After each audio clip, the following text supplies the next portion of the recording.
Is there a reason you're staring at us? Black Zetsu inquired. They'd seen the blonde's gaze and it didn't make them happy.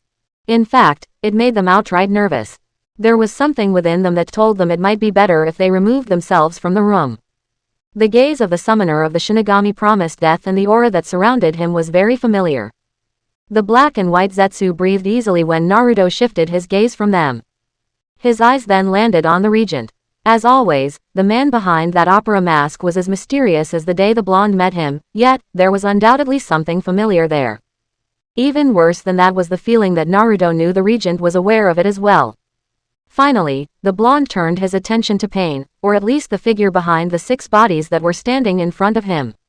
You're not looking very godlike right now, Naruto said, glaring at Nagato, who remained still within his mechanical walker. Konan and Kushina stilled, not expecting Naruto to provoke Nagato as he did. The redhead leader of the Akatsuki frowned, the circular pattern of his Rinnegan staring into the silver eyes of his visitor. What do you want, Jinchuriki of the Kyuubi? Nagato asked. His eyes remained solely focused on Naruto. He hadn't even acknowledged Konan or Kushina. Truth be told, Nagato was doing everything he could to hold his nerve. He wasn't oblivious to the pressure being exuded from Naruto either. In fact, unlike everyone else except Kushina, he could see the deep well of strength practically overflowing with might. It was even stronger than when he'd faced Naruto the first time. Finally, Naruto's eyes softened. I'm not a Konoha shinobi anymore, so I guess I don't have the right to apologize for what Konoha did to you, Nagato. Not just you, but also to Konan, and to Yahiko. It must have been hard for you, all those years facing that loneliness with no one to help you. It's even tougher for me since I've come to realize it was a member of my clan that they killed, whether they knew it or not, Naruto replied. The stale hotel air was palpable. Kushina widened her eyes, as did Konan and Nagato. Whether Naruto took stock of their reactions or not, he continued. Yeah, I hadn't been wrong when I sensed it the first time. The mark of the Uzumaki clan that's present somewhere on your body, tells me so.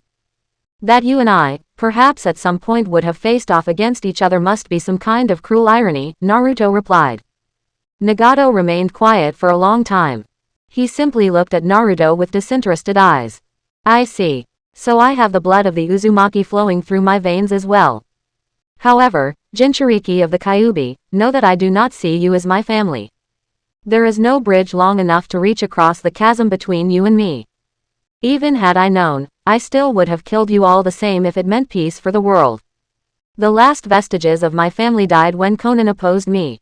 If you believe this revelation will change anything between us, then you have wasted your time. I suggest You've offended Shin, Nagato. You claimed a title too lofty for yourself, and as everyone can see, you're not fit to carry the weight of that title. With that said, after the matter with Jashin is over, it'll be time for your soul to be measured, Naruto said. Though Kushina was surprised, none were more so than Konan. She looked at Naruto as if she couldn't believe the words that had just come out of his mouth. There was no hesitance, no shivering, and no questioning. The only thing there was a brief glimmer of pity. Kushina absently noticed Kisame tightened his grip on Samahata. She frowned, realizing she hadn't bothered taking her sword with her. You plan to kill me since I take the title of God from those who have done nothing with it. All the power that mortals dare dream of, and what do they do? Do you not see Jashin? We are a game to them, just like ants that crawl on the ground, Nagato claimed. Naruto shook his head. Perhaps, perhaps not. I wish I could say that after these years of having a contract with Shin, I'd learned more and more about the way he thinks. And yet, I don't think I've learned a damn thing. However, there are some things I've seen. I can't speak for the others, but I can speak for Shin. He's doing something about it. Know why? Because he sent me and no one else to deal with this, Naruto said, pressing his thumb into his chest. And even if it all doesn't make sense, even when I get angry, even when I sometimes say things I don't mean, even when I don't get it, I'll do my best to trust that he knows what he's doing. If not for him, I wouldn't have this wonderful life I've got with me right now, and I'll do everything I can to make sure I keep it. That said, I'm not here to trade words with you. You've got someone else to do that too. Alone, Naruto stressed, forcing the full weight of his power over the hotel, making it tremble with unshakable fury. The other Akatsuki members trembled, save the regent. Though Naruto did not face them, it became clear to them all what he was telling, nay ordering them to do. He told them all to leave lest he make them. Cracks appeared on the wall before the rumbling stopped. Nagato's eyes hardened and his body shook like the cold outside had stung his body. When he tried to move, the black rods in his body shifted uncomfortably. Though he was loath to admit it, if Naruto wanted the others gone, there wasn't much they could do to stop him. In any other circumstance, Nagato wouldn't mind putting that theory to the test, but he knew that as Naruto was now, he was far beyond them. Even talking equally with the leader of the Akatsuki was a courtesy to the organization.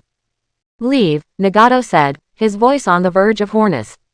The others seemed unsure, namely Black and White Zetsu. Nevertheless, they stepped out. As the regent passed Naruto, a smirk came upon his lips, hidden away by his opera mask. Once everyone was gone, leaving Kushina, Naruto, Konan, and Nagato, the blonde of the group turned to his mother. You and I will be leaving as well. Sometimes, it's better to stay out of other people's business, he said, a wide smile on his face. Kushina looked between Konan and Nagato before she looked back at her son. Right, she responded. Despite the audience, she couldn't help smiling when he grabbed her hand and led her out the door. Konan and Nagato remained in that room alone. Neither was sure what to say to the other, but they didn't need to. Someone else was more than willing to speak for them. Once Naruto and Kushina left, the two stilled when they saw a bright light pierce through the darkness of the meeting room. Its radiance was so bright that both were forced to squint. It's been some time, Nagato. A very, very long time, I see. Even though the light was harsh, Nagato couldn't mistake the voice that spoke to him. How could he forget it? It was the voice of one of his most beloved friends, one he'd gone through thick and thin with. Nevertheless, he did have to speak his friend's name because Konan did it for him. Yahiko, she muttered, her voice weak and trembling. As the light faded, Konan and Nagato stared at the full-bodied form of Yahiko. That said, he wasn't alone. Along with him was Uchiha Madara, the true Uchiha Madara. As expected, there was a deep scowl upon his face, courtesy of the orders bestowed upon him by the summoner of the Shinigami. Yahiko, Nagato said, his emotions unwilling to be left restrained. Years of them being pent up and deadened had broken away as the two stared upon the form of their former Akatsuki leader and best friend. It must have been tough on you, Nagato. However, you won't believe how much I've longed for this moment. Though, I wish it were under better circumstances, Yahiko said, taking notice of the diva path standing amongst the other paths of pain. The large smile on his face lessened considerably and, for once, Nagato was actually aware of the guilt steadily rising within him. Nevertheless, this time, there would be no lies, no made-up stories, no half-truths, and no misunderstandings. For the three AIM orphans, everything and every plan would be brought to their attention together. Is he really an Uzumaki? Kushina asked, hearing the snow crunch beneath her feet. Naruto exhaled the cold air and nodded. Yeah, he was also one of the ones Shin had a vendetta against. Can't say I don't see why though. Are you disappointed? The blonde inquired. He turned his eyes to his mother and he saw her looking at the snow. Finally, he took her cold hands into his own. She stared at him and sighed. Conflicted is probably a better word. I know our clan was scattered, but knowing Konoha most likely slaughtered a piece of my family, no matter how small, is kind of hard to swallow. Again, I know it's not like they could have known, but I think we've all grown tired of losing our families to this ridiculous stuff. If you hadn't come back, I wonder what would have happened to Tayuya, she said. Despite her concerns, Kushina couldn't help smiling when she felt her son's fingers intertwine with hers. His hands were warm and that warmth refused to stay off the side of her face. I don't know what to tell you, Ka-san. Maybe there's a reason for all of this. Who knows how the world would have changed if those things hadn't happened. Perhaps without it, I wouldn't have got to meet you and fall in love with you, and your red hair. He said, grinning widely. Kushina sputtered as she looked at her son.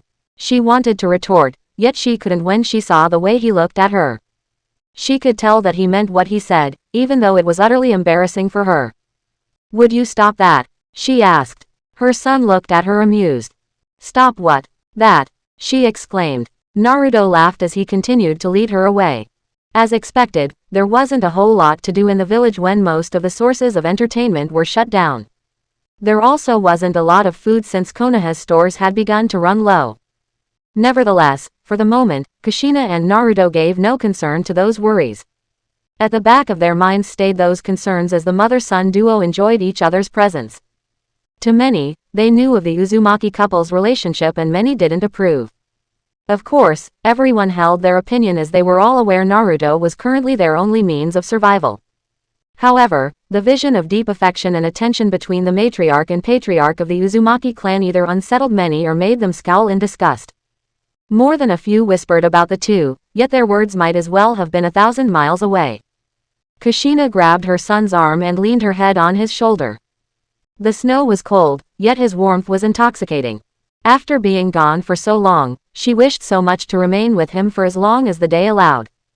Her heart kept beating inside her chest and she'd have fucking cried if she wasn't afraid of the cold stinging her cheek more than it was. It mattered not to Kushina where they went as long as they did it together. She wasn't even ashamed to say that she'd not been this happy even with Minato.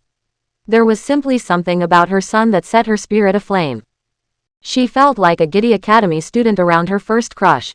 No, maybe crush was too simple a word. He was, quite literally, the love of her life. The same could be said for Naruto. While he wished he could spend time with Yuri as well, he wished for a day to fully dedicate to his mother. While Sakura had been his first love, his mother had been his best. There was simply no woman comparable to her. It was another reason to be thankful for the shinigami.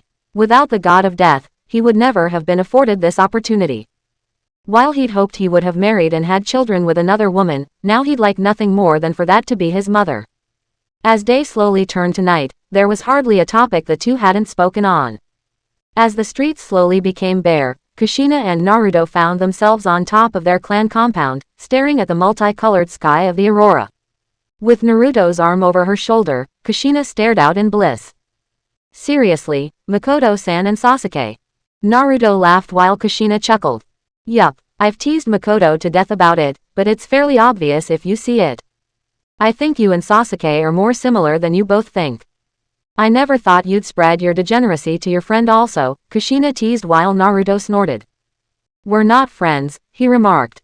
Kushina rolled her eyes. Whatever, she said, refusing to let the smile fall off the side of her face. The two stayed together in silence for a little while before Kushina turned to her son. I wish we could stay like this forever. Just you, me, and this sky, she said. Naruto grinned. We'll have many more like them, Ka-chan. I'm going to win. I promise, he said. Kushina nodded. She didn't even bother questioning her son further. At this point, she just had to trust that her son knew what he was doing. She certainly hoped that he did. Sochi, Kushina didn't get to finish before Naruto turned her head and claimed her lips. MMMMPH. She groaned, feeling her son's tongue slip into her mouth. The pleasure made her body shake. Such delicate warmth of her son made Kushina accept the embrace. Before her eyes could roll up in her head, she closed them and rubbed her son's shoulders. Fuck, she hoped her son won soon so they could get married. Kushina was ready to break a whole damn bed in sexual frustration. You know, Sochi, there's another reason I'm called the Red Hot Habanero. You're definitely gonna find out if you keep this up, Kushina thought, feeling his hands rub her waist.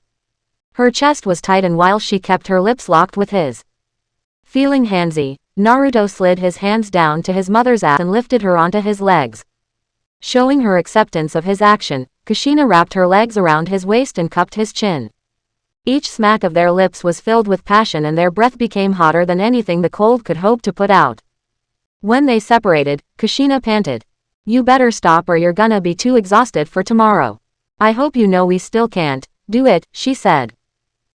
Naruto smiled. Even if I couldn't ever do it again, I'll still always find a reason to kiss you, Ka-chan, and I wanted to let you know just how much I missed you. Naruto said. The redhead mother smiled, even if she thought she might need a new pair of underwear. You've really become quite the smooth talker, you know, she answered. In response, Naruto picked up a piece of her hair and touched it with his lips. You really love my hair, don't you? She then asked. Naruto stared at her. Always. Following their intimate exchange, the day grew late enough that they went to bed. It was the most peaceful sleep Kushina ever had in a long time. The feeling of her lover's, her son's arms and his legs mixed with hers was a security she hadn't known in a long time. Naruto, I love you. I love you so much, Kushina thought as her thoughts drifted away. When the morning came, Naruto was the first to awaken. He heard the patterned breaths of his mother. Smiling, he leaned over and kissed her cheek. She wiggled a moment but didn't awaken. Will you be going now? Kurama inquired. Naruto rolled his shoulders and shook his head. Yahiko hasn't come back yet. Besides, I have another that I need to go see, Naruto said as he slipped out of bed. Kurama spoke no further words as Naruto got dressed. It seemed to be fairly early as the icy wasteland had yet to be illuminated by the celestial bodies hanging close in outer space. Naruto walked out of his room, the silence of the compound providing something of a gentle ambiance in his ears. He walked down the stairs and through a hallway. He then approached Yuri's room and knocked on the door. Yuri-chan, he asked. Silence welcomed him. Naruto proceeded to knock a few more times before he sensed Yuri's chakra. To his surprise, she wasn't in her room. Instead, she was in the training area. Journeying over there, Naruto passed a door when he started hearing loud and harsh thumps of wood. When he peered into the room, he noticed Yuri surrounded by numerous wooden training dummies. Sweat poured down the side of her face as she struck left, right, and center. She'd throw up a kick, twist and turn her arms, weaving around the open pillar with grace and beauty. Yet, she'd strike them with power, her red hair whipping this way and that. For about an hour or so, Naruto watched her until she stopped. Are you gonna keep watching me, Naruto-ni? Yuri asked. Aware that he'd been spotted, Naruto stepped out from the corner. Am I that obvious? He asked. Yuri shook her head. I always know when you've got your eyes on me. What's up? She asked. Naruto walked over to her. You didn't really think I wouldn't find time to spend with you, did you? I know you've been having a hard time too. Since when do you train so early? He asked. So I can make sure I never lose anyone else. What happened to Yukimaru? I'll never let it happen again, Yuri said, clenching her bruised fists. Naruto looked at his lover before he approached her further. He then took her hand and rubbed it. You know, that's one of the things I love about you, Yuri-chan, he said, surprising her. Huh? She asked. Rather than expound on his statement, Naruto gripped her hands. Now, since you want to train so badly, how about you do some training with me? He asked. What training? Yuri asked. Unfortunately for her, Naruto didn't answer as he led her out of the training area. Leading her to their washing area, he heated up a barrel of hot water for her. Unashamed, Yuri stripped off her clothes and sank into the water. Naruto-ni, how is this supposed to? Shish, he whispered as he grabbed a towel and wiped her body. Yuri stiffened when she felt his hand on her neck and face. He wiped her body and her legs trembled as he moved his hands to her breasts. He washed her thoroughly, stimulatingly and slowly. Naruto-ni, NNNNGH. Ooh. This isn't training, she panted as he continued to wipe her and clean her. Relaxing is a part of training too, Yuri-chan. Trust me, I used to train until I dropped too. However, you gotta listen to the needs of your body as well. Now, relax, the Kyuubi Jinchuriki advised. It took some doing, but finally, Yuri leaned back and allowed her lover to pamper her. The hot water filtered out her stress until she was allowed out. Relaxed and somewhat happy, Yuri returned to her room and got dressed before Naruto led her out of the house as well. No offense, but I wish we stayed inside. I hate the cold, Yuri grumbled, not willing to let go of Naruto's hand even though she complained. The summoner of the shinigami wasn't about to disagree with her. Of all knew how sickening the cold had made him at this point, however, it wasn't like there were positives to it. True, but it just means I get to keep you closer to me than before, he said. Yuri smiled, squeezing his hand before they noticed a man and woman approach them. Naruto-san, you're returning today, right? They asked, pleading with their eyes and their hands. Yuri frowned, her happy mood steadily lowering at the interruption. Naruto nodded. I said I would, so I will. Go and spend time with your families. I'm busy, the blonde said as he grabbed Yuri and walked past them. Unfortunately for the Uzumaki couple, Naruto would be hounded by at least 20 more people asking the same question. When they were alone, Yuri sighed. Maybe you should just go. It's clear everyone's a little impatient. I suppose I can't blame them.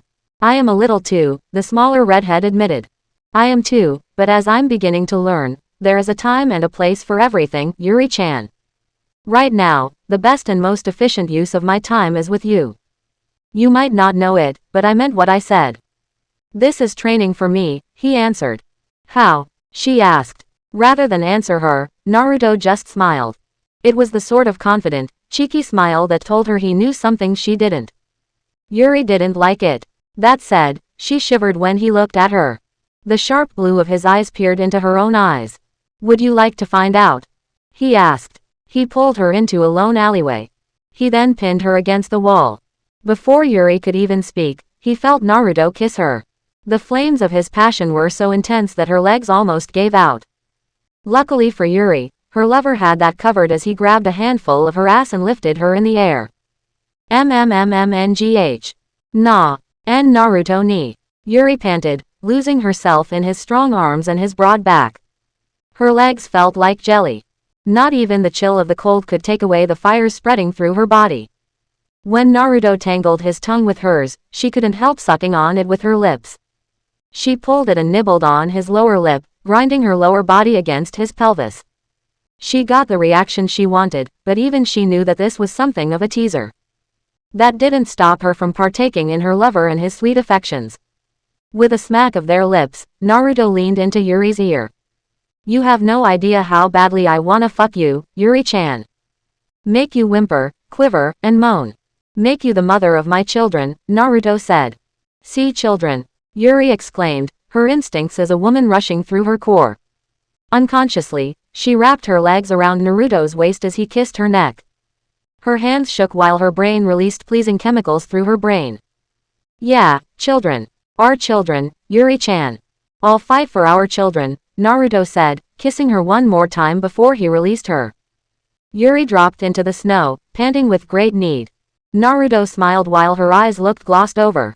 Why you're cruel, Naruto ni, leaving me like this, Yuri panted. Then I guess I'll have to take responsibility, he said. He picked her up, carrying her in his arms as they re-entered the village. Hoping to save some of her dignity, Yuri pinched her lover's arm. She loathed the amused look on his face, yet, much to her embarrassment, she couldn't help but swoon when he kissed her again. Until about noon, or what went for noon in Kagura's realm, Naruto and Yuri spent their time together. Both laughed and indulged in themselves as the Kyuubi Jinchuriki led his younger lover out of the village. You know, Yuri-chan, I have another reason to come back. I'm sorry I don't have the time to spend a full day with you. It should only be fair since I did with Ka-chan, he mentioned. In his arms, Yuri grabbed his shirt. I don't care about all that stuff. Just having you in my life is enough, Naruto ni. I love you. I'll always love you, and I thank you for loving someone like me. I know I'm not very girl. I'm brash. I'm not smart or sophisticated like Urane. I'm not that talented at our clan's sealing jutsu. You're just like me. I know what that's like. Trust me. Yet, still, you try and you do all you can for your friends and those close to you. I'm the one who should thank you for loving someone like me. I'm not worthy of you, Naruto admitted. Yuri felt the way Naruto held her in his arms. His arms tightened and she felt his hands shake. She thought it might be from the cold, yet her woman's intuition told her this might not be the case. Feeling her thoughts to be correct, she grabbed his black shirt. Naruto ni, are you sure I can't come with you? She asked. Not right now, Yuri-chan. However, who knows how things'll turn out? I sure as hell don't. However, it's time for me to get going, he said. As Yuri expected, she slowly nodded. Her chest ached and her breath felt short. She knew he'd need to go, but she wished he'd stay, with her and with everyone else. She wished she were strong enough to stand with him. You'll come back, right? She asked. Naruto smiled. I will, and I never go back on my word. You know that, he said as he slowly let her down. The Kyuubi Jinchuriki stepped away from her before he held up a hand sign. I'll be leaving soon. As I promised, Naruto said, his voice spreading to those in the Uzumaki compound, Uchiha compound, Kakashi, Rin, Karui, and Omoi. Following that, Naruto closed his eyes and concentrated his power. The wings began to firmly increase in strength and might while streaks of lightning poured down from the sky. Ice fell from the sky like droplets of silver. Yuri squinted as glowing rings appeared in the outer space of the realm. The ground shook with a righteous trembling while thunder ruptured the air with its violent drums. Naruto's hair grew in length and turned to its silverish white color. The cloak of the shinigami appeared around his body, the ends of the robe splitting into 9 tail-like protrusions as before. His eyes sparkled with divine might. The power was immense, greater than anything he'd ever attempted before. Yet, Naruto was at peace with him. If there is one thing I've noticed about you mortals, you are capable of great feats when you have something to focus upon. Should you desire to not be overwhelmed by my strength and lose yourself in my power, then focus on something, focus on what you wish for. Channel the might and let your heart feel as much peace as it may. It is that peace that shall grant you control into the furthest reaches of strength. Grinning, Naruto thought of his mother and Yuri. He thought of the time he'd spent with them. Yes, he was fighting for them. He was fighting for the world they'd live in. He loved them. He loved them so much. Never had he thought that he, an orphan, would have this much love in his heart. Made him happy. Maybe Tsunade did him a favor. Maybe, at the end of the day, he didn't need the Hokage position. He just needed them. Yash, you better not be lazy because you got a day off, Kurama, Morio, kindred. Naruto exclaimed. Who the fuck do you think you're talking, brat? You better speak for yourself. Kurama fired back, slamming his claws together. Morio's numerous dragon heads roared into the abyss while Lamb and Wolf connected their power with the 9-tailed foxes. On the other side, Pakura, Dan, Kimimaro, Madara, Tobirama, Suiran, Gari stood surrounding Kagura Otsutsuki. The princess of the main branch of the Otsutsuki clan raised her hands into the air while the others slapped their palms together. Immediately, they fed their power to Kagura and Kagura fed it all to Naruto. Outside, Yuri took a step back as Naruto's honcho flared out violently. The ground splintered with harsh steam as lightning blasted the tops of mountains. One by one small orbs like the stars in the sky surrounded the air. One by one, members of the Uzumaki clan charged out into the air as did the rest of Naruto's friends and teammates. Following them, the cage were close behind and so were the rest of the shinobi and civilian forces. What's going on? Sasuke asked. Yuri held her head down, bearing witness to her lover's power. Naruto knees preparing to go, she answered. Makoto glanced at Kushina while Kakashi and Rin looked on in wonder. I'm sure no one ever thought that one day all our hopes and dreams would indeed rest on Naruto's shoulders. Is this really the best we can do? Kakashi thought to himself. Yuna held Sasuke's hand while the Uchiha looked on at his best friend. Even from amongst the masses, Sakura and Karen were there to see the spectacular sight. Meanwhile, the cage were silent, each of them unsure of what to say as the blinding light settled. Just like he appeared before, Naruto was radiating with so much light many were forced to close their eyes lest they go blind once again. When he stepped, the cold seemed so far away from every man or woman left in the village. Kushina approached him. No matter what happens, please come back. She said. Kick his ass or I kick yours. Tayuya hollered while Riza and Fuka waved him off. Karui and Omoi watched him carefully. Even the members of the Akatsuki stared at him from afar, namely the Diva Path of Pain. Naruto walked to Yuri and Kushina. He touched their cheeks and they leaned into his hands. I'll win. I promise, he said as Yahiko flew into his body, rejoining the others and supplying Naruto with more power. Reluctantly, he parted from them and opened a dark purple portal. Before he stepped through, he looked back at the masses one more time. Then, with one leg, he stepped through the portal until his whole body was in it. The portal then closed behind him. On the other side, the portal opened. Stepping out of it, Naruto's feet touched the ruined ground of the elemental nations. As soon as he appeared, the frown on his face deepened as he noticed more demon-like monstrosities than he'd ever seen before. There was easily triple, no perhaps even sextuple the amount that there was from last time. There were just so many as far as the eye could see. And, all of them had their ferocious, wrath-filled eyes honed in on his form. It seems they were expecting us, Yahiko commented. The others saw what he saw through Naruto's eyes. Kurama snorted. They'll be wishing they stayed dead soon enough, he remarked. All words were then silenced as a strike of violent lightning ran through the sky. A roll of thunder loud enough to burst the eardrums roared in the air as Naruto turned his gaze upward. Above him floated the unamused glare of Jashin. The summoner of the Shinigami matched the god's glare with his own. The silver-haired Jinchuriki noticed the same black spear in Jashin's hand just like before. The god of slaughter slowly descended until his feet touched the ruined ground. I shall make you regret wasting that opportunity you were given, Uzumaki Naruto. Had you fully pressed your assault, then you would have likely had an attempt at potentially overthrowing me. Be warned that you shall never have such an opportunity again, especially not with such a beautiful army being summoned at my disposal. Remember this moment. It will be your last. Jashin taunted, a vile grin spreading across his face. Naruto continued to stare at the god for a moment or two before he grabbed his sword. For Jashin, time must have slowed down even further. He didn't recall feeling so much pain before. When he looked down, a sea of silver waved in front of his eyes. What? He inquired as he looked down. He noticed Naruto's sword plunge through his torso with the blonde floating there in the air with him. Jashin felt his fists clench as his insides burned from the white fire of Honsho. I didn't even see him move. How? He's just a mortal. How would he grow so powerful so quickly? Jashin inquired as Naruto flicked his wrist and twisted his sword deeper into Jashin's stomach. The god of slaughter snarled, shivering when Naruto glared at him. Nearly 100 days. That was how long my family suffered because of you. I hope you're fucking prepared, Jashin. I'm gonna make you experience every piece of that suffering right now. Be prepared. This is gonna be the longest day of your seemingly immortal life. Naruto snarled, making sure Jashin soaked in every word. The god of slaughter scowled, his blood slowly dripping out his body, trailing down Naruto's sword, and staining the lands of the elemental nations. Chapter 83. Quote, life is not easy for any of us. But what of that? We must have perseverance and above all confidence in ourselves. We must believe that we are gifted for something and that this thing must be attained. By Marie Curie.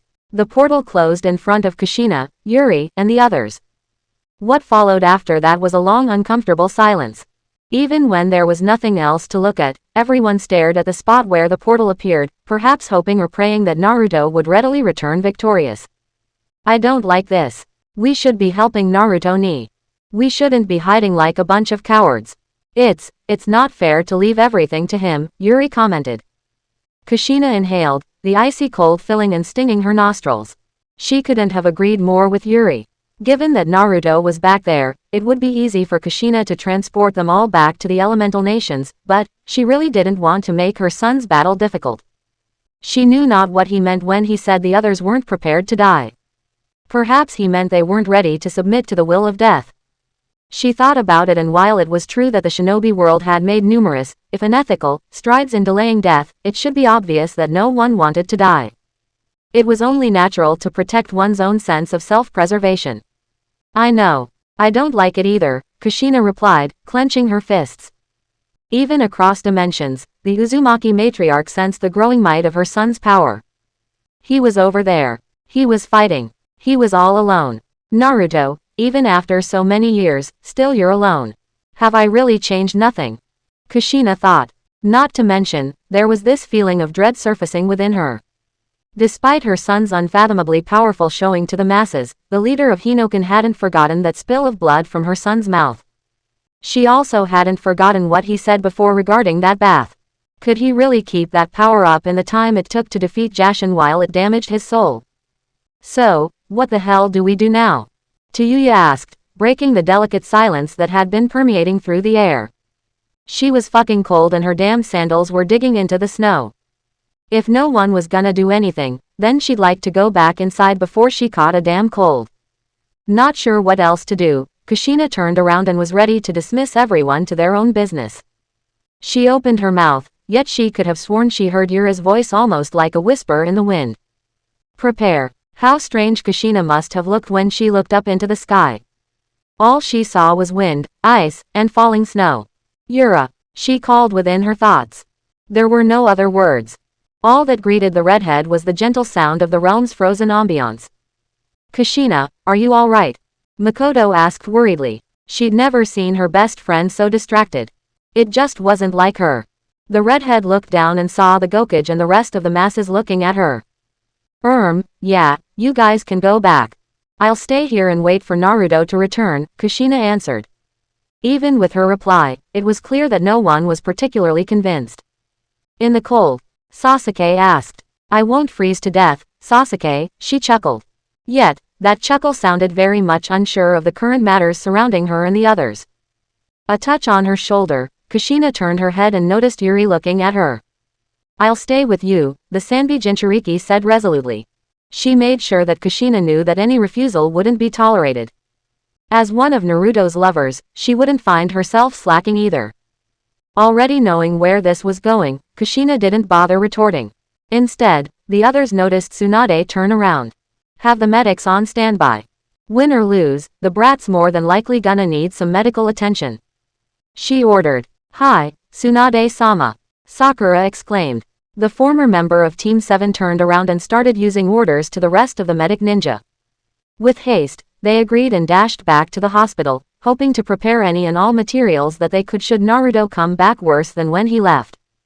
Pretty soon, there was no one left in the field save for Kushina, Hinoken, the Uzumaki clan, Rin, Konan, and the few members of the Uchiha clan. When Kushina saw them, she sighed. I'm not gonna force you guys to stay out here, she said. Kakashi smiled. Perhaps not, but you could say that your stubbornness has rubbed off on the rest of us. When Naruto comes back, we'll have to be here to welcome him, especially after all he's done for us, he remarked. Well, I hope you don't mind if I go back to the compound and grab some blankets. I like watching the snow as much as the next girl, but this stuff's a mess on my hair. Fuka complained, waving the others goodbye. And I'll make sure the fucking princess doesn't trip over herself carrying the stuff. Tayuya quickly asserted, making herself scarce while the others laughed. Kushina looked at the others, each of them laughing to themselves in the open ice-filled plains while they took their seats in the snow. Though the weather was cold, it didn't take long for Fuka and Tayuya to arrive with blankets and materials for a hot fire. Riza, Konan, and Yuna made the fire pits while Kakashi and Sasuke crafted stone huts for them all. If only the other Doton users could do that. It might solve our home problem, Yuri said, leaning back against the wall. It wouldn't be efficient. Even though Doton is strong against Sweden, it would take too much chakra to keep reinforcing these structures. Even these would only last us a few hours, especially since this snow drains chakra. Sasuke and I are just lucky, we're doing this for a small number of people. Thanks to the training, we recover the chakra faster than this would take to deplete it, Kakashi answered, rubbing his hands over the fire. Tayuya snorted. And you're sure we couldn't fucking wait for him inside our house? She inquired. Sure, you can go back. I'll just be sure to tell everyone else that my daughter couldn't take a little cold.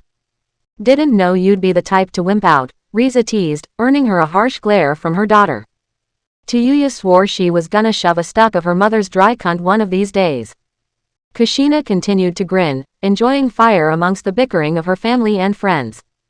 Prepare. The mother of Uzumaki Naruto shivered as she was almost certain she'd heard Yura's voice once again as barely a whisper over the cold wind. She stared out from the stone hut while flurries started to grow fiercer. Was she losing her mind? Prepare for what? Back on the battlefield, Naruto stood apart from Jashin. The blonde cast a harsh, yet unyielding glare at his adversary. Meanwhile, Jashin scowled while he placed his hand over the sword wound on his chest. Every so often, his eyes would briefly glance at the Kyuubi Jinchuriki's sword. How many eons had it been since any of his siblings had made him see his own blood? Jashin hissed in pain. The wound kept burning despite his natural divine regenerative properties. It felt like the worst pain he'd ever experienced, even worse than when Tsukuyomi threw him into the sun. You say you'll make me relive those 100 days, Uzumaki Naruto. It seems you and the rest of your mortal ilk haven't yet learned the harsh lesson I've been trying to teach you. Well, don't worry.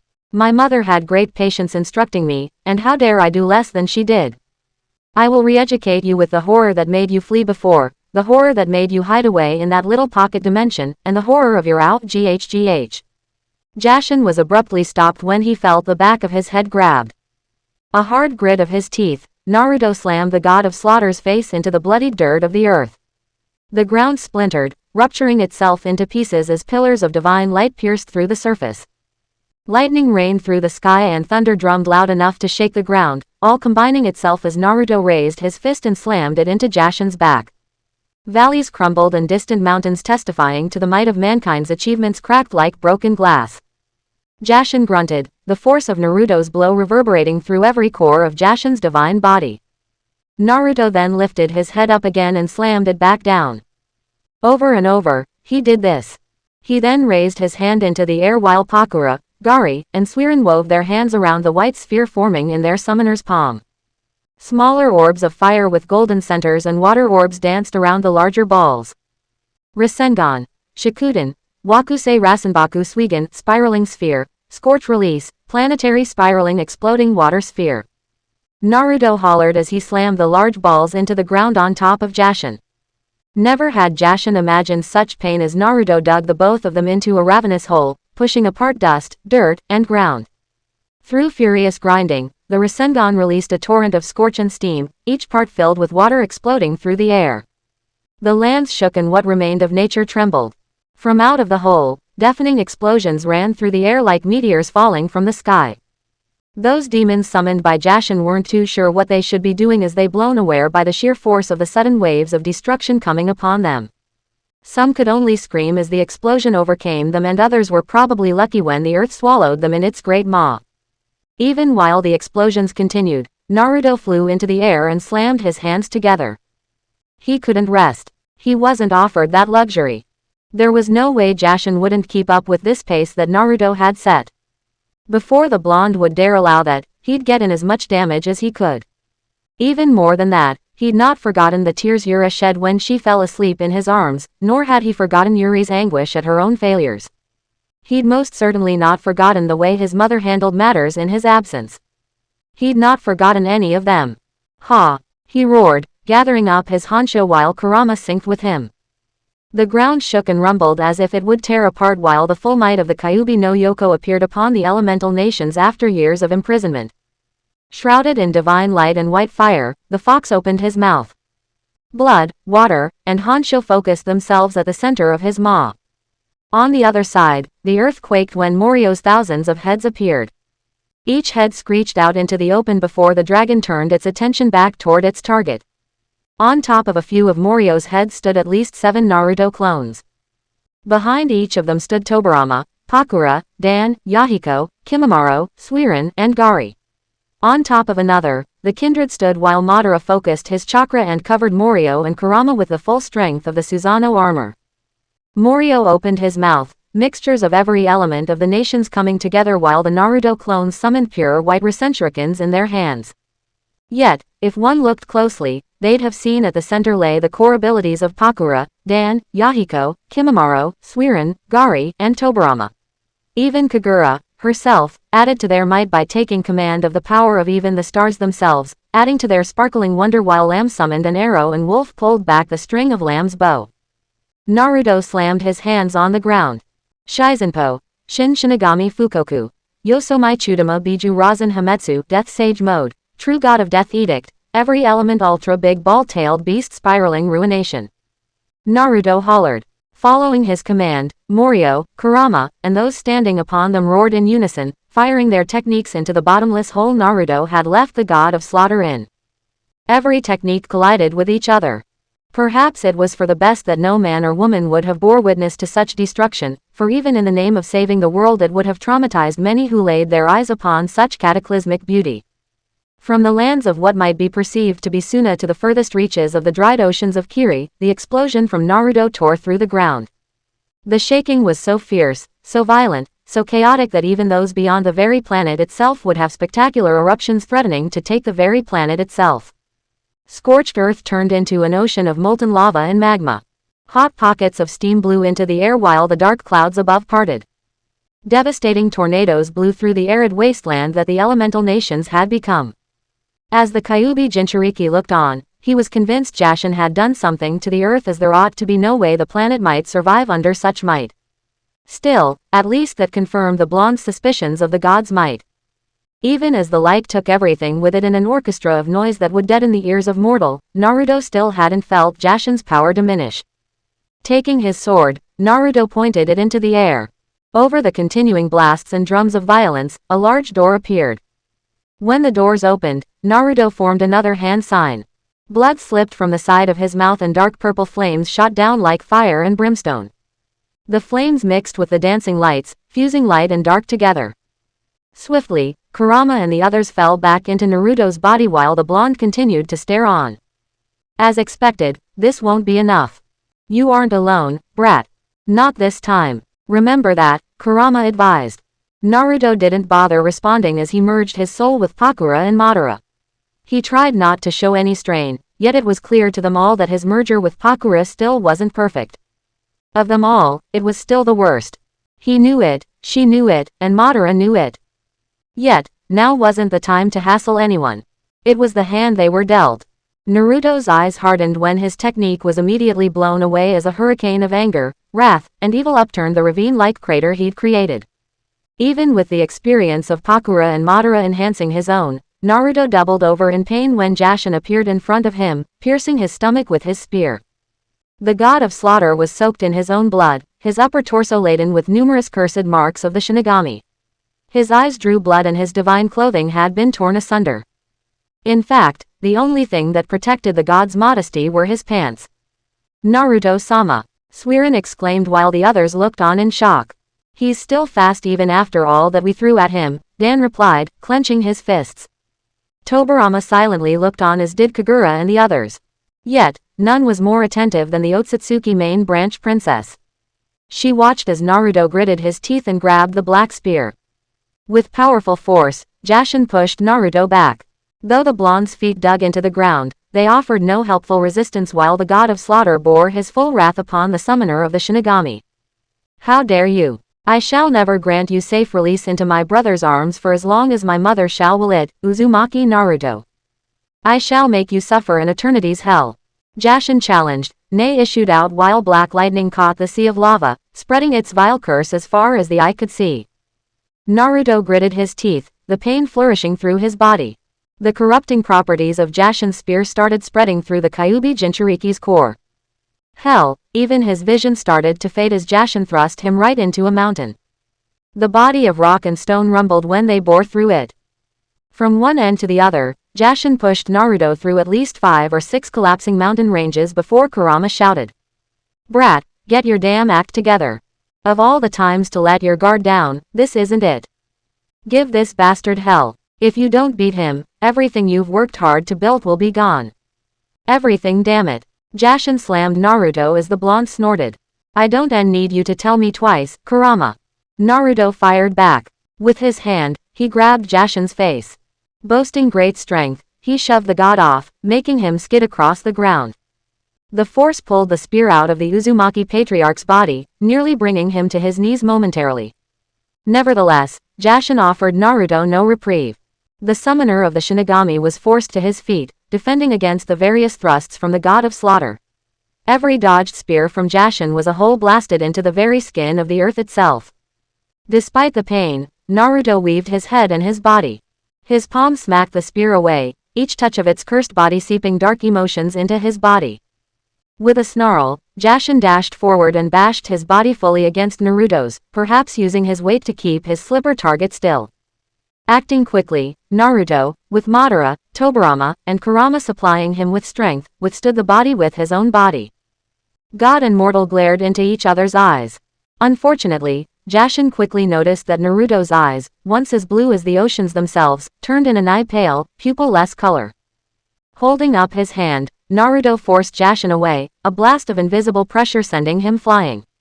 The god sailed through the air while Naruto panted. The wound in his stomach swiftly began healing, drying up the blood and gash from the blow.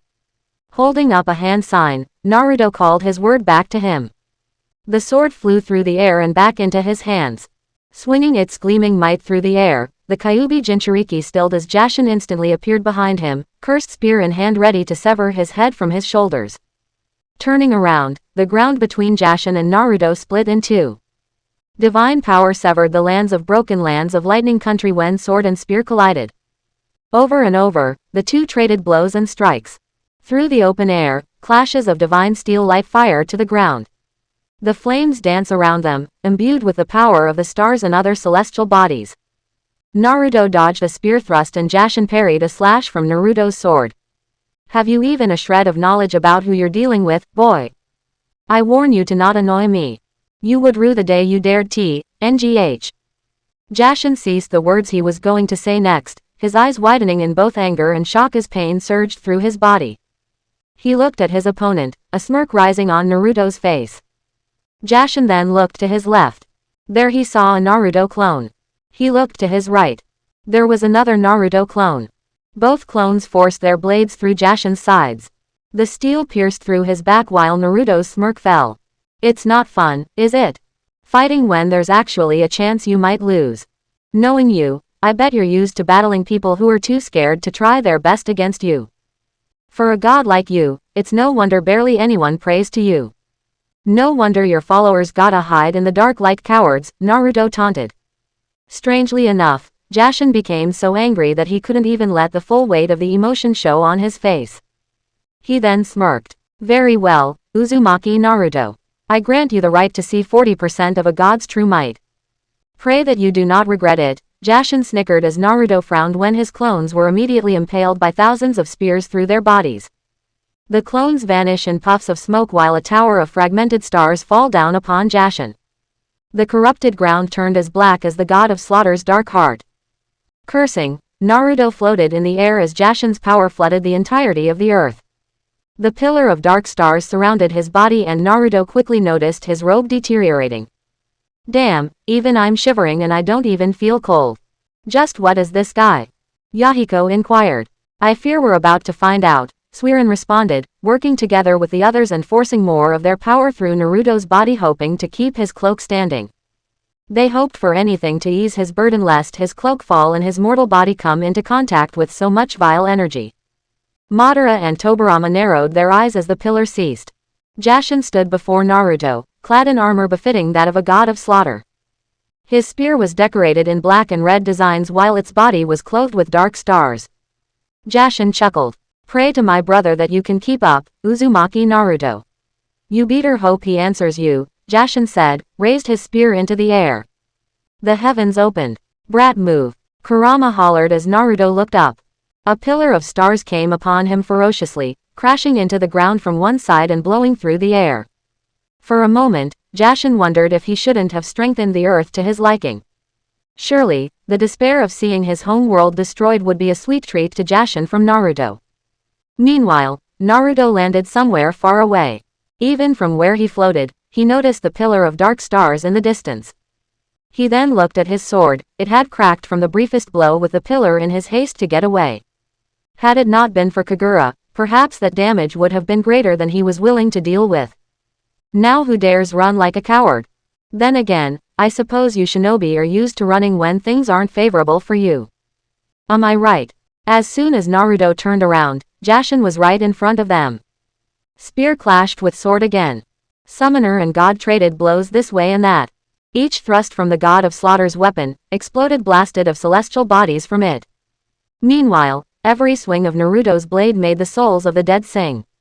Like exploding stars or flashes of wonderful fireworks, the two counter each other over and over.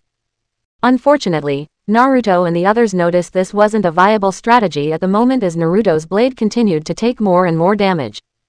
It wouldn't be long before it shattered into pieces, taking who knew how long to reform.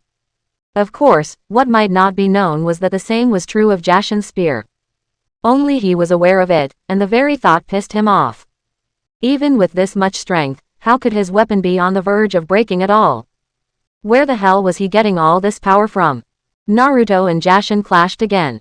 This time, however, the latter noticed Gari appeared out of the former's body. Bakuden. Bakusho explosion release, exploding palm. The former Iwagakure ninja roared, putting his hand right on Jashin's face. A thundering explosion that shook the air with enough force to make even Deidara proud covered the sky in a sea of red and orange. The explosion, while hardly hurting the god of slaughter, was more than enough to push him back. Hell, even the light had stunned his eyes for a mere moment. That was a moment that was all Naruto needed as he charged through the smoke. Sharing his soul with Kurama, Madara, Kagura, and Tobirama, the blonde appeared in front of Jashin. Rolling his fist back, he slammed it into the side of the god's face. The god of slaughter's head whipped to the side, even his very body trembling. Naruto then fired another punch. Getting a hold of himself, Jashin raised his spear to try and block the strike. Yet, his world was shattered along with his spear when the Kyuubi Jinchuriki's fist met it. His fist broke through the celestial spear and buried itself deep into Jashin's gut. NGH. Jashin groaned. Naruto then vehemently followed through with another punch. One after the other, he threw them out without ceasing. Try as Jashin might, he had yet to recover from the shock of his weapon being destroyed. Blood poured from his mouth when Naruto's fist sailed across his face. He then followed with another hit to the chest. Jashin's chest burned, the powers of gold and violet fire settling into his core and rupturing his insides. Once more, Naruto assaulted the god, sending him flying. Before he could get far though, a chakra arm grabbed a hold of Jashin. Throwing him through the air, Naruto hollered at the top of his lungs, them burning like the fury within the depths of his own soul. He crashed Jashin back into the corrupted ground, ruthlessly dragging him through the ground, tearing apart earth and dark matter. Gari even placed his hand on top of Naruto's. What followed was a series of chaining explosions following the full length of the beastly chakra arm until it reached the fallen god, crushing and ruining anything that stayed close to it. Explosions from Gari went wide, further than any elemental village had been built before. Like angry veins ready to burst from so much pressure, magma shots launched and spiraled into the air. Of course, Naruto wouldn't settle with that. Using his other arm, a chakra arm flew into the air. Opening its palm, Suiren, Kimimaro, and Pakura fly around it. Weaving their hands quickly, the air became assaulted with the screeching sounds of the Rasenshuriken. Within its center burned the dark might of violet fire. Gritting his teeth, Naruto used the chakra arm to fling the screeching jutsu toward his adversary. His summons and the others watched. The jutsu spiraled through the air toward its target before Naruto felt pressure forcing itself against the other arm that held Jashin. Shocked, the Kyuubi Jinchuriki could only watch when a burst of divine power freed Jashin from his grasp. Then, the earth and the firmament of the air explode. A large, black sphere of fire collided with Naruto's Rasenshuriken, both vigorously grinding against each other. Jashin grinned widely while Naruto clenched his arm, forcing the chakra to push as hard as it could against the orb that Jashin had created. Jashin pushed back just as fiercely. His heels dug into the ground, splitting its skin into thousands of rock-like craters. I'll admit, I like this little jutsu of yours, Uzumaki Naruto. While rather crude, indeed it gets the job done. Feel honored that I'll allow your mortal technique to be wielded by the hands of a true god. Jashin roared, taunting the blonde summoner right in his face as lightning struck the dark sea that coated the very length of the earth. Then see if you can't take this also. Naruto fired back. Holding up a hand sign, Suiren and Kimimaro flew out of him. The former grabbed her sword and the latter swallowed one of the beads given him from Naruto's necklace. Upon swallowing it, Kimimaro was granted his body back if only for a limited time. Suiren and Kimimaro grabbed the hand of the other and swirled themselves through the air.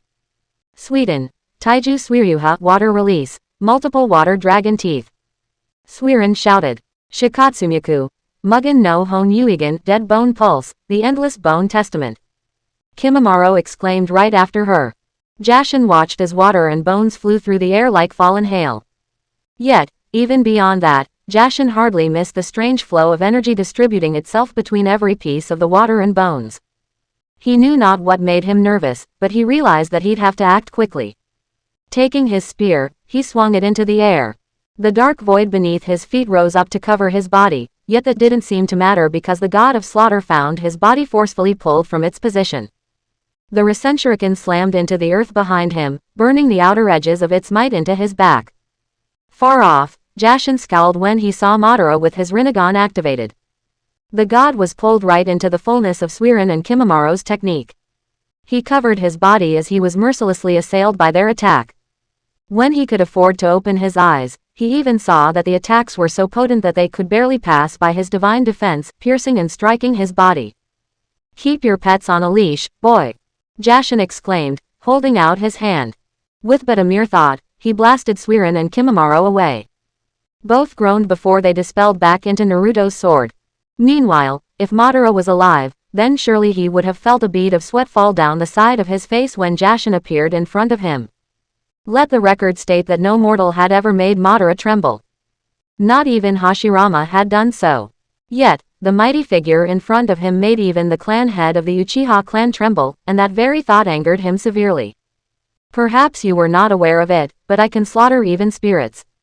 Would you like to experience it, mortal?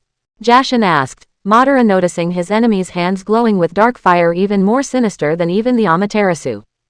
However, before Jashin could touch Madara, he groaned in pain when his head was forcefully whipped to the side by a knee from Naruto.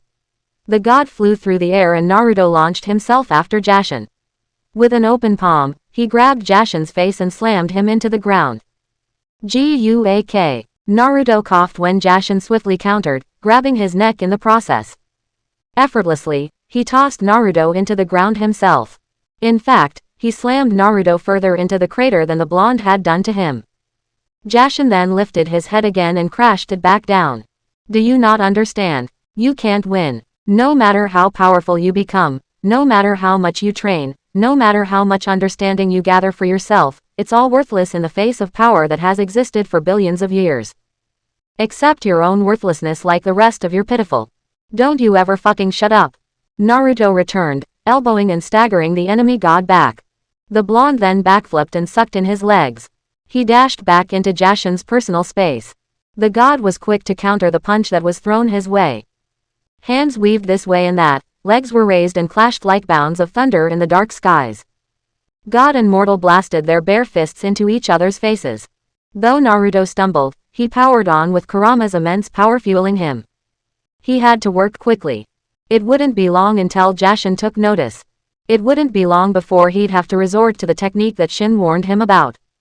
Naruto fought. He fought hard. Though everything seemed to hurt, though Jashin knocked him down, though the pain was intense, still he fought on anyway. When Jashin slammed his fist in Naruto's cheek, he shivered as Naruto powered through and grabbed the god's shoulder.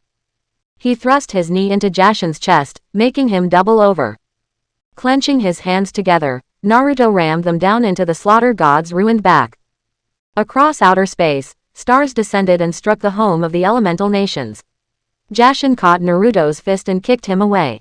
The Uzumaki patriarch sailed for miles before he landed back on the ground. Before he could look up, Jashin was already behind him. Stabbing his spear into the ground, Naruto was forced to move as thousands upon thousands of larger vile spike towers erupted from the ground. They were fast, much faster than Naruto was anticipating. One had been so close that it tore a piece of Naruto's robe. It also didn't help that the pointed tips of the towers started firing what looked like black lightning upon him. Each time Naruto dodged, it struck the ground and he noticed it leave a very strange marking. While the Kyuubi Jinchuriki didn't know what that did, he sure as hell didn't want to find out either. After a while, Naruto slammed his hands together. Kagura and Kurama swiftly followed him. Shizenpo, Shin Shinigami Fukoku, Centauri no Maikai, Death Sage Art, True God of Death's Edict, 1,000 Ways of the Underworld. Naruto exclaimed, slamming his hands on the ground. The dark sea was violently pushed away from him while the earth, like the maw of a beast, split apart, opening its mouth. The spires crumbled apart and fell into the very core of the earth where a large dark door remained. It opened and the souls of the dead screamed, lashing and striking wherever they could. Wailing madly, the spirits swarmed around the god of slaughter. Jashin swirled his spear through his hands rapidly, blowing a ferocious storm through the air. Lightning crashed through the sky. Yet, the spirits didn't seem particularly perturbed. Don't get cocky, you lower beings. Jashin exclaimed. A surge of divine power exploded from his body. The spirits screamed, charging toward him until they were blown away by his might. Jashin then looked up and saw a large tower of golden fire come down upon him. Raising his hands, the flames crashed into his palms. Gritting his teeth, he struggled to keep the tower of flames from consuming him. His arms burned and he noticed small tendrils of the fire seep into his skin, cursing his flesh just like Naruto's technique from a few days ago. Speaking of the summoner of the Shinigami, Jashin was forced to lower one of his arms to smack a fired arrow away from the kindred. Lamb frowned behind her mask before she pulled her bow and fired several more arrows. Between the hailstorm of arrows, Naruto and Wolf sailed through the air. In one hand was a golden Rasengan. In the other was a violet Rasengan. Scowling, Jashin watched the two come upon him. Naruto roared while the god of slaughter raised his knee. The golden Rasengan slammed into his knee while Jashin grabbed Wolf by the throat. You're making me very angry, Uzumaki Naruto. I would suggest that you. Whatever Jashin was gonna say next died when his head was suddenly pushed upward. Before he could even think, he and Naruto found themselves overtaken by the golden tower of fire. The flames crashed through the door on the ground. Gold flames turned violet, piercing even to the uttermost the outer regions of the heavens. Far off, Naruto and Wolf landed on the ground. Bastard tastes awful, Wolf said. Naruto inhaled and exhaled slowly. While he heard Wolf, he didn't bother responding. Every ounce of his training had to be dedicated to this battle. He knew he'd lose his head if he were distracted. As the tower of flames died down, Naruto clenched his fists. Even the others within him scowled. They looked at Jashin floating there. He was clearly not amused by this development, especially as pieces of his armor cracked and slipped off his shoulders. Even his spear, which he had taken from a spire out of fun, had been broken and devastated. It shattered to pieces between the tips of his fingers. Sensing something wrong, Lamb and Wolf flew back into Naruto's sword while the blonde looked on. Jashin looked at his empty palm. The redhead then looked back at his adversary. The world he'd so wonderfully constructed seemed even more chaotic than before. In an uncertain sense, this was actually a world more suited to the god of slaughter's desires. However, that it came at the cost of his blood and his burned hands was a sin he simply couldn't ignore. Ha ha ha ha, I'll concede it to you, Uzumaki Naruto. While I wouldn't hardly call you my equal, you have still surprised me, and angered me considerably. It seems that my servants aren't capable of getting involved. Clearly, that's a fault of your mortal bodies, not something you can help. Then, it seems I will need more. I hope you don't think I was lax in surveying my new world. While I changed it, formed it in my image, I located something rather interesting, and I think it'll grant you even greater despair, even if I can't control it perfectly. I think what I've gathered shall suffice, Jashin said. What the hell is he talking about? Yahiko inquired. The others watched, yet Kurama and Madara were the only ones seemingly anxious. It seemed clear to them that something in the god's mannerisms was very wrong. Then, there was this pressure they were sensing. Hell, even Kagura noticed the energy beginning to swell into the air. It reminded her of one of her clan's god trees, more specifically one of the chakra fruit. Naruto glanced to the side, feeling the ground broken and ruined ground tremble beneath his feet. His silver eyes narrowed while divine power saturated the air with such a thickness that not even Jashin's black beasts could survive it. In a harsh black mist, thousands upon thousands of those beasts still living seeped their vile bodies into the body of the elemental nations. The earthquakes continued with increasing intensity. Beneath a bed of molten rock, the ground split open, which made Jashin smirk. The frown on Naruto's face deepened when a humanoid hand made of either wood or rock reached out of the sea of lava. It then slammed onto the ground, pulling up the rest of the body that was behind it. For the first time, worry filled Uchiha Madara's body. He clenched his fists. If he were alive, his knuckles would have bled. What is that thing? Suiren inquired, watching, through Naruto's eyes, a humanoid monstrosity the likes of which she'd never seen before emerge from the ground. It had to be something not produced by Jashin, because she sensed enormous chakra, unfathomable chakra spilling out of the earthen titan's body.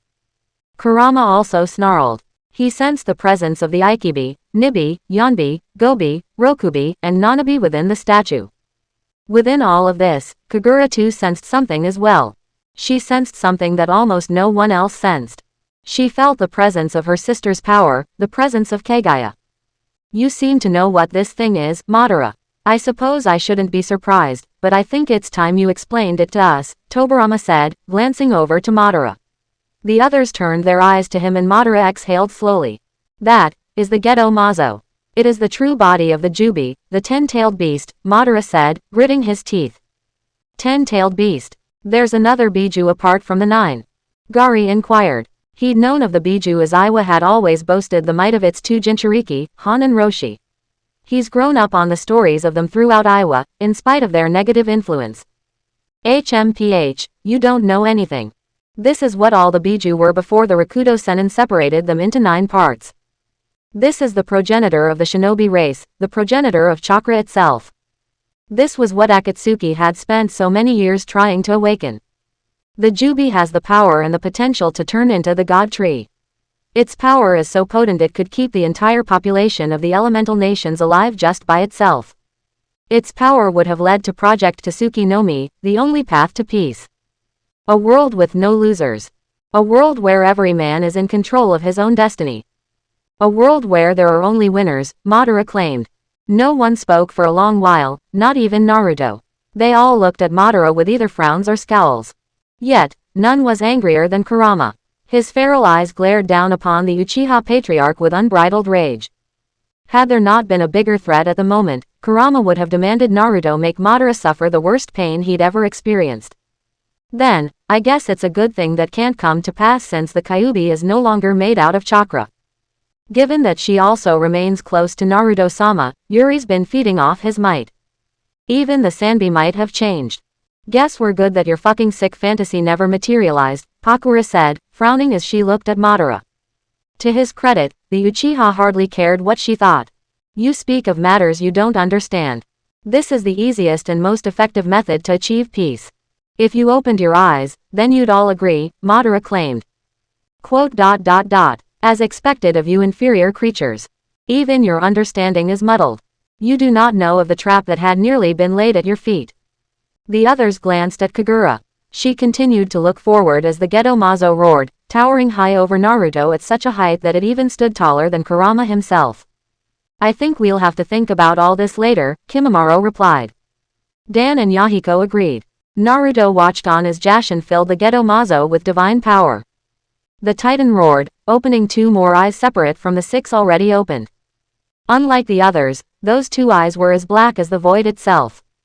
The might of the constellations surrounded its body before Jashin shook his head. No, I think I could do much better than that, he said as he raised up his hand. Jashin coated his hand with divine power, forcing the Gedo Mazo to open its mouth. Following this, Naruto's gaze hardened when he found himself staring down the giant forms of the Ikibi, Nibi, Yonbi, Gobi, Rokubi, and Nanabi. Each of them was held in chains by the Gedo Mazo, yet all of them were just as filled with the power of the constellations just like the Titan statue was.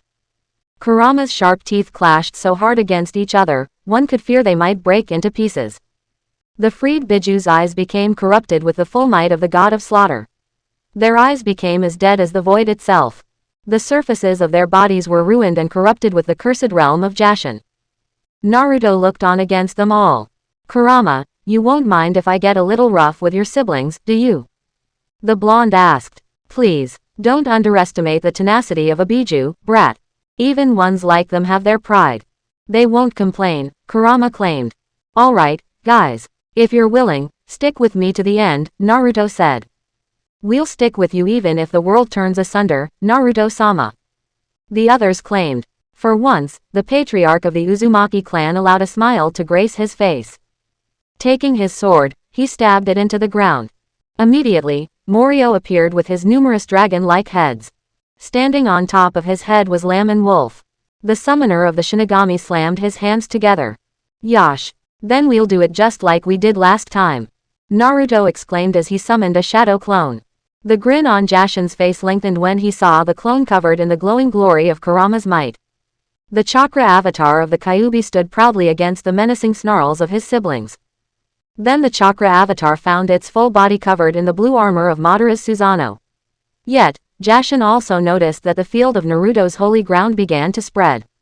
Even the Susanoo itself started to form, glowing with the same power of the stars as the enemy Biju and Gedo Mazo. The Susanoo armor formed 3 right hands and 3 left hands. In each hand came a sword. In the center of its helmet opened the eye of Kagura Otsutsuki. The other summons stayed within the real Naruto's body. Outside the lands of the elemental nations, the stars raced through the sky and lightning coursed over the heavens. The summoner of the Shinigami stared at the god of slaughter and pointed his blade toward him. Jashin grinned, urging the young summoner to come. I think some crazy stuff's going on over there, Yuri said, her hair white and her cloak surrounding her body. She smiled as she sat in a cave with Kushina miles away from the people residing in Konoha. Yeah, Sochi's definitely doing something reckless, Kushina answered, her hair just as white and her robe just as bright as Yuri's. The 2 Uzumaki ladies had taken it upon themselves to leave the village behind. Ever since Naruto had left, their power had been spiraling out of control.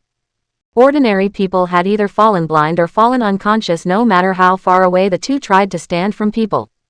It was only when even members of their own family and friends started feeling affected did Kushina determine that they were better off elsewhere.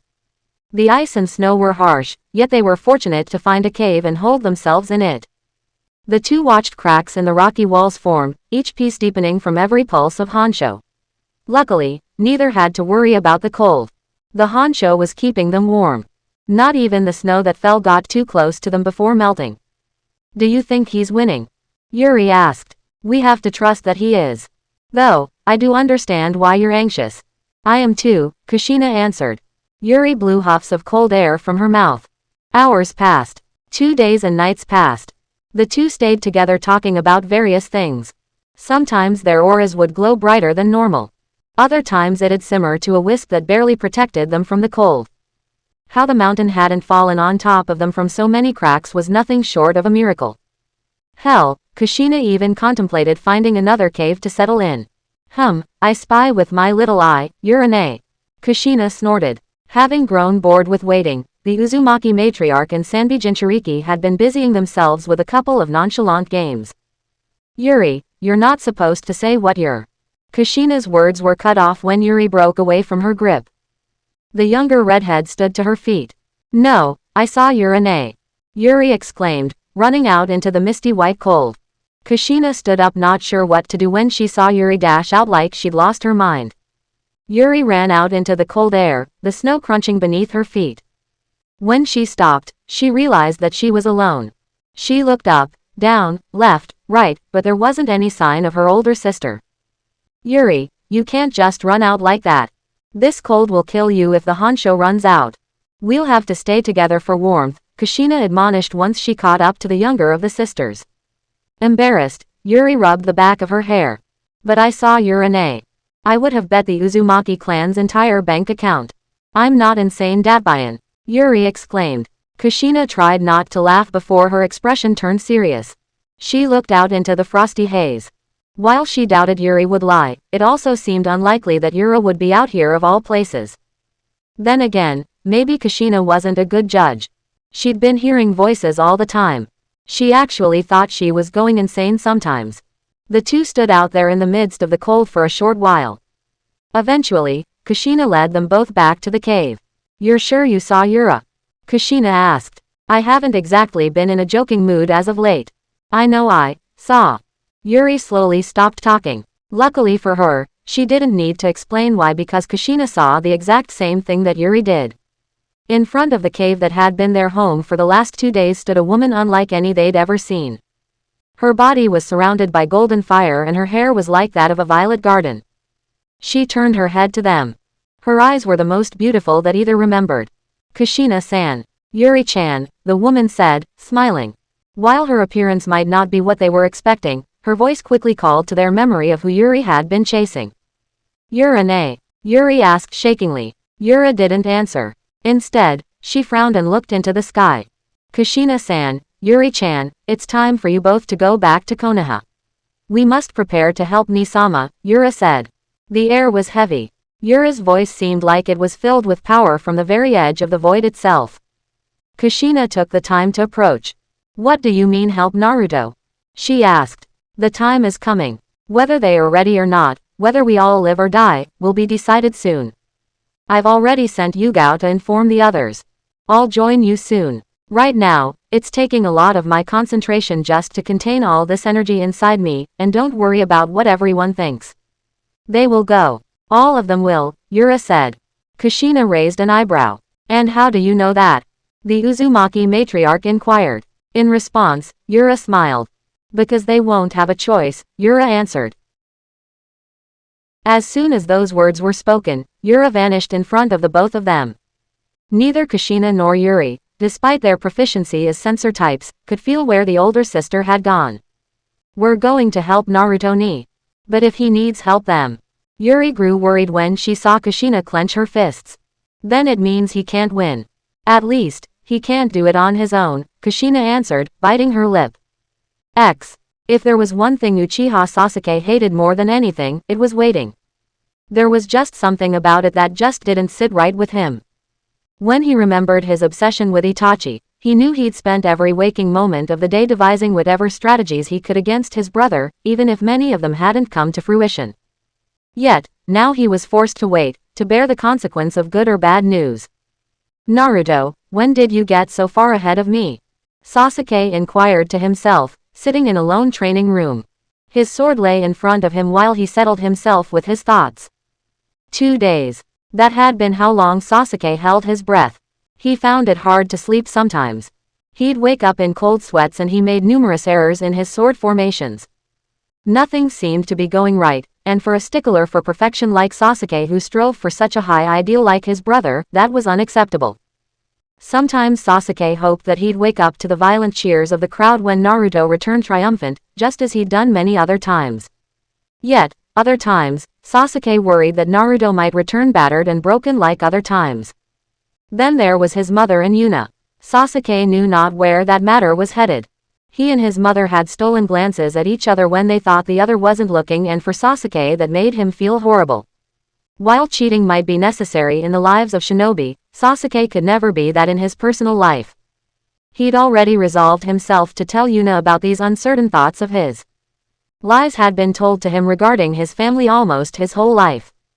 He wouldn't make such a mistake with Yuna, especially not if he was planning to spend the rest of his life with her. Honestly, Sasuke hated and enjoyed this feeling. It was such a... Suddenly, the Uchiha's senses flared. He immediately grabbed his sword and hopped to his feet. "Come out now. You only get one chance. You better not waste. You still haven't changed, Sasuke. A proper clan leader should learn some temperance." Of the many ways Sasuke assumed he would meet the person investigating him, a bright pillar of light wasn't one of them. He covered his eyes until the light simmered. When he opened them, he hadn't expected to see Yugao standing there. Or at least who he assumed was Yugao. There was something different within her. Her purple hair was still noticeable, yet she seemed to be encased in some type of armor that he'd never seen before.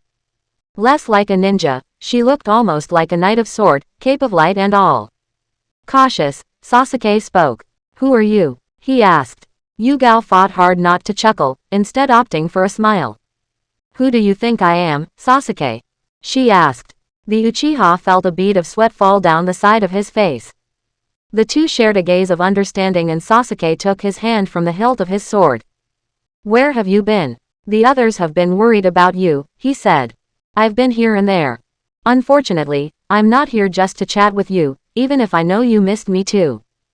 Gather Makoto-san and Kakashi. Yura should have already met with Kushina and Yura already. It's time to go," his teammate said. Sasuke frowned. "Go where?" he asked. Yugao's smile lessened. "To find out if our world deserves a second chance or not. War. Some philosophers stated that humanity was so warped, so corrupt, so evil, and so vile that even if only 2 men survived out of the entire human race, there would still be war. There would still be violence, and there would still be a world ruined by the stench of the vilest sins of humanity." Naruto panted as blood spilled from the side of his face. One of his eyes was closed from having been gouged out. His body was raked with injuries even as the literal end of the world seemed to befall the elemental nations.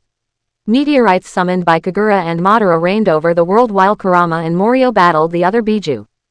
He watched the Gedo Mazo roar as it shoulder bashed the 6 arms, Susanoo armor-clad Kurama avatar. The Nanabi was grabbed with one arm and the Nibi with the other. Both were dragged through the ground and thrown into the air. The Kurama avatar then fired a Bijudama straight into their bodies, all while the Yonbi and Gobi were struck with the swords of the Susanoo. Meanwhile, Morio's heads coiled around the Gedo Mazo. Each head released a torrent of white fire that sprawled through the former lands of Kusagakure. And yet, despite all of that, Naruto couldn't focus on those battles. Instead, he could only glare at Jashin. The smirk that had been on the god's face had long since fallen away and been replaced with a sneer. Jashin's glorious armor had been stripped away, piece by piece. He was left topless, only his pants to cover his divine modesty. Yet, make no mistake, ancient seals of the shinigami were lined across his body, increasing every ounce of damage dealt to not only his physical body but his divine soul as well. The rest of the carnage continued around them, lamb and wolf dancing and weaving through the battle of the titans. Volley after volley was shot from Lamb's bow while Wolf sank his fangs into his targets, reducing their life force considerably. I grant you this, Uzumaki Naruto. No mortal has ever entertained, infuriated, and driven me to such a point as this. Had you faced me, I'm sure you would have lived to become a greater existence than any other mortal like you in the history of either your world or those beyond it. However, you've become rather reckless. Your power has slowly been dipping as we've battled. Don't take it harshly. You're immortal. Such power was never meant to be wielded by your hands. You and the other mortals like you are fit to be like this, on your knees, and prostrating before us gods. We are the ones who give you purpose, and we're the only reason you continue breathing. You may be slaughtered with your head held high, unfortunately knowing that the rest of your world shall fall with you, Jashin said, grinning as he pointed his spear right in Naruto's face. The Kyuubi Jinchuriki narrowed his eyes. Scowling, he heard a cataclysmic explosion over the horizon. Those seemed to be happening so much that his ears had almost grown numb to the noise. While he panted, he also heard the pants of the summons within his blade. Unlike last time, they'd all been with him every step of the way. Each of their forms was marred with numerous burns and violent scars. Jashin walked over to Naruto, a cruel smirk growing from his mouth. However, that cruel smirk immediately dissipated when the god of slaughter heard the Gezomazo roar into the air, clutching his head like a raving humanoid lunatic. Before the god of slaughter could even register the scream, a wave of righteous anger filled his body when his legs suddenly staggered. Even one step forward became too much for him. What the? Jashin thought as he was brought to his knees. The ground shattered while he touched his face. Blood seeped out of the pores in his skin. He heard the maddening wails of his demonic beasts over the entirety of the elemental nations. Each of them screamed at him in defiance from hundreds of miles away. One by one, even the towers themselves began to crumble. Then came the violent bellows of the other Biju. Jashin could feel it, his influence slowly but surely had been burning away like a piece of paper over a hot fire. What?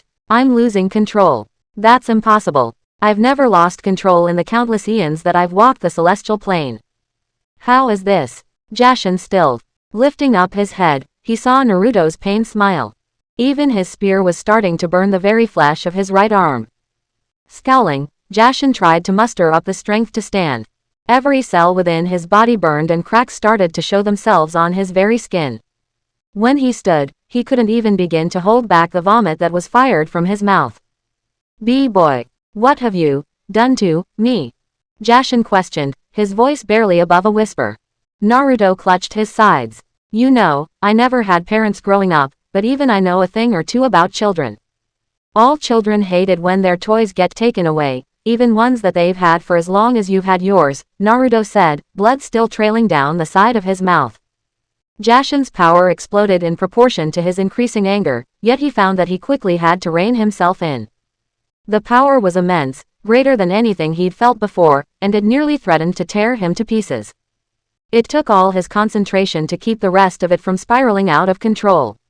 You know, Shin taught me something while I was away. When most people think of death, they think only of living things. However, there is much more to death than just that. There can even be death of abstract concepts, natures, or authorities. Even, say, the authority of the slaughter. All that power in the hands of someone who doesn't have the authority to wield it. Tell me, what do you think is gonna happen to you when you can't bear it anymore? Naruto inquired, swiping the blood from his lips and tracing it over the seal on his right hand. Though his soul burned, though his face was bloodied, though he felt like he might pass out at any given time, Naruto soldiered onward. How about I give you a clue? You die under the weight of all of it. Everyone in the elemental nations who have died in these months because of you will have their spirits released from your domain. You will have nothing left, just like it always should have been. Naruto said, refusing to give a damn mortal the satisfaction of seeing him unsettled. Jashin chuckled. Quote. I see. I thought those flames looked familiar. To think Mother would allow you to harness such immense power. It's no wonder you've improved so quickly. A power that Mother only ever gave to Death himself, her most trusted child of us all, the only one who had not fallen away since the Great Schism. To wield the burning flames of the Seat of Judgment, even if a weakened version, is nothing short of astonishing, Jashin said. Naruto didn't respond. He just stared at Jashin with great disdain. The god of slaughter took notice, even as his power slowly dwindled away. Ha ha ha ha, congratulate yourself, Uzumaki Naruto. I now fully understand the threat you pose not just to me, but to every god that shall become after me. However, you have become reckless with the seat of judgment. It judges not just us, but those who wield it as well.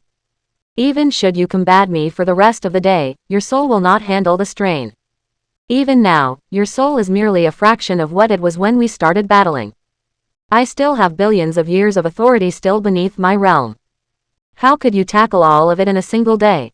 Not even your pets will be enough. Jashin exclaimed. Naruto smiled. So I've got a day to beat your face in until you have one only a mother could love. You know, people have been betting against me my whole life. Some didn't think I'd graduate the academy. Others didn't think I'd survive the Chunin exams. Some didn't believe I'd beat Kiba. Others thought Neji would kick my ass. I didn't even think I could beat Gaara. Many thought I'd lose to Byakugan. And there are 100 times that who think I'll lose to you. And you know, I have a habit of proving people wrong. Naruto said, slamming his hand on the seal. Kuchio's number jutsu. Naruto hollered. The summoning seal on Naruto's arm glowed with a light so bright that even Jashin had to squint his eyes. Those battling from afar turned their heads in shock. Even Kagura gave pause when her eyes finally stared upon a form so heavily revered by her clan. The form of a true divine being. When the light faded, Jashin balled his fists. You would go this far, boy. It is a death sentence. The god warned, albeit with surprising nervousness when he saw his brother, the shinigami, floating behind his young summoner. Shin's yellow eyes hummed with power, his sword between his teeth and his robe glowing with seals whose origin not even Jashin could fathom. Then let's see which one fades away first, your authority or my soul. Naruto said as the shinigami wordlessly flew into Naruto's body. The stars sang and the celestial bodies hummed as god and mortal joined their spirits together. Bright silver eyes turned yellow as the mask of the shinigami covered the Kyuubi Jinchuriki's face. He pointed his sword at the god of slaughter. One day, right. Let's see if you'll start praying by the end of it. Chapter 84. Quote, It is amazing what can be accomplished when nobody cares who gets the credit, by Harry Truman. Quote 2 We must learn to live together as brothers or perish together as fools, by Martin Luther King Jr. Naruto fell to his knees, screaming in utter agony as the veins in his body pulsed with dark purple fire. Amid the great void, he shouted out with none able to relieve him of his suffering. The pain was severe, even more severe than anything he'd ever felt before. It felt like every piece of his body was burning from the inside out, pulling itself in different directions. Naruto might have sworn that even his spirit was being burned away. He fell to the ground, clawing at the void around him. He struggled to try and get himself to his feet, to continue persevering, to continue to deal with the pain, yet it was hard. It was so hard. Finally, the pain was alleviated when the shinigami separated his divine spirit from that of his summoner. Naruto released a heavy breath, rolling over on his back while tightly closing his eyes. You shall not last long if this is all you're capable of, the shinigami said, staring down at the writhing blonde. While the sight was rather amusing, it was also quite sad. Then again, perhaps this was something the god of death should have expected. It wasn't like too many mortals, whether human or otherwise, had the opportunity to perform such a feat as this. And how long was that? Naruto asked. Knowing would only make you frustrated. As I have warned you, this is a very dangerous power. Not even you would be exempt from its consequences. You are focusing too much on the pain and not on the reasons that you require the power. Remember what I have shown you. Do not fear being overwhelmed. I shall see you through it, the shinigami said. Naruto slowly rolled over until he was on his stomach. He didn't even have to see the blood to know that his face was bleeding. I'm trying to remember. It just hurts. It always hurts. The Kyuubi Jinchuriki exclaimed. The shinigami looked upon his summoner, his eyes narrowing. I believe there is a saying upon your world. If it should be easy, then it shouldn't be worth doing. I charge you, Uzumaki Naruto, to stand up. If you don't, then I shall be forced to seek out your mother and she shall endure even greater pain. I have not afforded her my blessing as my summoner. I have granted that to you. Our merger shall be 4, if not 5 times more painful for her than for you. Once she fails, I shall move on to the Uzumaki sisters. Shall you wish them to feel this pain as well? The shinigami inquired. Growling, Naruto forced himself to stand up. Even when he was up, his knees buckled and he fell back down. Nevertheless, he did what Uzumaki Naruto did best. He gritted his teeth, clenched his fists, and shakingly stood back up. He remembered the suffering they'd all endured, and he caught glimpses of what his mother and Yuri were enduring in the frozen realm. The pain was intense, but it was always intense. It was always nigh suffocating, nigh overwhelming, and nigh spirit-crushing. First, it had been the insults, jeers, sneers, and murmurs. Second, it had been the loneliness. Third, it was the isolation. Fourth, it was the training. Yet, Naruto persisted. He always persisted. He never stopped persisting.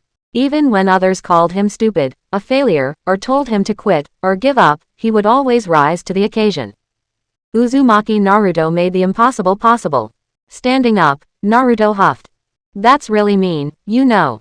Using Ka-chan, Yuri-chan, and Yura-chan to make me quit complaining. You know damn well I'm not gonna let them go through this.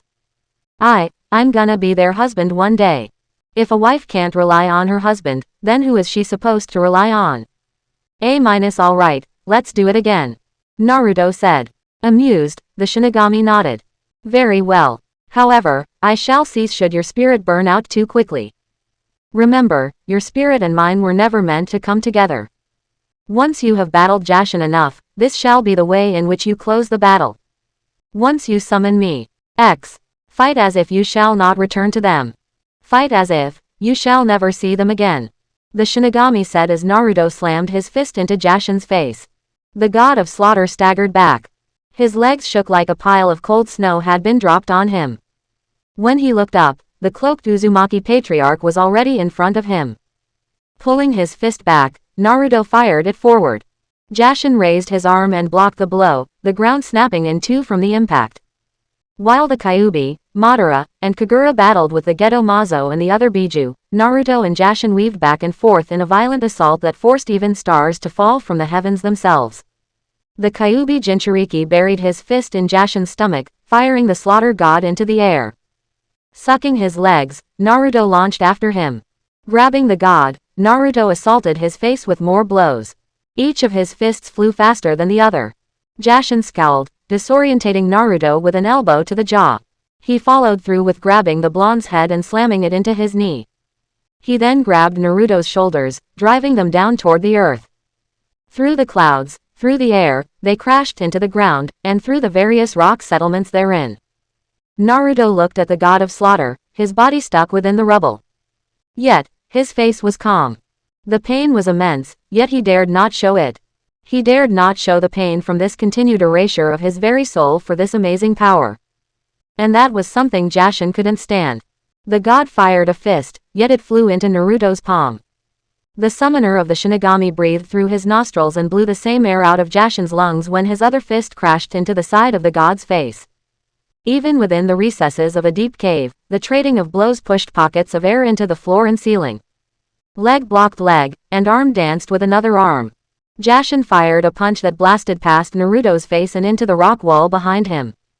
That punch alone was enough to make the entire cavern tremble before Naruto followed through with an even faster blow. Jashin knew not what to say. He staggered back when Naruto's fist collided with his face. Believe him, he tried to persevere, yet it had been eons since he'd felt pain such as this. He couldn't help but reel when Naruto grabbed his shoulders and blasted the both of them through the cavern and back into the horrid, tainted air outside. Do it, Kurama! Naruto hollered, wrestling with the god of slaughter. Jashin turned his head and noticed the Kyuubi open his mouth. Around his two Susanoo armored heads, two orbs appeared. The swords formed by Madara and empowered by Kagura burned with the flames of the Amaterasu. The Kyuubi blasted the full force of a Bijudama toward them both. Jashin tried to move. He bashed Naruto's face over and over, cursing the blonde's name as they were both overcome by harsh, white light. These attacks. It's not a coincidence. My authority is dying. Piece by piece, blow by blow, it's getting harder to control the realm of slaughter. Brother, why would you help him? What do you see in this mongrel of a mortal that you would risk such a wrath? Jashin inquired, feeling the blast from the Kyuubi cursing his both with even more seals of the Shinigami. Every second, every burn, Every mark slowly stripped Jashin more and more of what had been his territory for billions of years, if not more so. As the two fell out of the blast, Naruto and Jashin noticed the Rokubi flying towards them. The slug beast wailed through the air. The two warriors pushed away from each other. Landing on the Biju's body, they ran over it as the tailed beast fell, crashing into the ruins of what was once Kuritaker. Landing on the ground, Jashin panted and so did Naruto. Kkkkkk. Ha ha ha ha ha ha ha ha ha. So this is your answer, Uzumaki Naruto. A gamble where we both bet our ruin. Very well, then let's see where my sisters, the Fates, shall send us. I take it back. You're the most amusing mortal I've ever battled. Take honor that you have made a god feel fear, and that fear excites me to no end. Never had I imagined that I might be slaughtered. Come and, Gwa. Jashin's monologue had been brought to an end when his head was turned to the side courtesy of Naruto's hand. The blonde slammed the god into the ground and crashed his fist into his back. In pain, Jashin snarled as the ground imploded. Slamming his hand on the ground, Jashin summoned countless black spires. Each of them seemed ready to tear through Naruto's body. Thankfully, Naruto had a handle on what to expect. Eons of the Shinigami's knowledge flowed into his brain, enabling him to understand Jashin's tendencies. For a supposed god of slaughter, Jashin was one of the laziest gods in Kami's realm. He wasn't like his brother, Raijin, or his sister, Amaterasu. The Shinigami had more than enough time to see how his brother fought from his numerous conquests. Naruto jumped away, backflipping as spires broke through the ground, barely grazing strands of his glowing silver hair. When he landed, he waved his arm. Immediately, Tobirama, Suiren, Kimimaro, and Yahiko were launched out. Flying through the air and weaving through the spires, Tobirama slammed his hands together. Suiden, Kyomu no Sujin, water release, nihility of the water god. Tobirama, Yahiko, and Suiren exclaimed, blasting a roaring ocean from their mouths. Meanwhile, Kimimaro unleashed a flurry of bone bullets from his fingers. The shower exploded into the water, crashing into Jashin's body while the god summoned a shield of black malice. The clattering sounds of dinted metal over the ocean became apparent.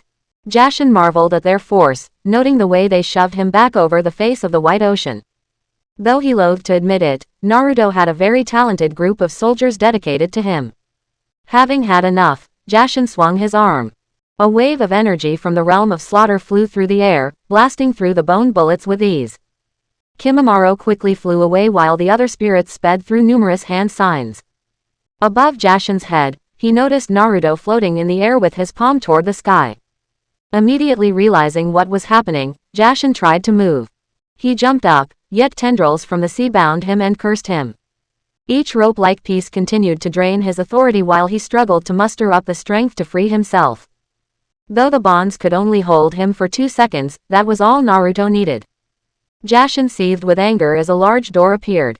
When it opened, a tower of spiritual fire rained down into the pure white ocean.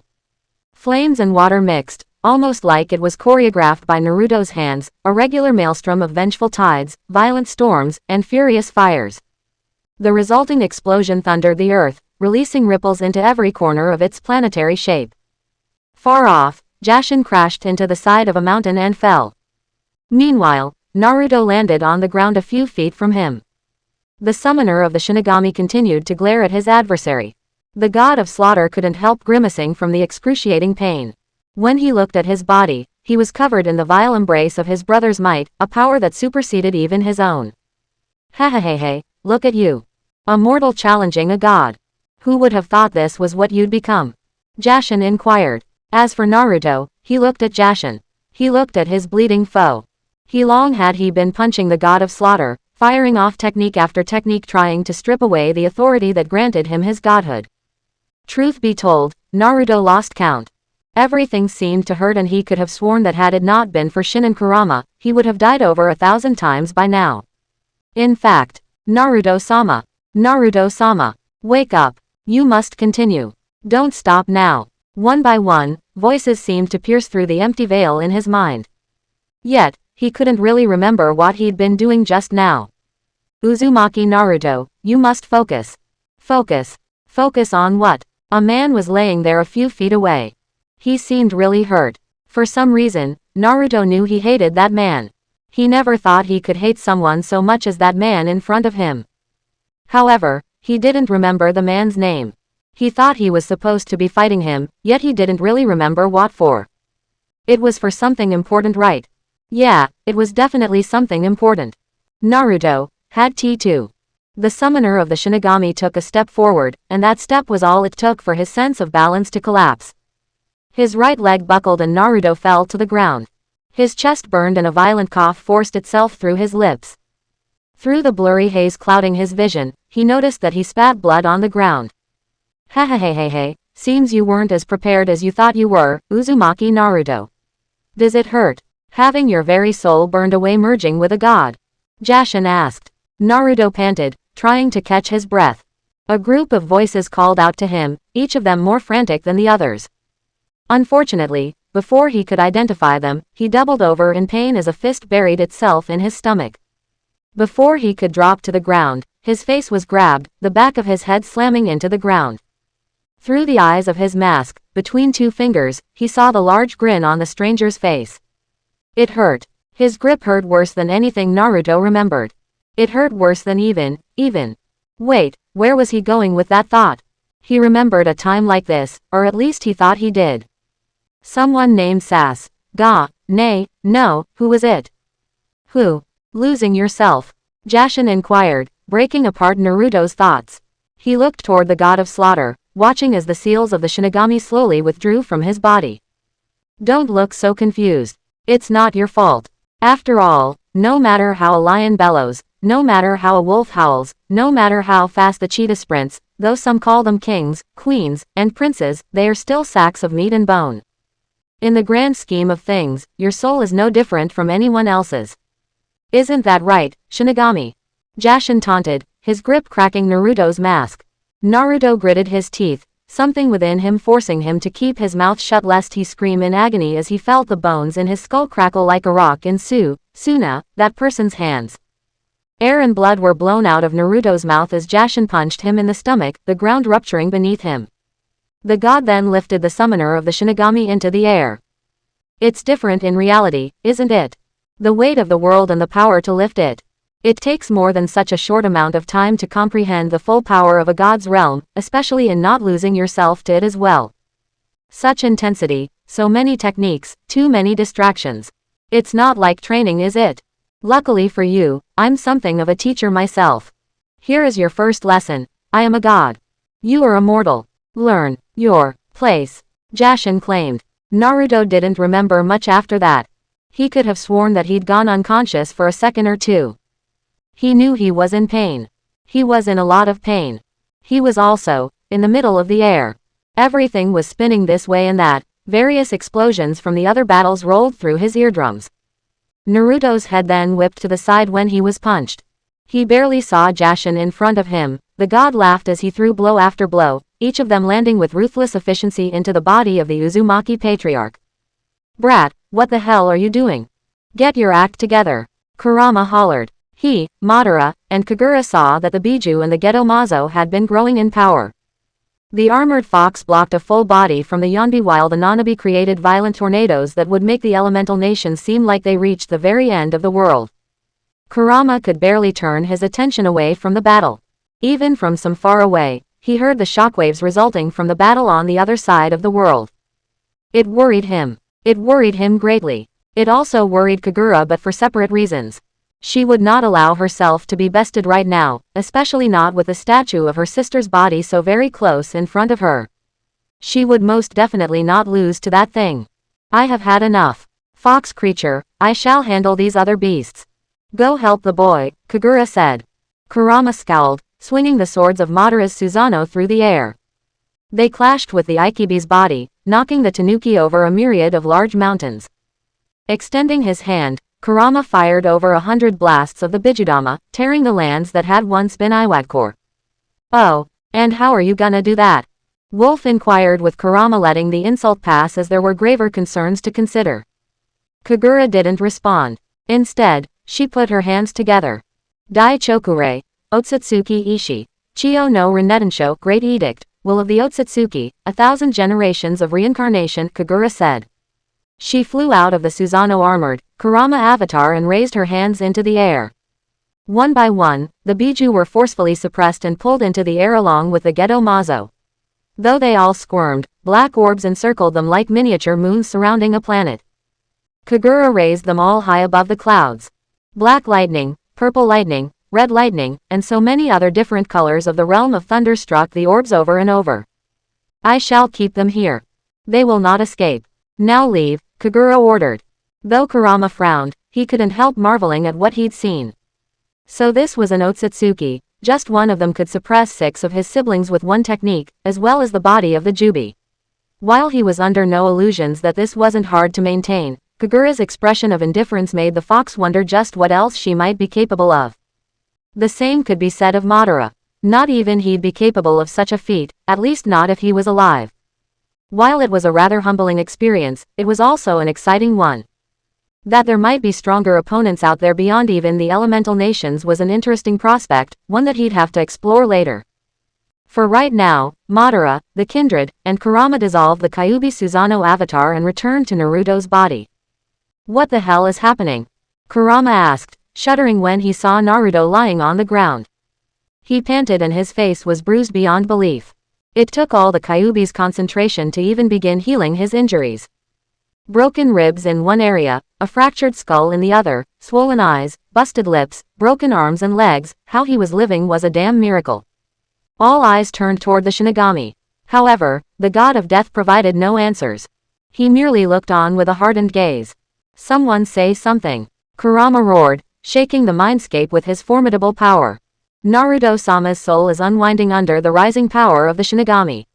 He just can't handle it with all of this fighting. He's also tired. We've all been fighting for 2 days straight.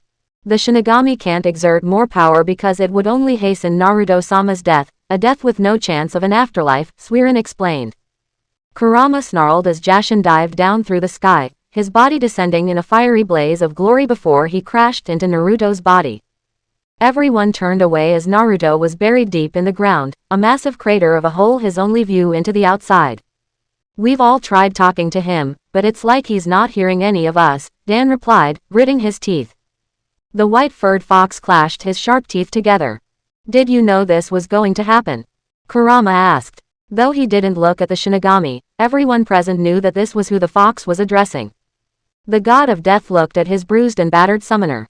He watched as Jashin stabbed a spear right through the seal on Naruto's right hand. He watched his brother torment his summoner. The shinigami didn't bother answering. His indifferent expression angered the Kyuubi greater than anything he'd felt before. He was angrier than when he was wielded by Madara. He was angrier than when he was wielded by Obito. He was angrier than when all the humans attacked him repeatedly in fear of his might. Shinigami-sama, what must I do to help him? Amidst all the indecision and the angst, all eyes turned and looked at Pakura. Surprisingly, she hardly looked worried. She looked resolute, resigned to the shinigami's realm itself. The god of death looked upon her. She looked back unflinchingly. It will be very painful for you, he said. Pakura nodded. If that's what it takes, she said, staring back at her summoner. Meanwhile, Naruto's nails clawed into the dirt. He struggled, everything blurry beyond recognition. Voices kept calling out to him, but against the numbing ring of his own heart and breath, they might as well have just been loud puffs of wind. Why? What did I do to deserve this? Why am I going through this? Why does everything hurt? The Kyuubi Jinchuriki inquired, the burning of his soul continuing to burn away the very essence of what, or rather who Uzumaki Naruto was. Finding a reprieve of sorts, Naruto fell off an underground cliff and crashed into a puddle of murky water. He clenched his fists. Why do I even have this sword? It's so heavy, and yet I can't let go of it. I don't want to fight anymore. I just wanna go home, he said, rolling on his back and closed his busted eyes. After a second, he opened them again. Horror filled his body when he saw Jashin standing in front of him. The god of slaughter looked annoyed. No, he looked furious. His eyes glanced at the sword in Naruto's hand. While Jashin enjoyed pummeling the resistance out of the last hope of the elemental nations, he recognized that somewhere in this young man's fleeting soul, the will to not give up, to not stop fighting, to never back down still burned within him. It was enough to make a god retch. Do not leave us yet, Uzumaki Naruto. I have not permitted you to die yet. Only when I drag the corpses of your people and your family through the rotten ground shall I allow you to follow after them. Imagine what joy it shall be when they find you defeated and kneeling before me. That is a sight I want to see more than anything else." With that, Naruto saw Jashin's fist come down. The next time Naruto was aware of himself, he was back outside, staring at the rotten sky. What was he supposed to do? Naruto-sama. Naruto-sama, it's alright. Don't focus on anything else. Just close your eyes. Close your eyes and listen to the sound of my voice. It seemed so strange. He was sure he remembered this voice. He wasn't exactly sure where he'd heard it, but it resonated with him. It was like water in the middle of an arid desert. "Who are you?" Naruto asked. Jashin quickly appeared in front of him. "Talking to yourself, Uzumaki Naruto." "That's rather unbecoming," Jashin said, lifting his foot. He then slammed it down on Naruto's face, burying him deep into the ground. Yet, strangely enough, Naruto didn't feel the blow. Oh sure, his body was racked with pain and he felt like his very body was being torn in 10 different pieces, but he found himself focusing on the woman's voice. I can help you. I know it hurts, and I know you don't want to fight, but you have no idea how many lives depend on you. Some people need you. Listen to me, your soul is fading away because of your merger with Shinigami-sama. I'm going to repair your soul, but it won't work if you're not in sync with me. I know I'm asking a lot, but I swear it's necessary, Pakura said. Naruto blinked. People were counting on him. Who would count on someone like him? Even more than that, why should he help them? He never got help. He never got respect. He never got attention. Maybe someone else should deal with this instead of him. Unaware that Pakura heard his thoughts, he barely found the time to turn his head from being impaled by Jashin's spear. Of course, that didn't stop him from landing in the ruined lands of Sunagakur. His face bloodied, his robe torn, Naruto leaned up. Naruto, you once wanted to be the Hokage. You, more than anyone, knew how impossible that dream was, how staggering the odds were against you. You knew how many times people tried to deter you from that path. You know why they did. Because they knew they couldn't do it. They knew they didn't have what it took. You did. No, you do. You're not one to shove work onto someone else. That just isn't you. When you see a problem, you punch it until it's gone. While others complain, you confront. You aren't like everyone else. In fact, you are even better than the cage. I ask you, just one more time. Be different. Pakura pleaded. Naruto's lungs burned as he listened. Her words sounded so strange. She sounded like she was talking to a hero on a novel. Sometimes, heroes just didn't win in stories, and yet, he didn't want to be that type of person. Hero or not, he stopped caring about that. He just wanted to win. Alright, do your thing. I trust you, Naruto said. He didn't receive a reply. Instead, he inhaled and immediately his eyes were opened. What the hell happened? Naruto asked. A minor concern, Uzumaki Naruto. Focus. There is still more to do, the Shinigami said, glancing at Pakura being fatally tended to by the others. Unfortunately, Naruto wasn't allowed to delve deeper into the issue before he saw green lightning flash through the sky. Do not leave the battle yet, Uzumaki Naruto. There is still much I must reveal to you and my brother. Jashin hollered, a large piece of energy collecting itself at the tip of his spear. Naruto's eyes narrowed, putting the mysterious problems at the back of his mind for later. He stood up and held out his hand. Kurama, where is Kagura? Naruto asked. She subdued the other Biju and the Geto Mazo. She's keeping them held there while you deal with this bastard, Kurama explained. Frowning, Naruto held out his hand. Around his arm, appeared the jaw of the Kyuubi. In his palm, formed a Rasengan made of golden fire with a sapphire center. Fine, then let's end this quickly, Naruto said, his mask reforming over his face. From afar, Jashin saw this. The grin on his face widened before he turned his spear toward Naruto. A large blast of divine eldritch horrors fired itself in the blonde's direction. Acting quickly, Naruto slammed his hands into the bloodied sand and summoned 5 spiritual doors of the Shinigami.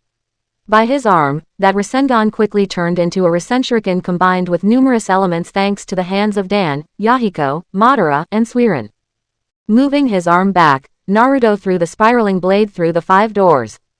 One by one, the Rasenshuriken became imbued with more and more divine power from the shinigami. Hundreds of thousands of souls wailed around it as it collided with the blast of eldritch horrors. From the outer sphere of the elemental nations, the stars themselves were pushed back and the moon cracked as the earth rumbled. Jashin smiled while Naruto glared. Tell me, Uzumaki Naruto, how many people and creatures do you think have been slaughtered since my mother first created this world? I dare say it's an almost insurmountable number, and yet, I'm sure it pales in comparison to how many people and creatures have died and found their way into my brother's domain. However, do you know the difference? Jashin inquired. The frown on Naruto's face deepened, the weight of malice around the world steadily increasing in vast quantities. It's because I know for a fact that even with the power of my brother by your side, I am a god. And you are just one mortal man, Jashin claimed. It was then that Naruto noticed thousands if not millions of black beasts tear themselves out of the ground. Each of them seemed to be brimming with malicious energy. From Suna to Kiri, as far as the east was from the west, the lands were littered with demonic beasts taking the corrupted forms of humanity and its numerous sins. What the hell? Why are there so many? Yahiko inquired, clenching his fists while. I'll admit that you have taken much of my authority over the slaughter realm. It's been a long time since I've been forced to dip into the second realm beneath me. Be honored. You're the first one aside from my family to be tested against it. Try not to shrivel in front of the authority of malice. Jashin claimed, his armor changing once again. The very skin of the beasts decorated his body and his hair, turning it as black as his twisted divine soul. Shin, be honest with me, can we kill these things? Naruto asked. Ordinarily, the Kyuubi Jinchuriki wouldn't care so much about numbers. Hell, he was the one who usually tried to overwhelm his opponent with numbers. He ought to know about it more than anyone else, yet, even he sensed the evil in the air. There was much of it and it was even beginning to pierce through the veil of his protected mind. Had this been what Kurama suffered from for so many years? Bearing the weight of the malice of potentially billions. You know what must be done, Uzumaki Naruto, the Shinigami said. Scowling, Naruto swung his sword. From his blade, Kimimaro, Dan, Yahiko, Suiran, Madara, Tobirama, and the kindred came forward. Additionally, the towering forms of the Kyuubi no Yoko and Morio appeared, snarling at the creatures while Naruto exhaled. The horns on the head of his mask glowed, one with gold fire and the other with sapphire fire. Immediately, Naruto frowned, taking notice that Pakura was absent. Pakura, where are you? Naruto asked. He received no answer. Pakura, Naruto exclaimed. Again, there was no answer. Naruto would have called out again, yet the voice of the Shinigami urged him to focus as the skies rained blood. Fire and brimstone fell to the earth and rivers turned to oceans of blood. Jashin's power continued rising, the malice in the air hanging heavily. It even made Naruto shiver. Then why don't you go? You Kiri shinobi were always good at fighting wars. Go do what you're best at. How fucking dare you? It's because of you Kumo shinobi that we couldn't prosper in our lands. Every sort of trade we've tried, your people have killed and sieged us relentlessly. Even your treaties aren't stabbed as high as your mountains are. Then why don't you Konoha shinobi go? All you're fucking good for is boasting your peace, your talent, and your strength. You go and get yourselves killed then. And leave you Iwa shinobi in the lands that the Shadaime-sama bestowed upon us. We've seen how you act with our citizens. You kick them out of their homes. They weep, too scared to even sleep because they don't know if an Iwa dog will snatch their children and slaughter their fathers. Kushina closed her eyes as she and the rest of her family watched the remaining forces of Iwa, Kiri, Suna, Konoha, and Kumo attack and berate each other like wild animals. The world's gone on hating itself for so long. It almost seems hard to let it go. Selfish desires, wanting to protect others, not being able to sympathize, where did we go wrong? Makoto asked. It was a question no one was able to answer. Even the cage found themselves ashamed as they watched their soldiers interact. What made it even worse was when the Akatsuki watched, some of them cackling and laughing at the unsightly display. Following Yura's words, Kushina, Hinoken, and the rest of the Uzumaki family spread out and assembled everyone outside the village. It was then that Kushina told the cage and the people that they would all be returning save for the civilians, and Kushina warned that there'd be a likelihood that many would die in the battle. At this point, she felt it was better not to mince words. Of course, that got Tsunade to inquire about Naruto and the battle. Many feared the worst, yet Kushina eased their worries that he was alive. Yet, that begged the question, what could they do if even he couldn't do anything to stop Jashin? Why did they have to do anything? None of them asked for this. Kushina-san, are you sure this is a good idea? Just look at them. They don't look ready at all, Rin claimed. It was true. There was nothing Kushina could do to refute her former lover's student's words. If not for Yura's proclamation, Kushina wouldn't have even considered asking these people for help. Like monkeys arguing in the densely forested jungles, their hollering was even louder than the wind outside. On one side, Karui and Omoi were struggling to restrain any of their Kumo comrades that they could get their hands on. Temari and other Suna shinobi tried to restrain their more irate countrymen. Sakura, Shikamaru, and Tenten, with their fellow Konoha associates, held back even their friends. Iwa shinobi and Kiri shinobi even tried to hold back their own. Like a mob looking to slaughter itself from the inside out, what remained of the elemental nations was still ripe with anger, sadness, fury, and a desire for peace, yet with no answers to any of those wants. The people are normally the result of the irresponsibility of the leaders, Sasuke said, staring down at the masses. We can blame each other later. How are we gonna get these guys to work together? Look at them. They all hate each other's guts.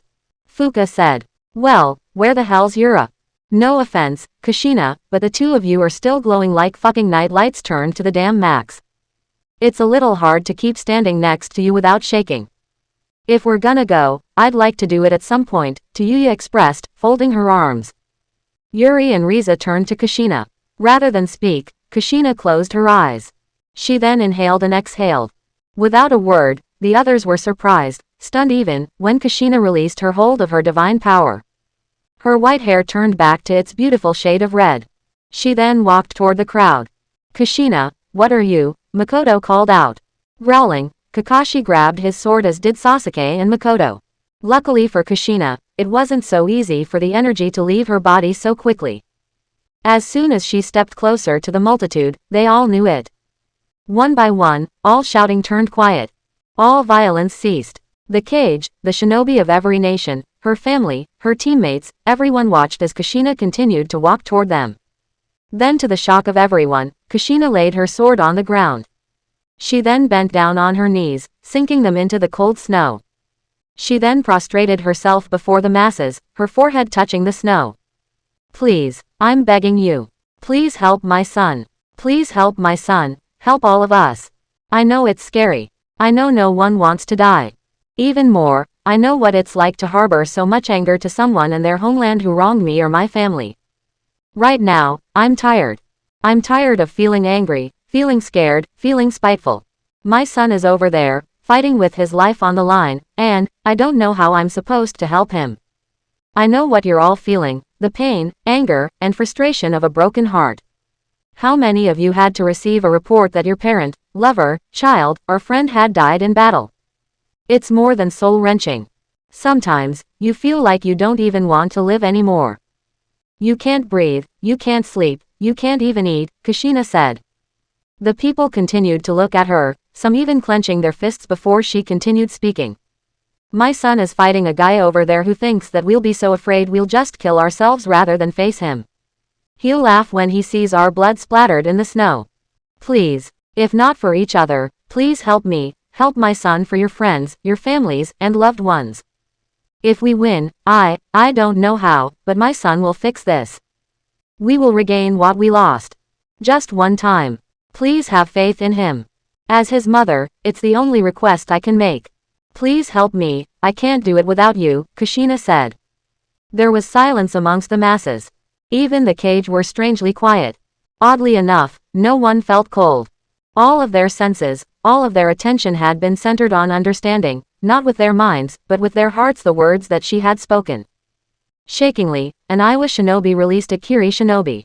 Others dropped their arms and held their heads down. Why us? There's nothing special about us at all.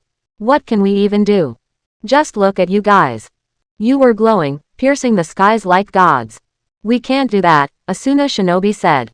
And you won't need to. Everyone stilled. The wreckage was immediately on edge. Even Gaara found himself unnerved by the voice that seemed to spread itself over the masses. As for Kushina and the rest of the Uzumaki clan, it would have been impossible for them to not know this voice. Urane! Yuri exclaimed happily. In front of Kushina, two bright pillars of light appeared. Their radiance was so harsh, it seemed to melt the snow and warm the ice. People were forced to shield their eyes until the glow of the light receded. Once it did, no one spoke a word for fear of breaking the silence. That's Yura. What is this pressure? It feels like my insides are on fire just looking at her, Kakashi thought. Before everyone stood Uzumaki Yura clad in golden flames with hair of violet sapphire. Next to her, kneeling on one knee, was Yugao. Even though she was bright as well, many could make out some sort of armor covering her body. A cape of light silverish blue light flapped in the frozen wind. Yura looked at them all, turning back to her family. She smiled at them briefly, her eyes burning like the flames of a fire pit. She then turned back to the crowd. To fell an empire, not everyone scales the walls. Not everyone fires the arrows. Not everyone raises the charge. Not everyone commands the troops. And, not everyone, takes the head of the emperor. Yet, when all of these things are done together, when the army works together, even the mightiest empire crumbles in the face of proper unity. I know what you're all thinking, Yura said, stepping forward through the crowd. Unknowingly, people stepped away from her, giving her all the space to walk. You think you're being asked to go to your deaths. You think you're being asked to be shinobi, to die with your comrades for the mission. That is not what you're going over there for. You're going over there to live. You're going over there so that our families, our friends, and all those who suffered with them will live, and if you won't go for that reason, then go simply so you can tell Jashin what you really think of him. After all, he thinks he knows you so well, he shouldn't be surprised if you give him a piece of your mind, Yura claimed, her voice reverberating through the crowd. And when Ni-sama wins, you can tell your children, and your children's children how you stood there in the face of a god and you laughed as he cowered in fear. You can tell them that when the god shirks, he fears your might. You can tell them that to this god, you need not kneel. Instead, it is he who shall kneel before you. Yura hollered. There came a deafening roar from the soldiers of the elemental nations. Mei smiled as she looked at Tsunade. The Godime turned to Gaara, who turned to Kuretsuchi, who turned to Ai. The Gokage each nodded firmly. Ready yourselves for battle. We attack now. The Raikage commanded. At that moment, no non-Kumo shinobi cared if it was the Raikage. The flames of Yura's passion ignited their souls. Kagura's frozen domain thundered with numerous footsteps. The soldiers ran back into Konoha while Tsunade approached Shikamaru. Shikamaru, I apologize for the last-minute order, but we shall need a plan quickly. I want you to coordinate with the war advisors from Kiri, Kumo, Iwa, and Suna quickly. Try to have a plan before we leave. Trust me, we're all going to need it, Tsunade claimed. Shikamaru rubbed the back of his head and sighed. Well, after that speech, I think I'd be doing Yura and Naruto if I didn't try my best for a change. It'll be a drag, but this'll be one I don't mind, the Nara clan heir claimed. Tsunade smiled, patting his shoulder while Mei addressed the medical ninja corps. All of you, prepare whatever supplies you can and make ready any tents. We'll be going in hard and heavy. I'd like to leave someone here to protect the Konoha citizenry, but we're going to need every available person that we can get. Mei ordered. Hi. The gathering of medics claimed. Sakura was then placed in charge of them all and she led them back to the house. Yura watched them go before she staggered back, falling into Yugao's arms. Yura-ne! Yuri exclaimed, the others rushing off as the light faded entirely from Yura and Yugao's bodies. Sorry, still not used to doing that. It takes a lot more focus than even I can handle sometimes, Yura said, smiling when she saw the concern on everyone's faces. Though Yura tried to stand, it became evident to everyone that Yugao was the only reason she was even still standing. The others quickly joined in and slowly let Yura down into the snow. Of course, once she was seated, Yura groaned, rubbing her head when Riza punched her over the head. Ouch! She exclaimed while Riza folded her arms. Believe me, you deserve a lot more than that, you fucking stupid idiot. What the hell were you thinking going out into the snow and ice by yourself? Did you ever think that maybe you wouldn't come back? We've already lost so much. Did we really need to lose you too? Riza chastised. Yura continued to rub her head while Yuri laughed at her misfortune. The older sister glared at the younger before she finally exhaled. Well, I suppose you're not wrong. That was very reckless of me, but I did think about that. However, it did what I had to do for Nisama and for the rest of us.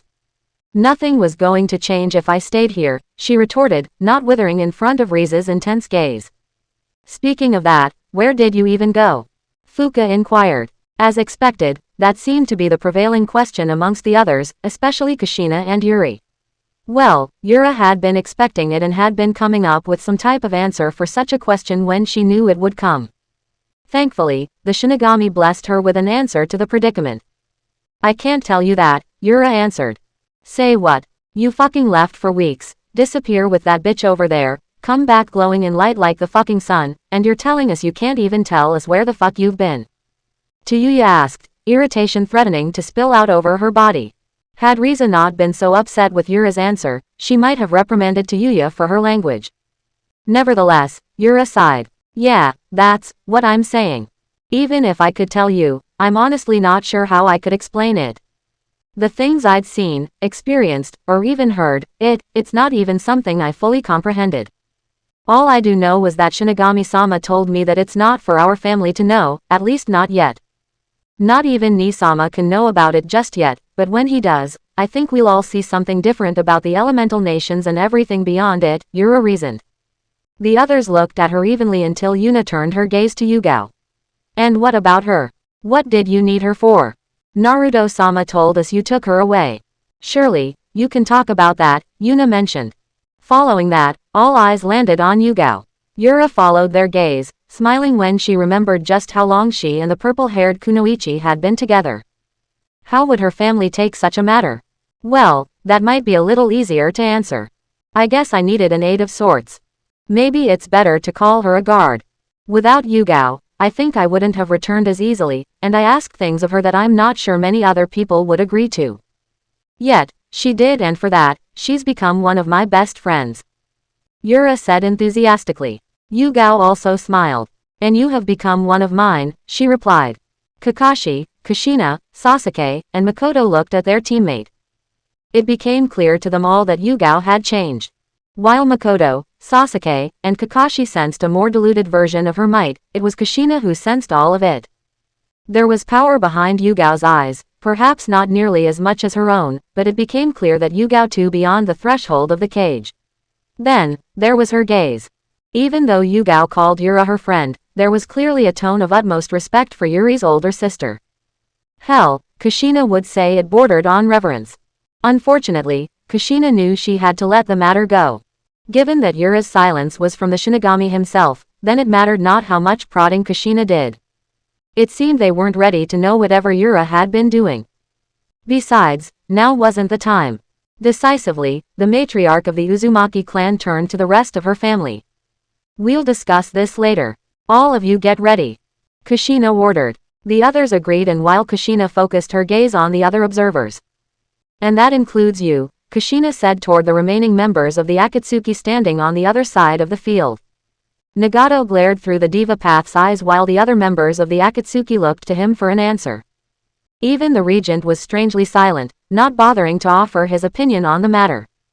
If anyone could have seen his face, however, they would have seen an amused grin on it.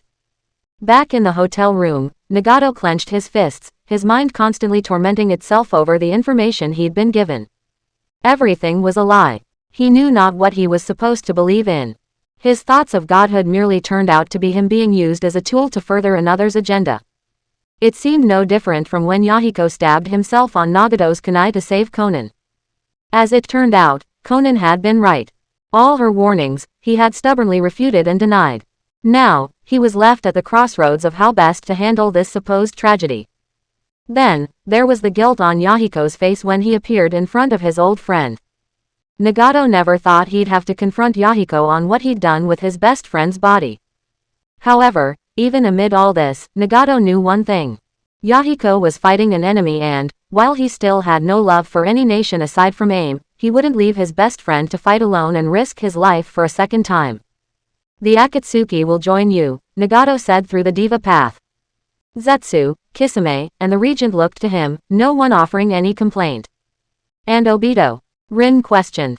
Quote dot dot dot. I cannot speak for him as he has not.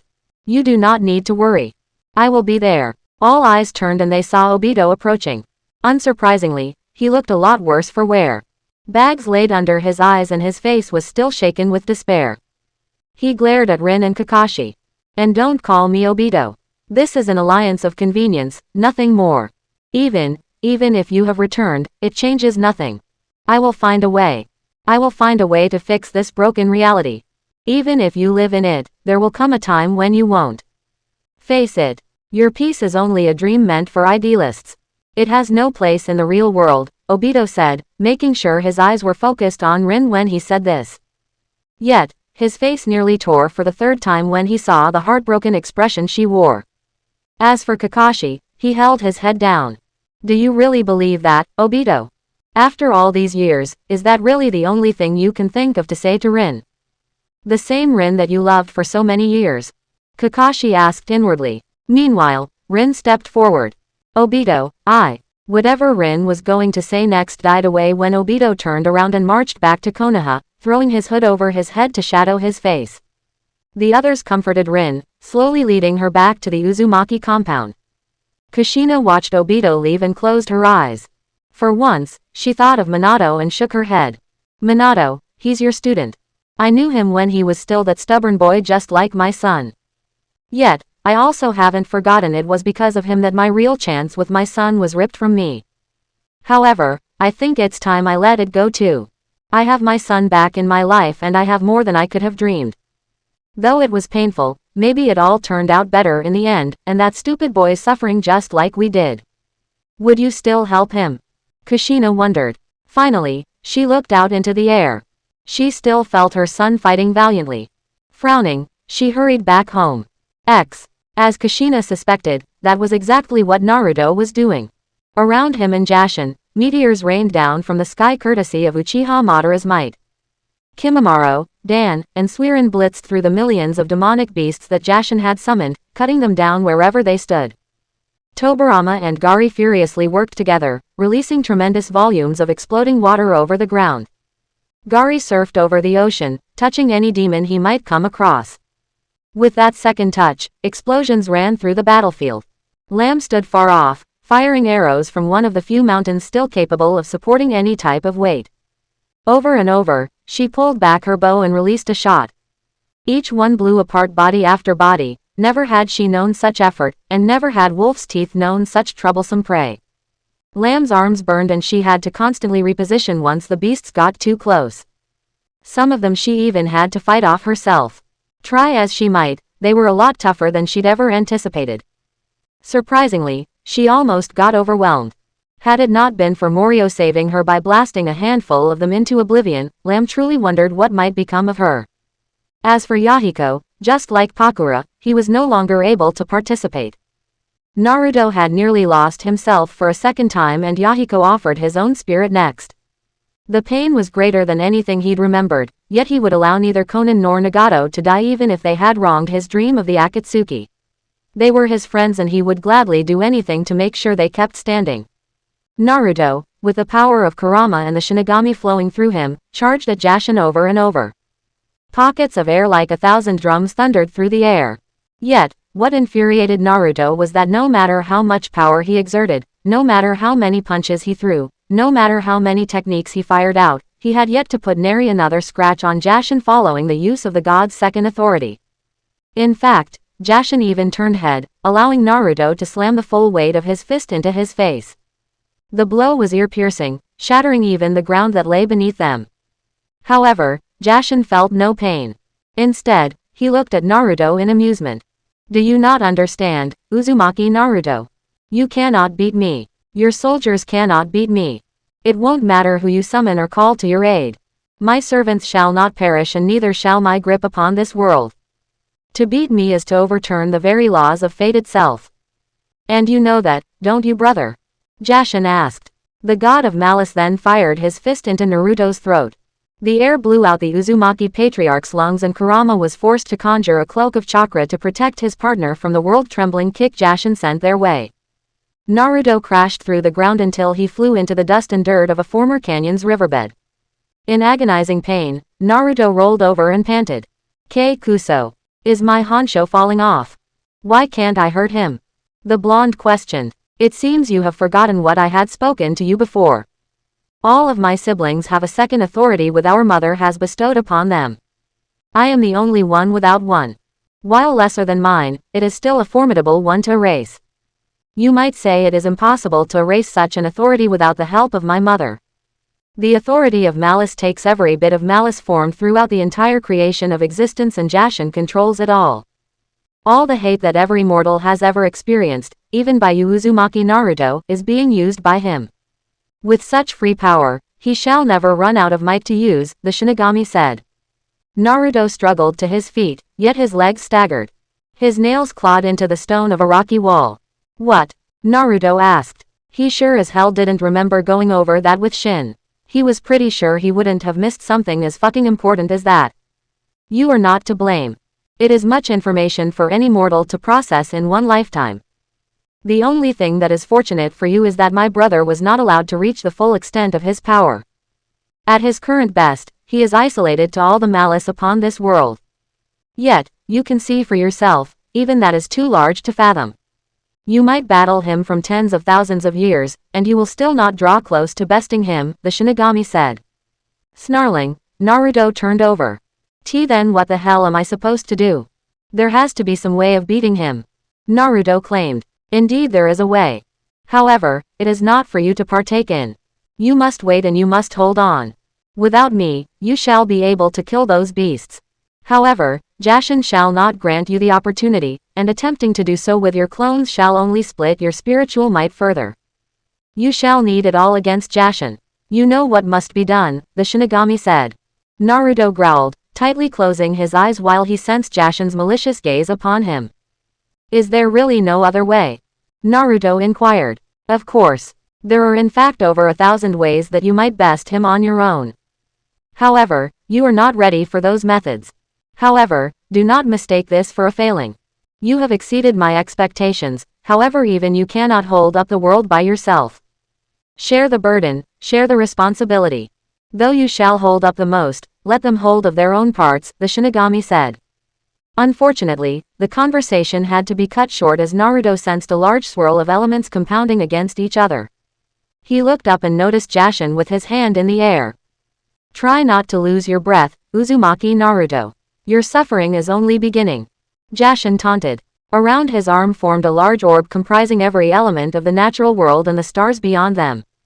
The air blew with such intensity that Naruto was sure Jashin might be trying to bring about the world's largest hurricane. Exhaling, Naruto slammed his hands together. Kurama did the same and the Shinigami empowered them both with divine might.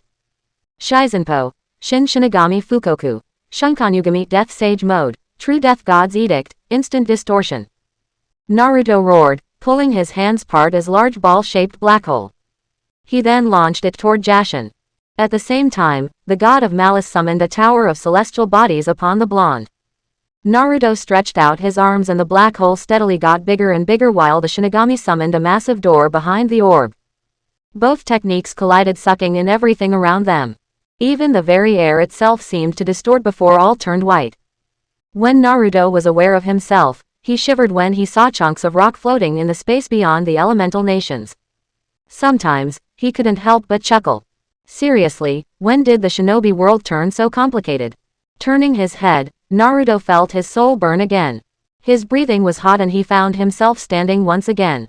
Unfortunately, he found himself alone standing against hundreds of thousands of other beasts. Sorry, Naruto-sama. The spirit aura is too corrupting for even us to endure. The malice in the air, it can even corrupt spirits. Just give us some time, Suiren said, trying to catch her breath along with those who remained. That is something we sure as hell don't have, Kurama claimed. Kimimaro, Gari, Tobirama, Madara, Suiren, and the kindred stared out into the army of demonic beasts, corrupted from the hatred of humankind since the world's very existence. They are indeed formidable, Tobirama stated, attempting to control his haggard breathing. Madara scowled, angry with himself. Never had he been pushed to such a limit as this. He didn't like it. He didn't like it at all. Never had he thought he'd be pushed so hard after Hashirama, especially not by mindless beasts. And yet there are still so many. I dare say they are growing more durable than before. We could dispatch them easily before. Now it feels like we can't even take down 10 without nearly getting overwhelmed, Swiren claimed.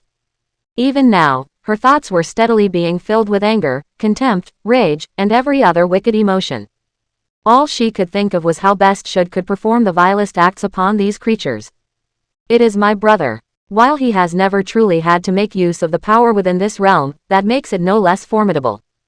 Just as my summoner, and the rest of you that serve him, gain your strength from my own, so too do the vile spawns which Jashin has made. They are powered by the malice which had consumed this world for so long. Additionally, they have gained in might from your own frustrations, and the angrier you grow the more my brother shall take control of you. Why would you think even vengeful spirits sail through my realm? Even they are not free from my brother's wrath, the shinigami said. And what happens to us then? Kimimaro inquired, staring down at Pakura and Yahiko's unconscious forms. The shinigami remained silent for a small while. You shall become little more than the beasts which you combat until you have become so warped that you shall even maliciously take the souls which float near you. Should I leave you to your own devices, you would even feast on the soul of the living until they are little more than dried husks, the shinigami then said, making the others scowl. They looked upon the remaining beasts, millions littered what was once their home planet. Can we really win? Gari asked. That question seemed to pierce through the veil of everyone's mind. When they looked at the former Iwa shinobi, they couldn't even be angry at the question. They looked at themselves, all of them burning away from being in such close proximity to the god of death and the god of slaughter. They even felt the declining strength of Naruto's own soul. Pretty soon, one of them would have to sacrifice themselves again to make sure he'd keep fighting. Was this really all they could do, whittle themselves down until there was nothing left of them? What would happen to Naruto when he ran out of people to help him maintain his spirit? Shinigami-sama, Swiren said, turning her gaze toward the god in question. Even now, she shivered when his gaze fell upon her. Just out of fear of what would happen to her if their gazes met, she stared at his chest instead. Even now, would you still believe that we have a chance at victory? She asked. When the god of death looked at her, he found himself oddly enough amused by the question. Rather than answer her, he looked back at his summoner. Though no one would ever know, his eyes gleamed with pride when he still saw his summoner holding his sword in his hands. Immediately, the others gasped as they felt their nervous minds grow steady. Their trembling bodies stood still and even the fading of their bodies stalled. We will win, Naruto suddenly said, breaking up their crestfallen spirits. Swiren looked upon her watching as her spirit found itself invigorated by golden flames. Following her, Tobirama, Madara, Gari, Kimimaro, Yahiko, and even Pakura were strengthened. The latter of them all opened her eyes and leaned up, much to the utter shock of everyone else. Pakura, but how? Gari uttered while Pakura immediately looked toward her summoner, her master, her friend. Meanwhile, the shinigami focused his gaze. How interesting. On the outside, when Naruto exhaled through his nostrils, 2 blasts of golden fire expelled out. When he inhaled and exhaled through his mouth, violet flames became his breath. Upon the Uzumaki Patriarch's forehead, gold and violet flames danced in complete unison. Both flames decorated his robe and mask. Far off, Jashin couldn't help but frown, watching when Naruto set his gaze upon him. Hey, so that's your answer, is it? You should see that it's hopeless. What keeps you fighting? What end goal do you see with your mortal gaze? The pain you're under must be tearing you to pieces. Even if you, however minute your chances, best me and save the world. Dare you to think what that means for you? Jashin thought to himself. Well, that was fine. After all, Jashin had faced a few pitiful resistances during the eons that he'd reigned as a god. How unsightly. However, that's to be expected from a race such as yours. Very well, we'll end this. From here on out, I won't let you interfere. Remember this moment. It shall be your last.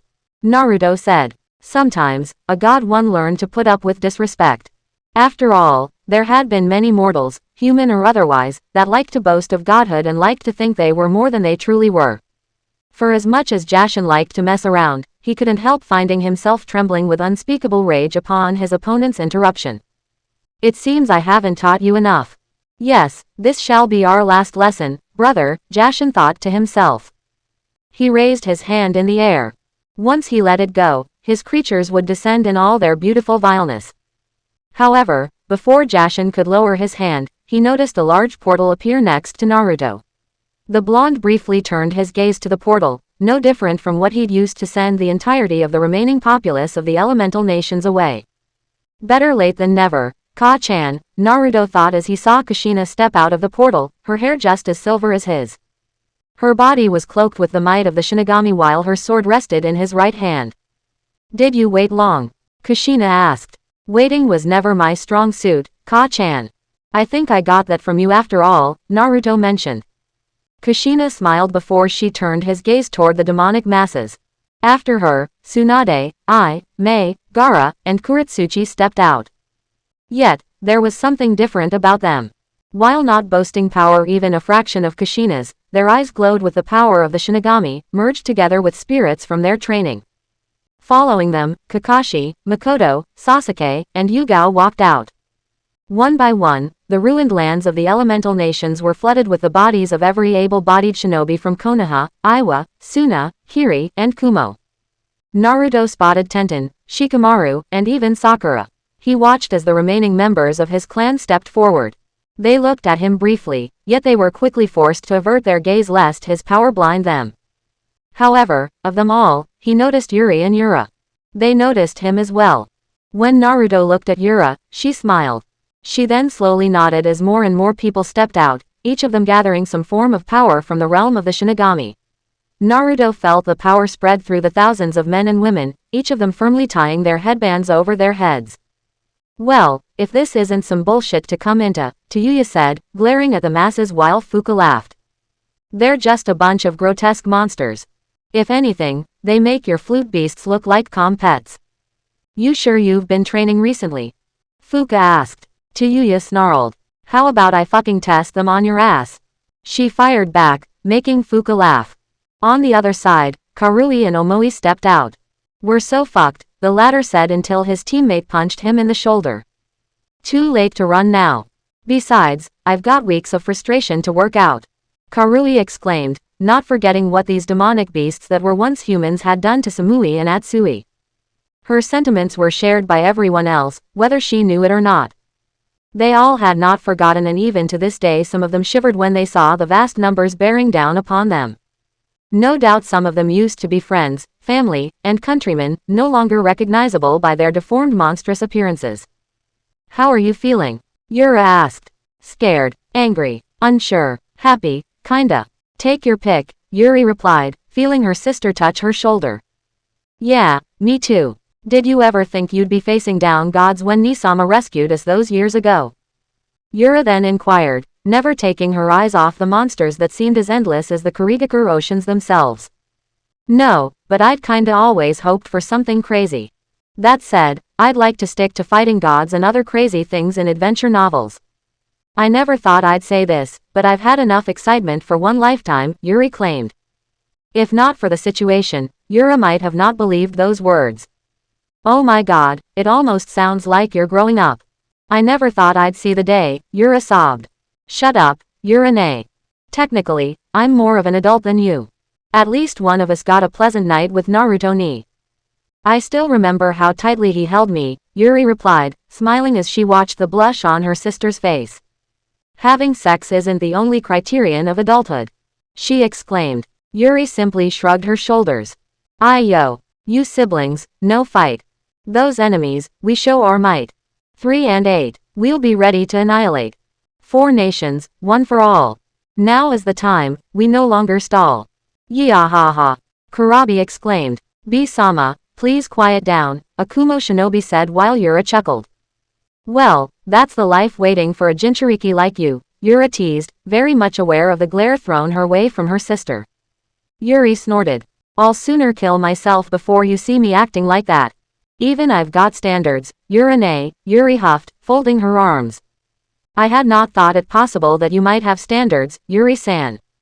Ignoring the slight, Yuri turned. Not the time, Konan-san.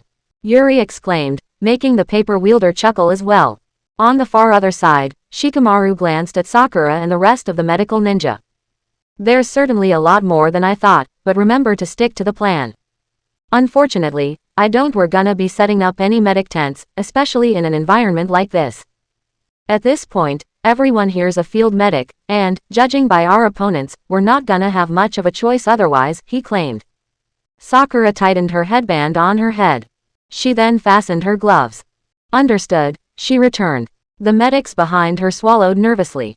And Tenten, Shikamaru called, making the weapon user glance at him impatiently. The Nara heir saw this and exhaled. Don't throw your life away, he said. I wasn't planning to, Tenten growled, hardly intimidated by the force in front of her. From within Naruto's blade, Pakura and the others watched in silence as more and more stepped out of the portal Kushina created. Even Yahiko stilled when he saw Nagato's diva path step out alongside the remaining members of the Akatsuki. Kahahaha, never thought I'd find myself standing next to you. Hope you don't drop your guard. I'm still gonna kill you after all, Kisame said, taking a confident, if not arrogant, step next to Guy. Quote. Have we met? I don't really remember you, Guy answered. Not even Zetsu could keep the chuckle out of their mouth when they saw Kisame snarl in annoyance. Far off to the west, Yuna and Itachi gazed across the vast nothingness. Did you ever think you'd live to see a day like today? She asked. No, and while the circumstances are undesirable, this is an outcome I'd always hoped for. I just pray that when we are victorious this might put an end to everything, Itachi answered. He looked at Sasuke and his mother. If anything, he never thought the day might come when he'd be standing behind them. Sasuke, you might not realize it, but you've long since surpassed me. Now, I think I aspire to be like you, the older brother of the Uchiha heir claimed. A pleasant smile graced his face while Yuna rolled her neck. Far forward, Tsunade took as close a step to Kushina as she could. Are you feeling all right? She asked. While the Hokage and Kushina had a very tense relationship as of late, Tsunade knew they were still family. Also, while she didn't know the ins and outs of gods and all this spiritual power stuff, she'd rather not lose herself to the spirit she was currently merged with. I am better than I've been in a long time, Kushina answered. The redhead then looked at her family. Riza, Tayuya, Karen, Fuka, Karui, and Omoi stood strong. Jugo and Suigetsu stood amongst them. She then locked eyes with Yuri and Yura. With a hand, Kushina beckoned them forward. They pushed through the crowd until they stood next to her. The two sisters breathed in and out slowly. Yura's hair turned into violet fire and her body became as gold flames dancing in the sky. Just like Kushina and Naruto, a cloak of Honsho spawned around Yuri's shoulders. Are you both ready? Yuri inquired. Always, Yuri-san, Shizune said. Standing next to her in a void of nothingness, Ebisu nodded.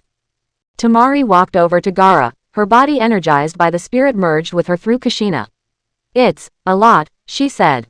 Yes, Gaara answered, staring at Naruto. Even just standing here, the Cage realized that every person standing on this corrupted soil had their soul, their very spirits strengthened just standing by standing next to the Uzumaki patriarch. Never would I think that the boy I fought 2 years ago would turn into this. Uzumaki Naruto, indeed even the Cage themselves stand behind you. Though I am sorry that your dream shall not come to pass, in the end, it was true. Such a position was much too small, much too limiting, for someone like you, Gaara thought. Naruto surveyed the shinobi alliance and he heard Kurama chuckle. I must be getting old if I find myself comforted seeing the ugly mugs of those humans.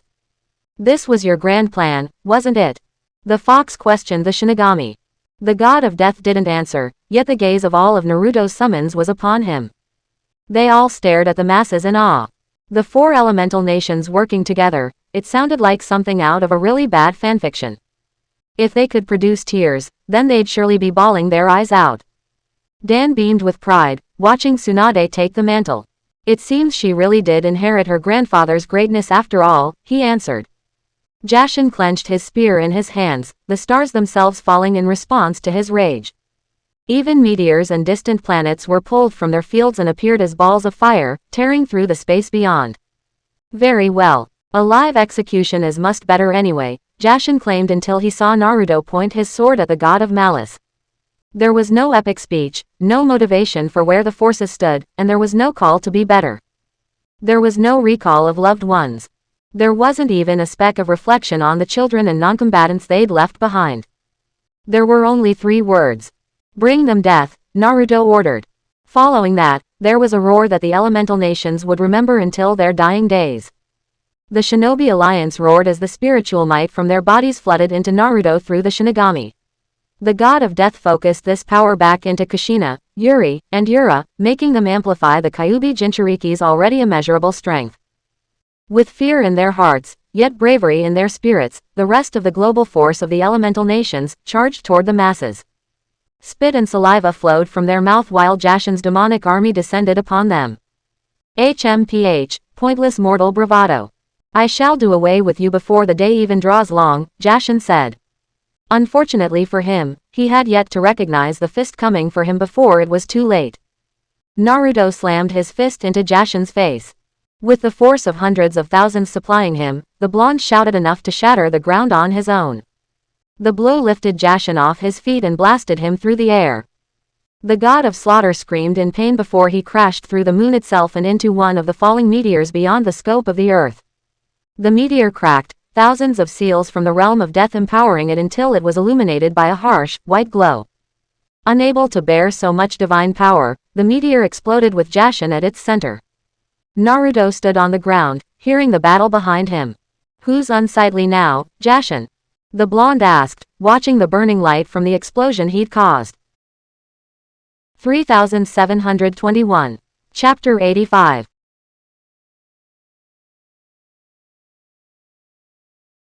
Quote, we desire the good of the world and the happiness of the nations, that the bonds of affection and unity between the sons of men should be strengthened. What harm is there in this? These fruitless strifes, these ruinous wars shall pass away, and the most great peace shall come. By Baha'u'llah. Warning. Character deaths. Like. A lot. Before the battle could even begin, the army of the elemental nations watched, entirely stunned at what they'd just seen. Even when they looked at the moon, their minds refused to comprehend the crater-sized hole that had been blasted through it. Of course, they couldn't keep their gazes held for very long because there came a loud explosion beyond the atmosphere of their world. They were forced to cover their eyes from what could only be described as a flashbang that might ruin their eyes for the rest of their natural lives. I feel like we're a bit out of our league here, a shinobi uttered as harsh winds beat against their bodies. No shit. Another exclaimed. Thankfully, the explosion died down and so did the lights. When things faded, the masses stared at Naruto. Truth be told, he was a little hard to look at. Some feared staring upon him too long lest they go blind. The Kyuubi Jinchuriki didn't focus on them, many were happy he didn't. They doubted they'd be able to stand against the enemy if he did. That said, it was much easier for others, namely Kushina, Hinoken, and the Uzumaki family. Kakashi found himself reminiscing about the young boy that ran at him headfirst. That same boy who barely passed the academy with the worst scores in the institution's history now stood with every eye upon him. This was the same boy who could barely walk up a tree 2 or 3 years ago, the same one who tried so hard, and failed, to create the Chidori with absolutely no talent for lightning-natured chakra. Team 7, it's always been an unusual number. Yet, never have I known such a thing like that until now. Naruto, who would have thought that the number 1, hyperactive, knucklehead would become our savior? Look at them, Naruto. Even the cage are in awe of you, Kakashi claimed. The former instructor of Team 7 couldn't have been more right. As the Hokage, Tsunade had been more than used to making mistakes and having regrets. Yet, never more than now had she regretted banishing Naruto. Outside of how horrible it made her feel, she wondered if she'd just dismissed potentially the greatest Hokage, and Kage, the world might ever know. Kushina smiled briefly before she turned her gaze back to the beasts heading their way. She raised her sword into the air and pulsed a wave of Honsho. Immediately, everyone remembered why they were there. From her amazement, Yuri turned a seething scowl toward the coming masses. I've been needing this for a long time, Yuri claimed, slamming her hands together. 8 and 3, we go on a killing spree. 3 and 8, it's them we'll annihilate. We. Kurabi yelled while Yuri exhaled. Let's go. ISOBU. Yuri hollered. No need to tell me twice, girl. Just make sure you can handle the pace. The Sanbi exclaimed with a deep growl. Everyone watched as the full forms of the Sanbi and the Hachibi appeared. Yet, for the first time, no one shirked at the sight of the Biju. Rather, they were overjoyed to have their own source of planet-tearing strength on their side. At the front of the army stood Kushina and Yuri. The mother of Uzumaki Naruto spoke no words. Instead, she charged at the demonic army placed before them.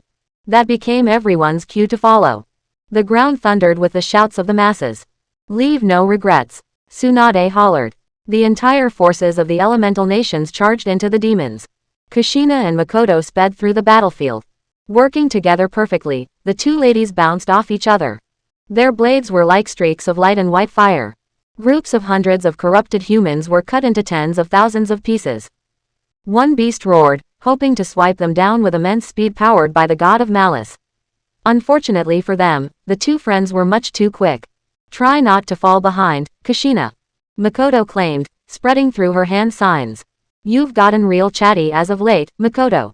I guess you got something to get home to," Kushina answered back, holding her swords back. With a harsh swing, a crescent slash ripped through the ground while the mother of Uchiha Sasuke blew a stream of white-hot flames into the midst of the beasts. The ground was ripped from under the corrupted humans' feet as they were burned and slashed away. Meanwhile, Sasuke and Itachi unleashed the full might of the Susanoo, breaking through the enemy lines while their respective armors protected them from the rain of black spears. "Don't get complacent, Sasuke. Remember to provide as much cover as possible," Itachi instructed. "I don't need you to tell me," Sasuke grumbled, focusing his gaze on an unmanned patch of land. There, the flames of the Amaterasu danced in all their splendor. In response, Sasuke was awarded with the screams of his enemies. If one looked closely, they would have seen a bit of sapphire fire in there. Meanwhile, Itachi swung the Susanoo's Totsuka blade, sweeping through miles of land and corrupted flesh. One by one, many were sealed into his gourd. To the far south, Yugao and Kakashi landed in front of a myriad of elemental nation shinobi. "Reikiri, Chika abundant lightning blade, undergrounding dividing," Kakashi exclaimed, stabbing his sword into the ground. "Suiten, Sora Haratsu water release, sky rupturing," Yugao called, turning her sword to the air. The two sword masters charged with the forces at their backs. Water covered Yugao's blade, turning pure as crystal from being touched by her glowing body. Her sword clashed with the lightning from Kakashi's sword. Over and over, their blades touched. Furiously showering sparks splintered off their blades while they dashed through their adversaries. Kakashi landed on the shoulder of one, beheading it quickly, and fired a blast of lightning toward Yugao. Kakashi had no reason to be concerned for the action as Yugao's sword seamlessly absorbed the lightning. She then threw her sword into the air. The land became ripped with lightning bullets like an underground bar's light show. While the sword stayed in the air, Kakashi took hold of the lightning and exhaled. "Rakiri, Raijin no Korin lightning blade, descent of the lightning god," Kakashi then called, breaking the dark clouds with a palm of pure lightning that would have made even the god of thunder proud. The palm slammed into the earth, dividing one side from the other. Countless beasts fell into the crater below. Kakashi turned his head, watching the millions of others descend upon them. Yugao stood at his side, the lasting streaks of lightning fading away. "You're getting old, Kakashi-senpai. I'll overtake you soon enough," Yugao teased. Kakashi laughed, watching the rest of the forces charge into the masses. "I'm hardly 30 yet, Yugao. Give me a break," Kakashi countered. Yugao shrugged her shoulders, glaring back at her adversaries. The spirit she was currently merged to screamed for more combat, yet she made sure to keep her nerve. It was only because of Kushina and Yura that the voice wasn't threatening to overwhelm her. The memories she'd seen and the things she'd learned all seemed beyond the scope of the elemental nations. "I guess this just proved that old proverb. There is indeed always someone better out there," Yugao said. She then effortlessly swung her sword, blasting out waves of wind scythes. With ease, she took the heads of at least 10 or 20 corrupted humans. Their deformed bodies fell back to the earth, disappearing into black ash. Yugao then felt the ground explode, nearly throwing her and others off balance. She looked into the distance and saw giant balls of light, no doubt from Yuri and the Hachibi Jinchuriki working together. That said, Yugao wasn't given the reprieve to look away for too long before she noticed the Raikage flash past her, his body blazing with orange lightning. As expected, his strength had been multiplied by hundreds of times. Even he could break the creatures with minimal effort. Drilling Liger Bomb. The Raikage hollered, grabbing one beast by the scruff of its shoulders. With a howl that would make any previous Raikage proud, he spun the corrupted demon through the air. Violent sparks of orange lightning spilled over the ground as he slammed the both of them into the multitude of bodies below. A pillar of lightning surged into the sky, unleashing orange spears over the masses. From where he stood, Naruto spared one look at the pillar of lightning miles off in the distance. While it was impressive, it was just one of the hundreds of thousands of jutsu being thrown around as more and more explosions ripped through the ground. He closed his eyes and clenched his fists when he heard the screams of some men and women valiantly dying at the hands of their opponents. For all their improvements, the demons which Jashin summoned were still immensely powerful. If anything, all his mother did was give the elemental nations a fighting chance. Naruto watched their spirits sail into the air while their friends, despite the grief, pushed onward. From afar, a Konoha shinobi covered for an injured Iwa shinobi. A Suna shinobi picked up a battered Kiri-nin, taking them to the medic units. How odd that the world seemed to be steeped in chaos, yet his home had finally come to understand the term of unity. While it was sad that it took the literal end of the world for such a situation to come about, perhaps that was a lesson that was meant to be learned for them all. Turning his gaze back to the realm beyond his world, Naruto exhaled. Sucking in his legs, Naruto drew the attention of everyone when he blasted into the air. With the power of the shinigami fueling him, the Kyuubi Jinchuriki flew higher and further than any of them could see. Kushina watched as her son disappeared beyond the dark clouds. "Come back alive, Sochi. I need you," Kushina claimed before she noticed her other opponents. Holding out her hand, she formed the dark portal orb, the Shinigami. With a shout of her own, she charged toward her innumerable adversaries with Yura at her side. As for Naruto, he found himself floating in a vast nothingness, watching as stars fell across the heavens. Never did the young Uzumaki think that he might be journeying beyond even his world, much less look back at it from here. It seemed so far away, yet even out here, the smell of blood was palpable. The planet, normally as blue and green as he remembered, was now black and red like a bloodied moon on a cold, dark night. It seemed to be on its last legs, close to collapsing in on itself. Yet, even from where he stood, he could make out the battlefield happening across almost a quarter of the planet. He saw Yuri and Kurabi fire off numerous tailed beast bombs, covering the planet in a myriad of giant explosive shockwaves. Unfortunately, he couldn't peruse the situation below anymore because he shifted his focus back to his own battle. In front of him stood Jashin. While the god seemed largely unaffected by the blow the Uzumaki patriarch had dealt to him, there was a bit of satisfaction the summoner of the Shinigami had when he saw a trail of blood fall down the side of Jashin's lips and under his nose. Wordlessly, Jashin wiped the side of his lip and cleaned his nose. "How does it feel, Uzumaki Naruto? To step into the realm of godhood? Is it everything you mortals wished it was? I hope you enjoy it for all it's worth," Jashin claimed. "Yeah," Naruto said, his coat surging with power. "I'm gonna enjoy kicking your face in," he retorted, immediately appearing in front of Jashin, much to the god's surprise. The god of malice barely had the time to block the blow aimed at his chest with his arms. The force of the collision crashed into the side of the moon and even the earth itself. Man and demon stopped fighting only momentarily, falling to the trembling ground in surprise. Even the stars and other celestial bodies around the summoner and god were pushed back. Jashin felt his entire core tremble, and though he might never admit it to himself, somewhere within his black, violent heart, he grew moderately concerned. One might even say, he was a little worried. TCH. What is this boy? Where is this power coming from? Jashin inquired before his head was whipped to the side in surprise from a blow he hadn't even seen coming. Naruto quickly followed through by grabbing a fistful of Jashin's red hair. In the void of space, Naruto slammed fist after fist into the god of malice's stomach. Each blow burned the insides of Jashin with violet fire. The Kyuubi Jinchuriki then swung Jashin through the air, firing him down and through the moon for a second time. With the Shinigami bolstering him, Naruto flew after the god of malice. At his sides, chakra avatars like the Maw of Kurama appeared. Between their jaws, Gari and Suiran, along with Pakura and Dan appeared around each of his hands. Naruto formed a Rasenshuriken in both hands while the others supplied him with the nature of the elemental Honsho. Yet, that wasn't even enough. The Shinigami and Morio took in the part of the void itself. Sparkling stars and celestial bodies were taken into the twin shurikens. Like violently spinning systems of stars themselves, Naruto charged toward his adversary. Shizenpo, Shin Shinigami Fukoku, Rasenshuriken, Chudama Tentarasan no Haratsu, Death Sage Mode, True Shinigami Edict, Spiraling Hidden Hand Blade, Ultra Big Ball Spiraling Celestial Alignment. Naruto hollered into the very void itself. With all his strength, he threw the 2 shurikens toward Jashin. The god of malice groaned, finding himself alone on a lifeless planet. He looked up and noticed the massive shurikens coming upon him. Yet, his eyes filled with worry when one Rasenshuriken went through a golden door and the other through a violent door. Embodied with gold and violet flames, the 2 shurikens crashed into the planet, violently tearing it to pieces with enough force to even warp the space around them. Before Jashin could right himself, Naruto shouldered him down toward another planet. The blonde then raised his fist and crashed it down.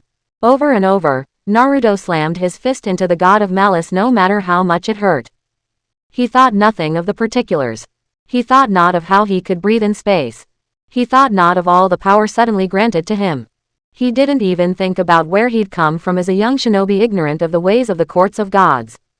All he knew was that he had to keep fighting while he still held the advantage. Should he give Jashin even a moment, he would kill the others without mercy. Naruto threw his fist again, but this time a bloodied Jashin caught it. Ha, ha, that's the spirit, boy. But don't think I'll let you run away with the battle so quickly. Don't think I don't know what you're trying to do. Worry not, I'm not going anywhere. This is the battle I've been looking for my whole life. Your ruin or mine, which shall come first? Let's find out, Jashin said, kicking Naruto away hard enough to split the ground between them.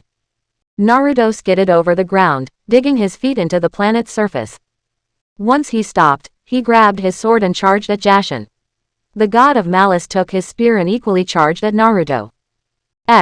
Kushina and the rest of the Shinobi Alliance trembled as the planet rocked against the force from Naruto and Jashin's combat affecting even them. Some were worried that even the planet wouldn't survive such a vicious onslaught. Yet, Kushina knew that for all their fighting, the god of slaughter wouldn't allow his world to be broken so easily. They were free to battle for their planet as long as they wished. Naruto, be careful, Kushina thought, turning her attention back to her opponents. One beast lunged at her, but she quickly vanished in a blur of speed. Immediately that beast and 10 others of its kind were torn apart while Kushina charged into the others. With blinding speed, she jumped to her left side when one blasted an array of void energy in her direction. Others quickly followed suit. Kushina exhaled slowly, tightening her grip on her sword. She stared at the others that remained. There was a lot of them. Of course, she couldn't stop there. The rest of her family was fighting as hard as they could. The battlefield was vast and numerous men and women had fallen since Naruto blasted Jashin away. Kushina saved and intervened where she could, but even for her dealing with 20,000 of these things on her own was exhausting, even with the might of the Shinigami racing through her. Then she had to keep her focus on the other spirits people were merged with. Many of them wouldn't hesitate to cause havoc if she didn't keep her mental strength intact. You two shouldn't be standing anywhere near me. I can't promise that you won't suffer some collateral damage if you stay this close, Kushina said, glancing at Fuka and Riza. Please, I'm not gonna be the one explaining to my handsome cousin that his fiancé died when I could have prevented it.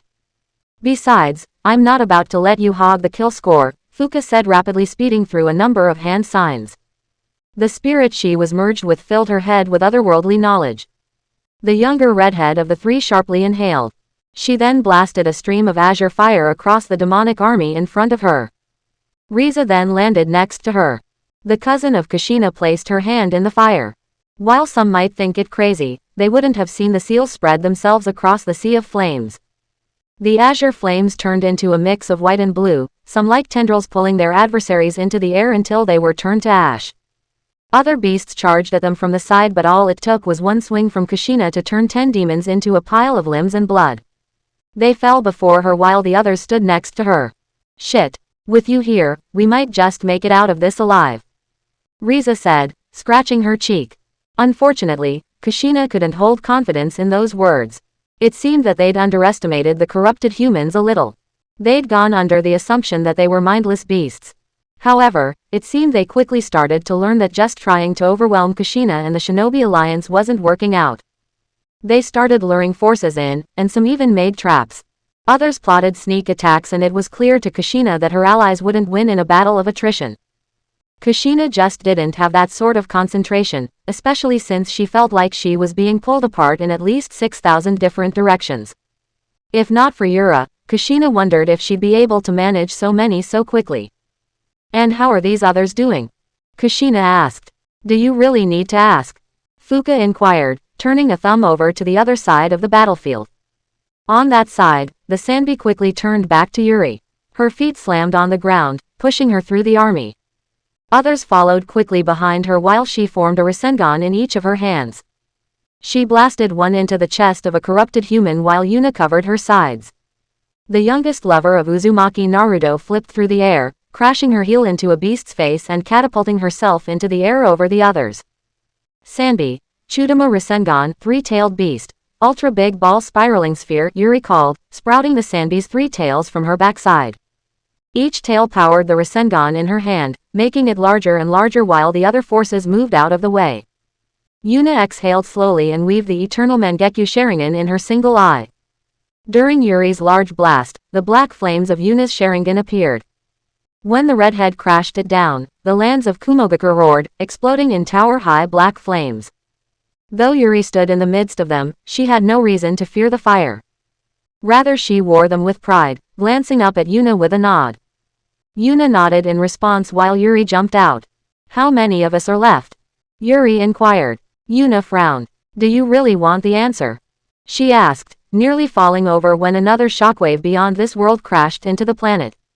Yuri scowled momentarily only to be surprised when she saw a hailstorm of paper arrows fly through the air. Conan flew off when she was forced to retreat from the artillery fire blasts from the corrupted humans. To even be touched by one piece of these blasts, even if one survived, was to be turned into these sick bastards. So far there was no way to stop it. Yuri still remembered how many people begged her to kill them lest they too turn against their allies. For the Shinobi Alliance, the Sanbi Jinchuriki didn't even have the time to turn her head before a massive explosion came as the result of another death. Clenching her fists, she stepped back. Shikamaru's the brainy guy. Can't he think of something? She asked. Yuna closed her eyes. No, he can't, she said, letting the fate of the Nara hang in the air. Wordlessly, Yuri widened her eyes. She then glared back at the coming army. I'm gonna kill every last one of them. Yuri exclaimed. I think many would agree with you, but be careful. You, Yura, and Kushina-sama are the cornerstone of our victory here. While you guys are resistant to the effects of these guys, it'd be better if you don't take unnecessary hits, Yuna explained, turning the black flames of the Amaterasu toward another section of the battlefield. I know, Yuri claimed. She looked up when one charged at her. It threw its large, violent claw at her, yet she caught it effortlessly. With a swing of her fist, she blew it away until nothing was left save its arm. When Yuri dropped it, the arm disappeared. Yuna silently observed the young redhead while the cries and screams of war continued to sound over them. The ground thunders with steps while kunai and jutsu flew through the air. Acting quickly, Yuri pushed Yuna out of the way, saving her from a barrage of void blasts from the corrupted humans. Think you can keep this up? She asked. I'll be fine. For now, we need to worry about breaking their current formation. If we let them surround us, there'll be no escape for anyone, Yuna exclaimed. The Sanbi Jinchuriki's frown deepened. Touching Yuna's shoulder, she quickly channeled Shizun's experience and healed the lover of Uchiha Sasuke quickly. The latter stood up and wiped the sweat from her brow. Then I won't let them surround us, Yuri claimed. She then bent down, with both arms and legs on the ground. She sucked in her legs and then instantly blasted herself into the demons who continued to observe the battlefield. Yuna watched on before she looked over the rest of the battlefield. Sasuke, if you die, I'll have Naruto-sama resurrect you just so I can kill you myself. Yuna thought to herself. She then looked over and noticed the Hachibi hold out a tentacle toward her. Uchiha girl, you climb on. Our enemies, we'll make 'em see a new dawn. Yeah, Kurabi said through the Hachibi's voice. Yuna glanced at him strangely, yet she quickly hopped on the offered tentacle while the eight-tailed Biju rampaged through the rest of the masses. While Yuna surveyed her own area of the enormous battle, she barely had the time to look toward Sasuke and Itachi, their individual Susanoo avatars rampaging far in the distance. Sasuke's Susanoo drew back its bow and fired a large arrow of pure chakra into the crowd.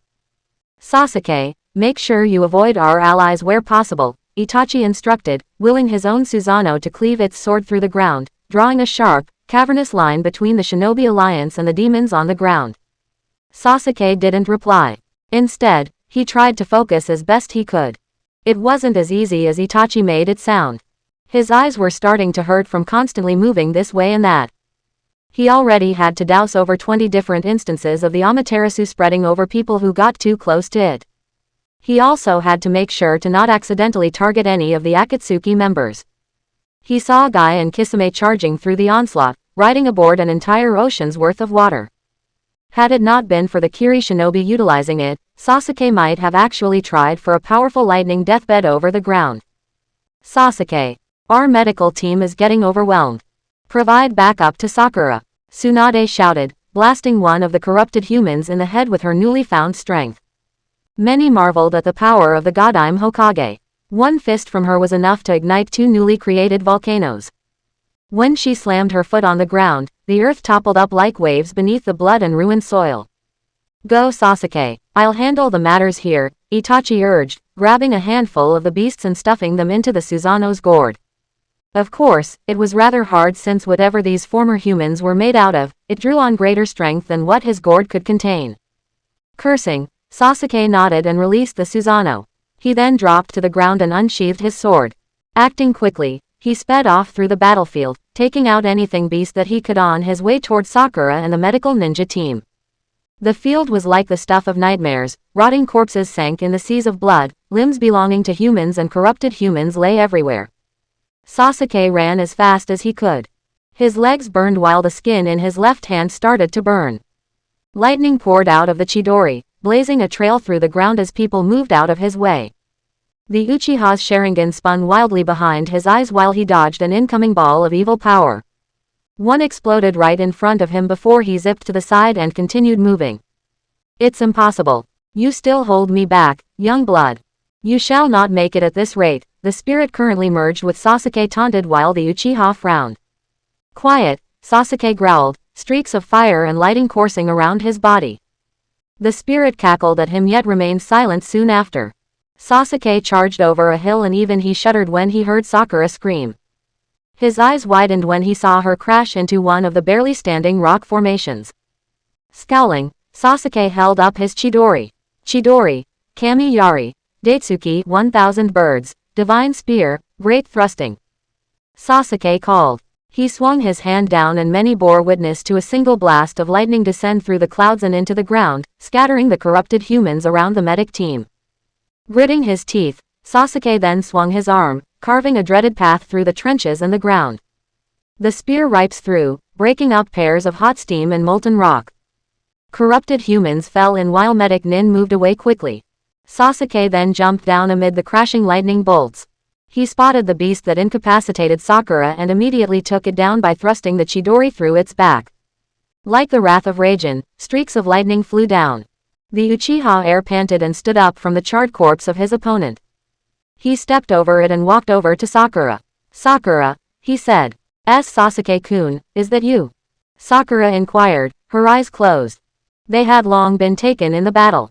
She'd been trying to give the other doctors some room to work. The spirit she was merged with helped with that, augmenting her abilities with phantom blows. A spectral blow would still blast them to pieces even if they blocked her fist. Unfortunately, there was only so much even she could do. Now, she was down both eyes and an arm. Yeah, can you stand? He asked. And not really, she answered. Her chest burned while she tried to nurse her wounds with what chakra she had left. The wounded just never seemed to stop coming. She wasn't sure what she was supposed to do. Sasuke frowned before he noticed the rest of the medics screaming. Cursing, he turned back to them. Come on. I'll support you. I'll take you to Karen. She might be able to help you at least a little, Sasuke said. Quote. Hearing no response, Sasuke turned his head and noticed Sakura's body slumped down and head low. There was a pained smile on her face. I told you we wouldn't make it. You'd have made it if you were faster, the spirit said. Sasuke narrowed his eyes before he quickly buried Sakura's body. He then turned back to the screams of the remaining populace. Dobi, you better be right about this, Sasuke thought, finally allowing an armor of celestial fire and divine lightning to circle his body. With months of training under Kushina, Sasuke slammed his hands together along with the spirit inside him. Slowly pulling them apart, a spear entirely comprised of fire and lightning appeared in his palms. The young Uchiha then marched toward the masses. From far away, Yura watched the tower of fire and lightning expand in the far distance. She noticed this to be Sasuke's chakra. Yet, her focus was on the others. Those Iwa shinobi still living released volley after volley of earth and stone while corrupted demons plowed through them like blades through a grinder. Damn stubborn pieces of shit. Tayuya scowled, slamming one hand on the ground while the other played the notes on her flute. Uzumaki Haijutsu. Mateki, Otozen no Fuin, secret technique of the Uzumaki, demonic flute, 1000 sounds of sealing. Tayuya called out. Yura then touched her cousin's back, reinforcing the jutsu with her own powers from the golden flames. A spray of seals quickly spread out over the ground. If you shitheads don't wanna get burned alive, then you better move the fuck out of the way.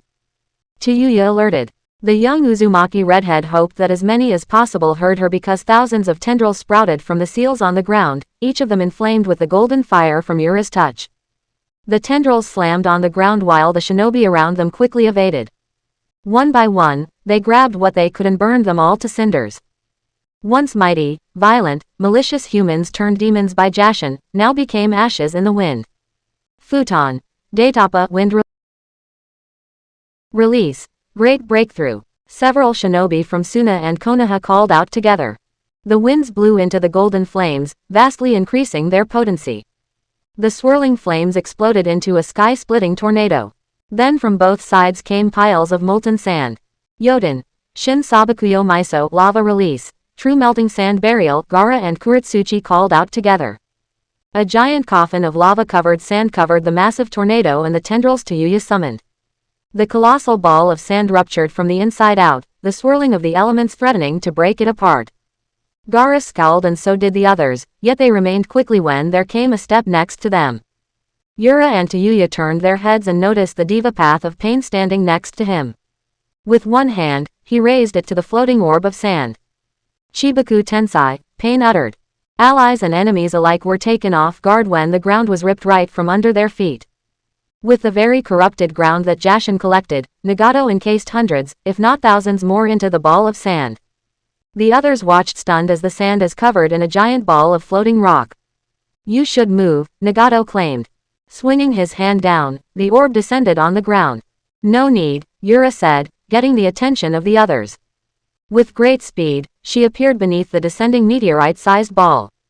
The older sister of the Sanbi Jinchuriki held out her hand and summoned a ball of violet fire. Holding the flames, she touched the ground. Immediately the violet flames of the end burst into the skies and crashed into the descending ball of rock. A cataclysmic explosion pushed everyone in the surrounding area away while Yura continued to look on.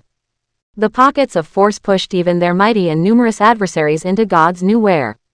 Yura, below you. The young Uzumaki barely had the time to look down before she was grabbed by her leg. The headhunter jutsu. The young woman exclaimed in surprise as a large corrupted human broke through the ground. It then vigorously spun her around before it slammed her into the ground. A mouthful of blood spilled out of Yura's mouth before she was crashed into another side of the ground as well. Over and over, she was flailed back and forth until she was let go.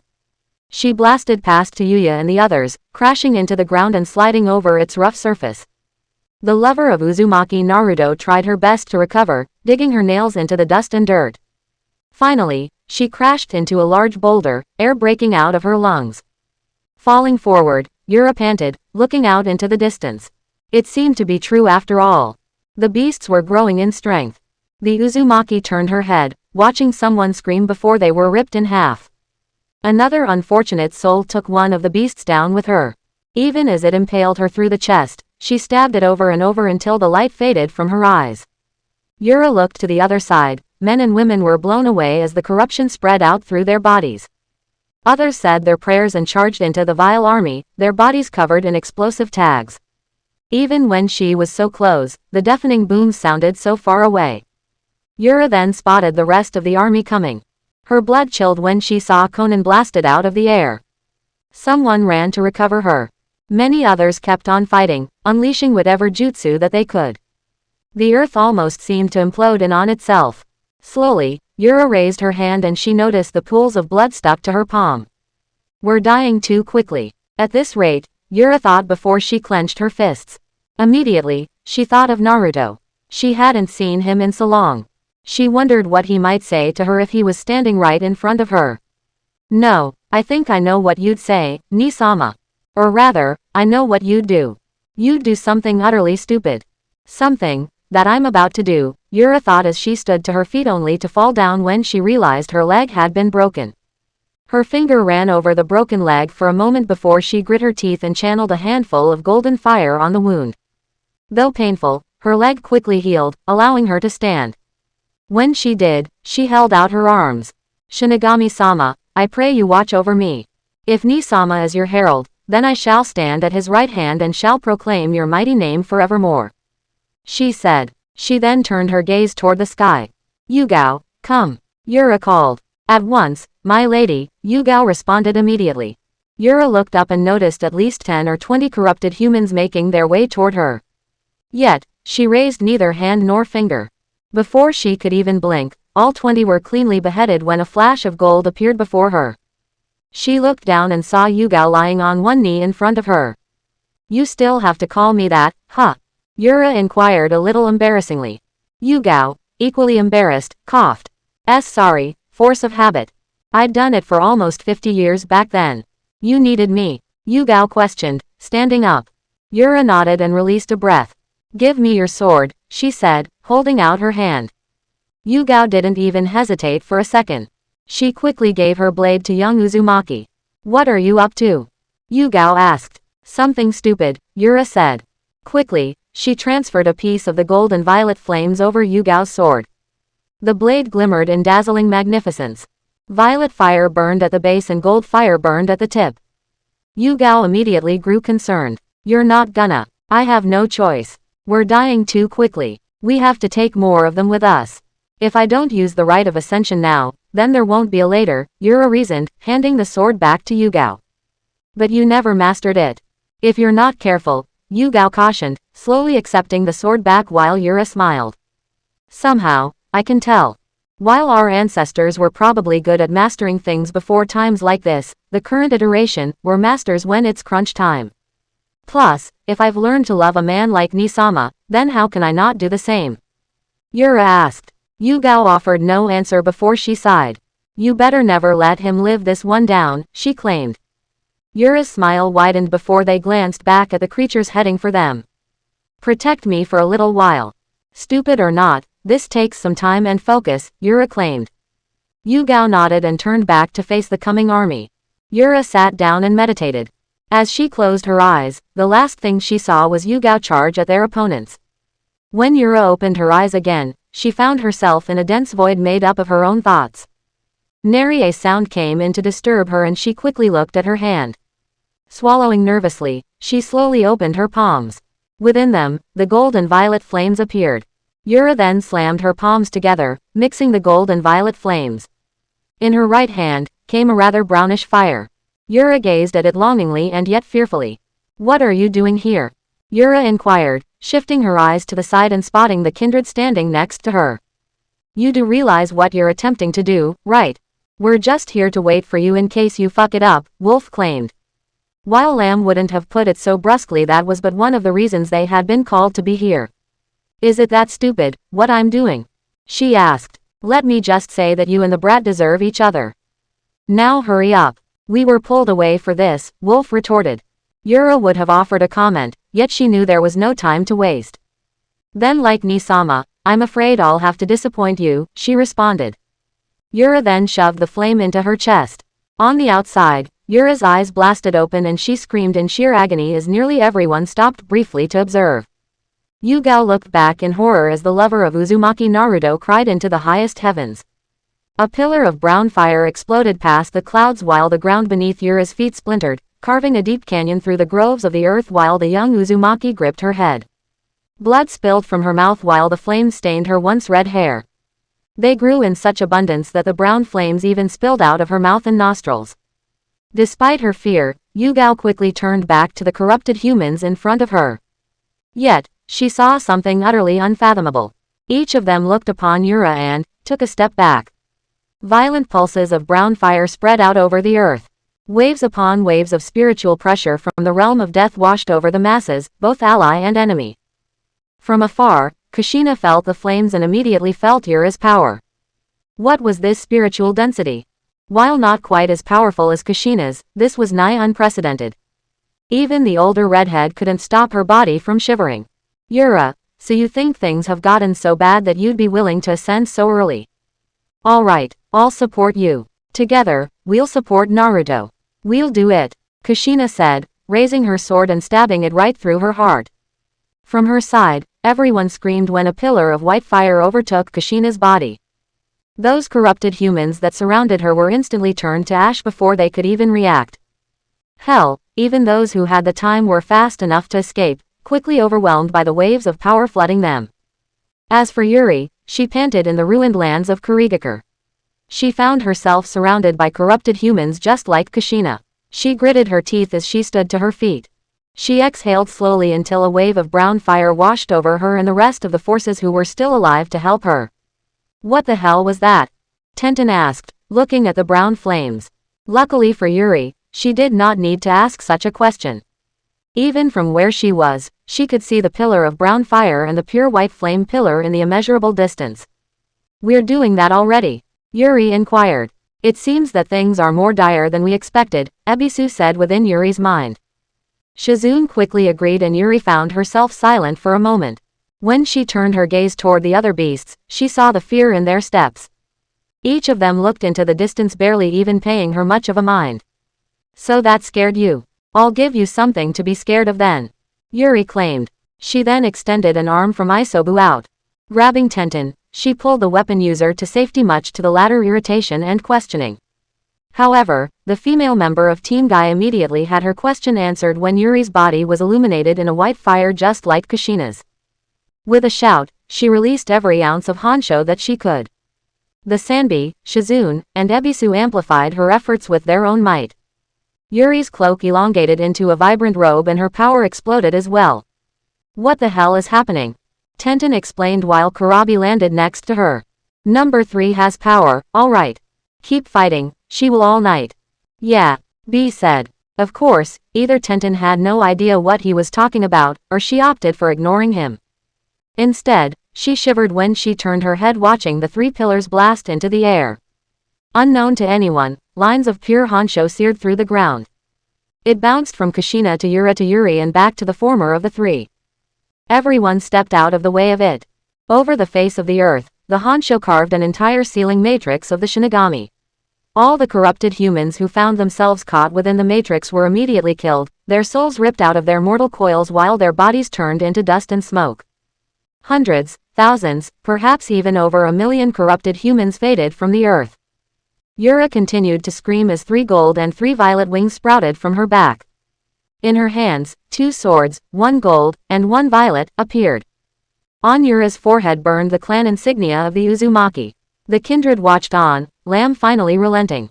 It seems we were indeed wrong, dear wolf. Instead, you shall hunt freely after all, Lamb claimed. Wolf snorted as the 2 spirits merged themselves with Yura's spirit. Finally, the light faded from the 3 sections of the earth. Yura stepped out of the brown flames and glared at the demons which remained. Though they'd slaughtered the majority, it still seemed to be so many, over 900,000 or so. When compared to the remaining 8,000, 9,000 remaining members of the Shinobi Alliance, it wasn't the most comforting of thoughts. However, Yura marched past Yugao and advanced on the multitude. Ni-sama, I love you. Even should I die, I will always love you. Even if the world forgets you, me, or us, I will never forget. Instead, I will herald your return throughout the entire elemental nations. To those who stand against you, I shall guard your name. I shall guard the name of the Shinigami. For that is my Nindo, my way of the shinobi, Yura claimed. She then sucked in her legs. For Yugao, Tayuya, and others who still survived, they weren't sure what they'd seen when Yura flew in front of their eyes. A powerfully tall wall of fire broke through the ground, splitting its crevices.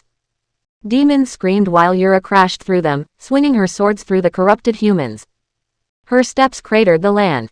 Gritting her teeth, Yura swung her violet sword, the howl of the wolf releasing its wide maw over those in front of her.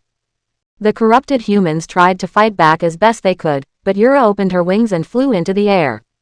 Weaving beautifully through the air, she dodged their incoming blasts of corrupting power from the realm of malice. She then pointed her sword at the ground. Beneath the feet of 100 demons appeared a golden seal. Fuinjutsu. Shi no Sara no Suguru, sealing jutsu, heralding the second coming of death, Yura uttered.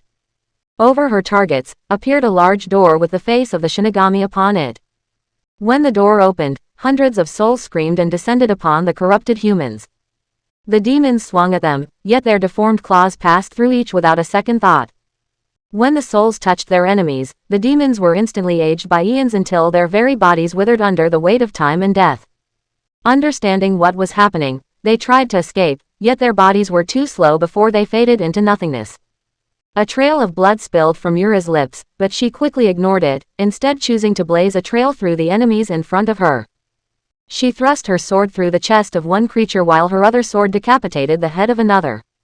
Shinobi and Kunoichi watched in stunned silence as Yura dug her swords into the earth and ripped them out, bursting a hot stream of molten rock into the sky. Volcanic ash and rock flew down like fire and brimstone. Is this even ninjutsu? I feel a little out of place here, Omoi said as he stood back to back with Karui. Hey, I'll fucking take all the supernatural bullshit help we can get. Don't you pussy out too. She fired back while Omoi sighed. He really wanted to go home. Riza, Yuna, and Fuka silently watched as Kushina rained down spiraling spheres of the 6 elements. With but a swing of her sword, mountains of corrupted flesh toppled over. Kushina slammed into the midst of at least 50 demons, her sword humming through the air. She swung another time, cutting down several beasts in her path. Yet, what no one was able to see was each slide had carved the seals of the shinigami into the skin of the creatures. Their unshackled spirits flew out of their bodies and attacked their former allies. Should we be helping?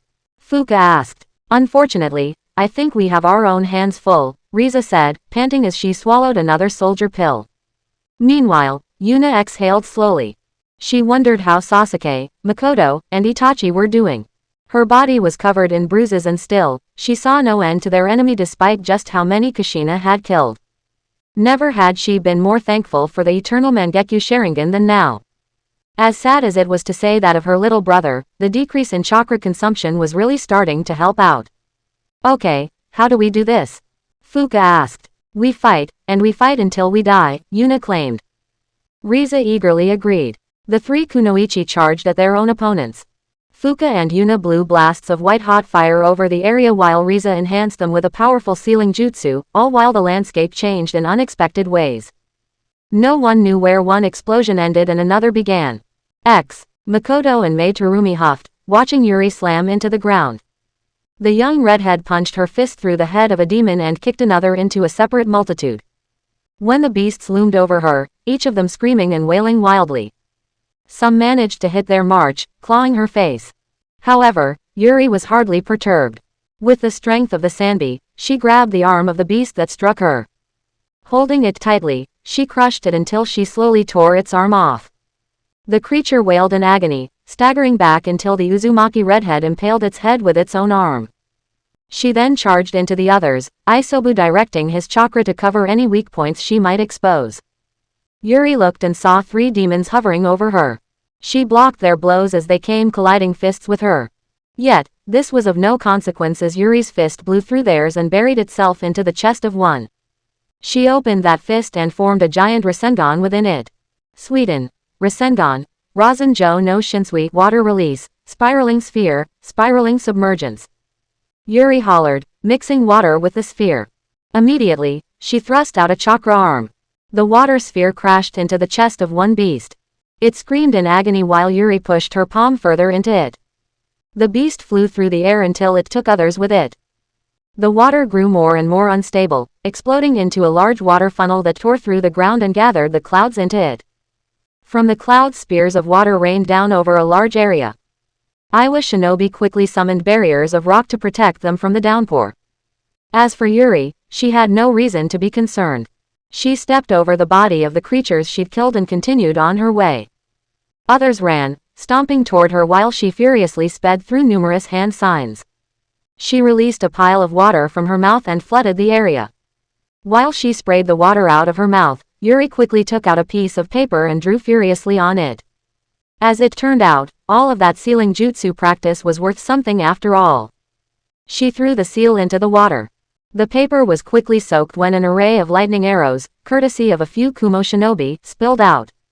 The lightning mixed with the water and created a floor of electromagnetic death. Creatures screamed out in agony while Yuri watched on. The young redhead looked up and she noticed one corrupted human different from the others. There seemed to be something odd about it because as far as Yuri was aware, none of them had red crystals embedded in their chests. It stood on top of a large hill and it grinned at her specifically. "Oh, I'll give you something to fucking smile about." She scowled as she charged toward. Numerous lesser beasts attempted to stop her, but Yuri bowled them out of the way, taking their heads and hearts however she pleased. She jumped over one and launched herself into the air. Floating over the area, she was given a glimpse of the wide range of the battlefield. Never had she seen so much blood, death, and war. However, as Yuri got closer and closer to her target, she quickly noticed another figure at its feet, lying broken and battered. Of the many people Yuri knew, only 2 people had that sort of hair color, and, unfortunately, Gurren was already dead. Another thing that gave the matter away was the paper crane lying next to the body. Yuri stared at the body of Conan, the beast's leg on her chest tauntingly. At once, the Sanbi was concerned when he sensed the numerous negative emotions flooding through Yuri's body.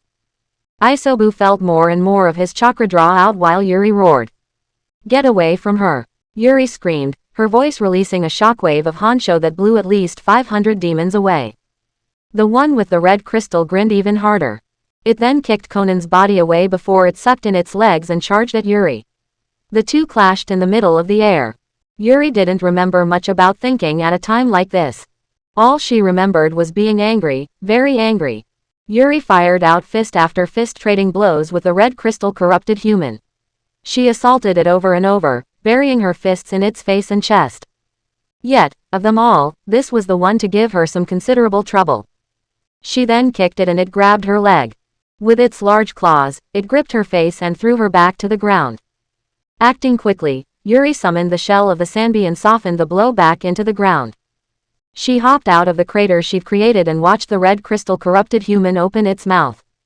From its mouth came a stream of malice energy. Yuri quickly rolled out of the way, watching the blast sail past her in surprise and through the air. "Get down!" Kuretsuchi shouted as she grabbed whoever was close and pulled them down as the blast of malicious energy flew past her and the others. The blast traveled far, even passing Kushina and Yura.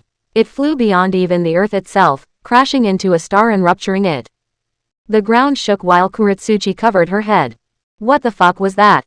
She wondered. She'd been watching Yuri dismantle what she could for the past 6 or 7 hours now.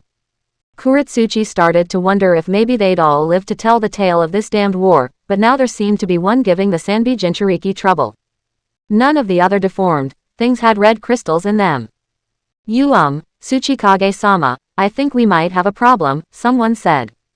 Yeah, no shit. I see it too. That damn thing's gonna be a problem. They were already becoming hard to kill before. It's like they're growing stronger as more and more time passes. I think we'll have to regroup with the others. Quote. In case we don't make it back, ma'am. It's been an honor serving with you, the person said. Kuretsuchi scowled and punched the person in the arm. Don't fucking jinx us like that. What the hell are you even talking, abo? Kuretsuchi stopped as she looked off to the side. She saw a sight that made her stomach churn and her fears heighten. All over the field, the corrupted humans ate the flesh of their own allies. Those still living stepped on their corpses and devoured them, skin and bone, piece by piece. Some of the stronger ones even ate the living ones. However, that wasn't the thing that filled Kuretsuchi with dread. No, it was the sight of their chests opening, veins pulsing, and red crystals forming. Soon enough, 10, 20, 100, 1,000, 20,000, the number of corrupted humans with red crystals from Jashin continued to climb almost without end. You ask Kuretsuchi if she'd ever been afraid, then she'd lie and tell you no. However, never had there been a time that she'd ever be more truthful than right now. God help us, Kuretsuchi thought as she continued to watch the number of red crystal corrupted humans increase. Each of them roared into the air in sheer unison. X. Naruto crashed into the moon, quickly standing on his feet again while Jashin floated down next to him. The blonde glared at the god of malice, taking a moment to look at the earth. The planet seemed to be getting worse by the hour. It seemed so strange that he'd gotten so used to its sinister red aura that its sudden black color sent a chill down his spine. Glorious, is it not? I have to say that in all my eons that I've lived never have I gathered so much slaughter and malice. Surely, you see it as well. I continue to grow in power and might while your comrades are slaughtered where they stand. How many of them have been killed? How many have been slaughtered? How many have been sent to their death in fits of anger and wrath? Of course, I sense the rise in your power as well, but it's nothing compared to the deterioration of your soul being merged with my brother. How long can you continue to last? 1 hour? 2? Do you even have 30 minutes? Jashin asked, grinning when he saw the trail of blood spill down Naruto's eyes, nose, and lips. The Kyuubi Jinchuriki found himself huffing, struggling for something to breathe in the cold vacuum of space. Power brimmed from his body, so much of it seemed to cause even the stars themselves to fall through space itself. Each of them gleamed magnificently while Naruto dusted off his cloak. Really? You're getting more powerful. I haven't noticed considering you fight like an amateur. Hey, even Konan's friend, Nagato, gave me more trouble than you did, Naruto taunted. While Jashin wasn't sure who this Nagato was, he had a feeling that he was being belittled. His eyes narrowed, especially given the grin on his opponent's face. Is that right? Then allow me to correct that misconception. Jashin said. Be prepared, Uzumaki Naruto. He comes, the Shinigami said. Naruto quickly nodded and jumped back when a spear from the ground of the moon came from beneath his feet. The spear blocked his vision of Jashin and the god of malice took that time disappear in a blur of speed. Fortunately, Naruto had the Shinigami's divine senses and easily followed Jashin's movements. Naruto turned his head and dodged a spear aimed to take his head off, courtesy of Jashin. Acting quickly, Pakura and Suiran grabbed the spear and pulled the god of malice forward, enabling Naruto to bury his fist in the god's cheek. Jashin was sure he heard the bones in his cheek break before he was launched into the air. Unknown to him, Naruto placed a seal on the god's cheek and immediately slammed his hands together. Behind Jashin appeared another door. It quickly opened and wrapped Jashin in chains, staining his body with more cursed seals from the Shinigami. Jashin tried to stave them off, yet the Shinigami would not allow his brother to break his chains so easily. Using Naruto as the conduit for technique, the god of death channeled his might. Hundreds of arms from his body flew out of the door and tightened their hold on the god of malice. They dragged him into the door and Naruto swiftly sped through another set of hand signs, sweating and cursing when he felt Jashin bash against the frames of the door he'd been confined in. Suiran, Kimimaro, Pakura, Yahiko, Dan, Gari, and Tobirama quickly supplied Naruto with additional strength, draining their spirits to keep the doors shut. Finally, Naruto finished and his eyes glowed like those of the god of death. Shizenpo, Kami no Shouho, Death Sage Mode, Divine Formulation. Naruto roared. Inside the door, Jashin continued to struggle before he noticed thousands of vile spirits from the underworld spawn themselves, each of them bearing their violent fangs at him. Fearlessly, the god roared, yet they roared back. The spirits charged at him and sank their fangs into him. One by one, their strikes sapped him of his authority over the realm of malice. Little by little, Jashin felt the power inside him start to spiral out of control. He screamed, screamed like he never screamed before. The reverberating pressure of his voice made the doors crack while sweat burned off Naruto's face. Brat! Open the door, Kurama said. Naruto didn't even bother asking why. He just slowly pulled his hands apart, the doors mimicking his actions. Unfortunately, he was forced to brace against the surface of the moon when Jashin's roars came upon him. The moon cratered, and the blonde even thought he felt the floating rock move at least a little. Acting quickly, Kurama and Morio summoned Honsho avatars of themselves. The nine-tailed fox opened his mouth and the ancient dragon's numerous heads opened their mouths as well. The fox fired a large-tailed beast bomb through the air while the dragon heads blasted smaller, though no less lethal, orbs of lightning orbiting around it. Both attacks flew through the door and Naruto quickly closed it. Attempting to contain the force of the explosion broke Naruto's arms. He bit his lip while his wounds were quickly healed. Unfortunately, he still couldn't relax as the door swiftly shattered, shocking the Uzumaki patriarch. He quickly grabbed his sword when he saw Jashin rushing for him, spear thrust outward to claim his life. Naruto blocked the blow, one side of the moon breaking under the onslaught. Chunks of rock floated about, the ferocious boom and blasting of spear and sword. Through the vast nothingness, Jashin and Naruto danced over the moon. Every strike, every blow, every attack, reshaping the very planet that was rumored to be created by the Rakudo Sennin. Naruto doubled over when Jashin pushed his knee in his stomach. He then found himself skidding over the moon's surface. In his haze, he spotted Jashin coming upon him. Snarling, Naruto quickly summoned a clone that took the stab from the god of Malice's spear. Pakura, Gari, and Suiren quickly took the time to appear. The powers of water, explosion, and scorch came together to create a blinding light like a flash bomb. Even Jashin was forced to squint, and that was all it took for Naruto to land a punch to the god's face. He then followed through by turning his body and crashing his foot into his opponent's face. Before Jashin could even register the pain of the hit, Naruto quickly kicked him again. The god of malice staggered back, the force of 10,000 exploding kunai in one kick bashing into him over and over. One kick from Naruto was enough to force the two into a deep crater. The moon became scarred with shreds of evidence of Naruto's relentless onslaught.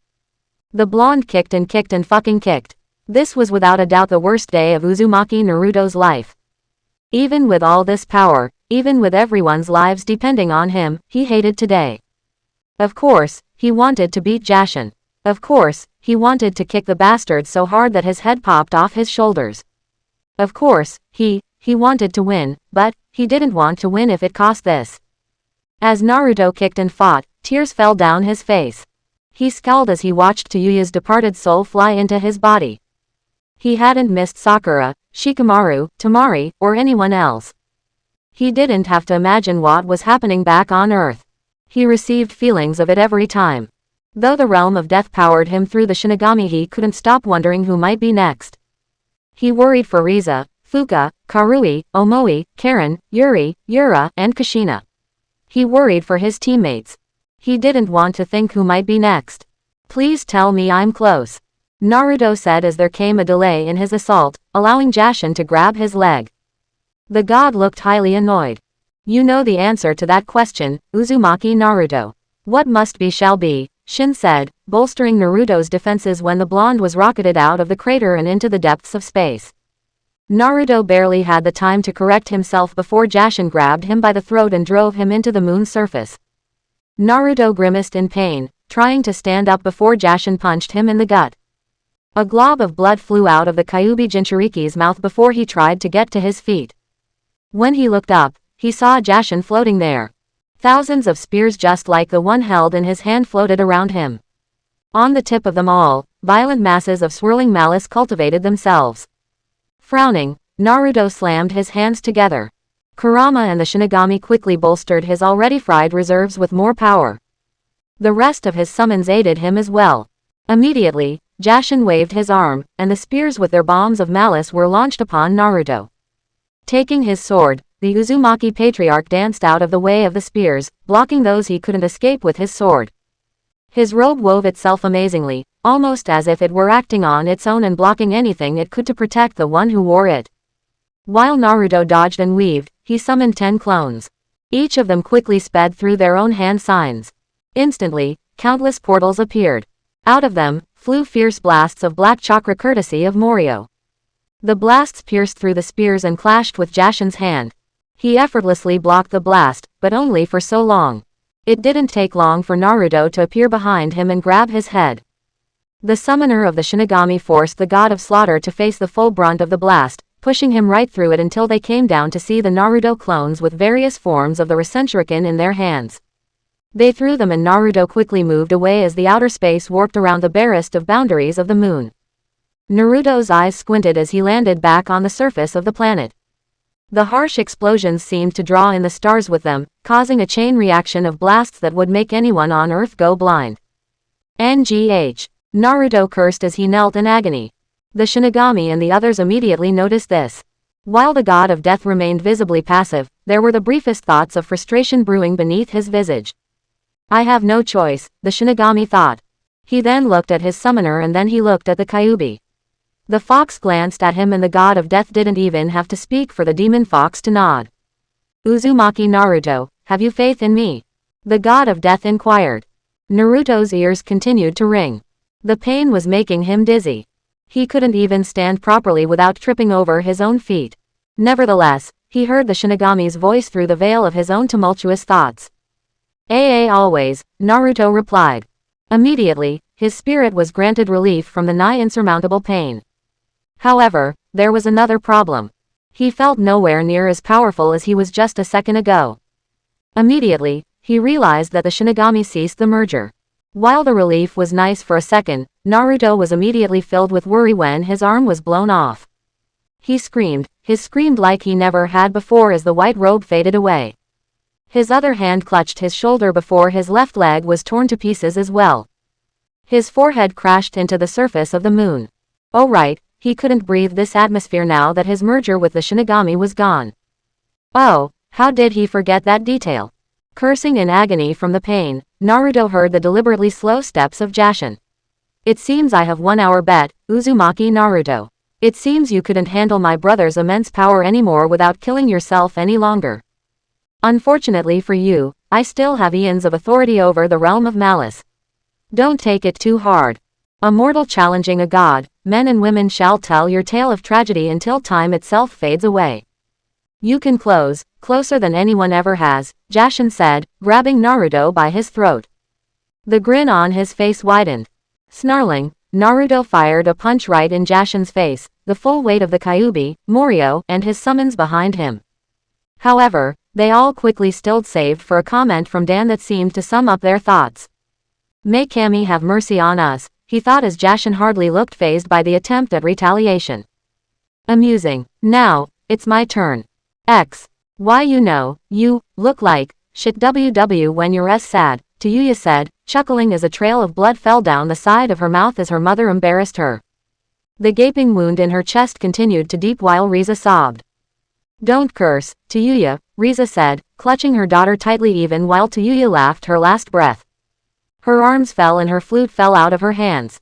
Riza choked on a sob, tears burning her cheek while she looked at the chaos of the battlefield, if one could even call it that. It looked more like a slaughterfest. Hey, even dead you can still smile. Like mother, like daughter, Tayuya?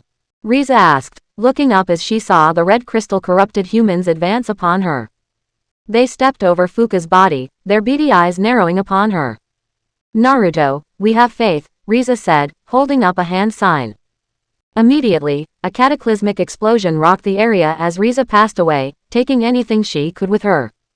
Meanwhile, hundreds of miles on the other side of the battlefield, Makoto, Yuna, and Sasuke fell to their knees as Itachi smiled, the corrupting malice slowly taking over his body from a wound in his stomach. His eyes remained closed, having been gouged out. Sorry, Sasuke, I never thought I'd have to let you suffer seeing me die a second time. However, know that this is how it must be.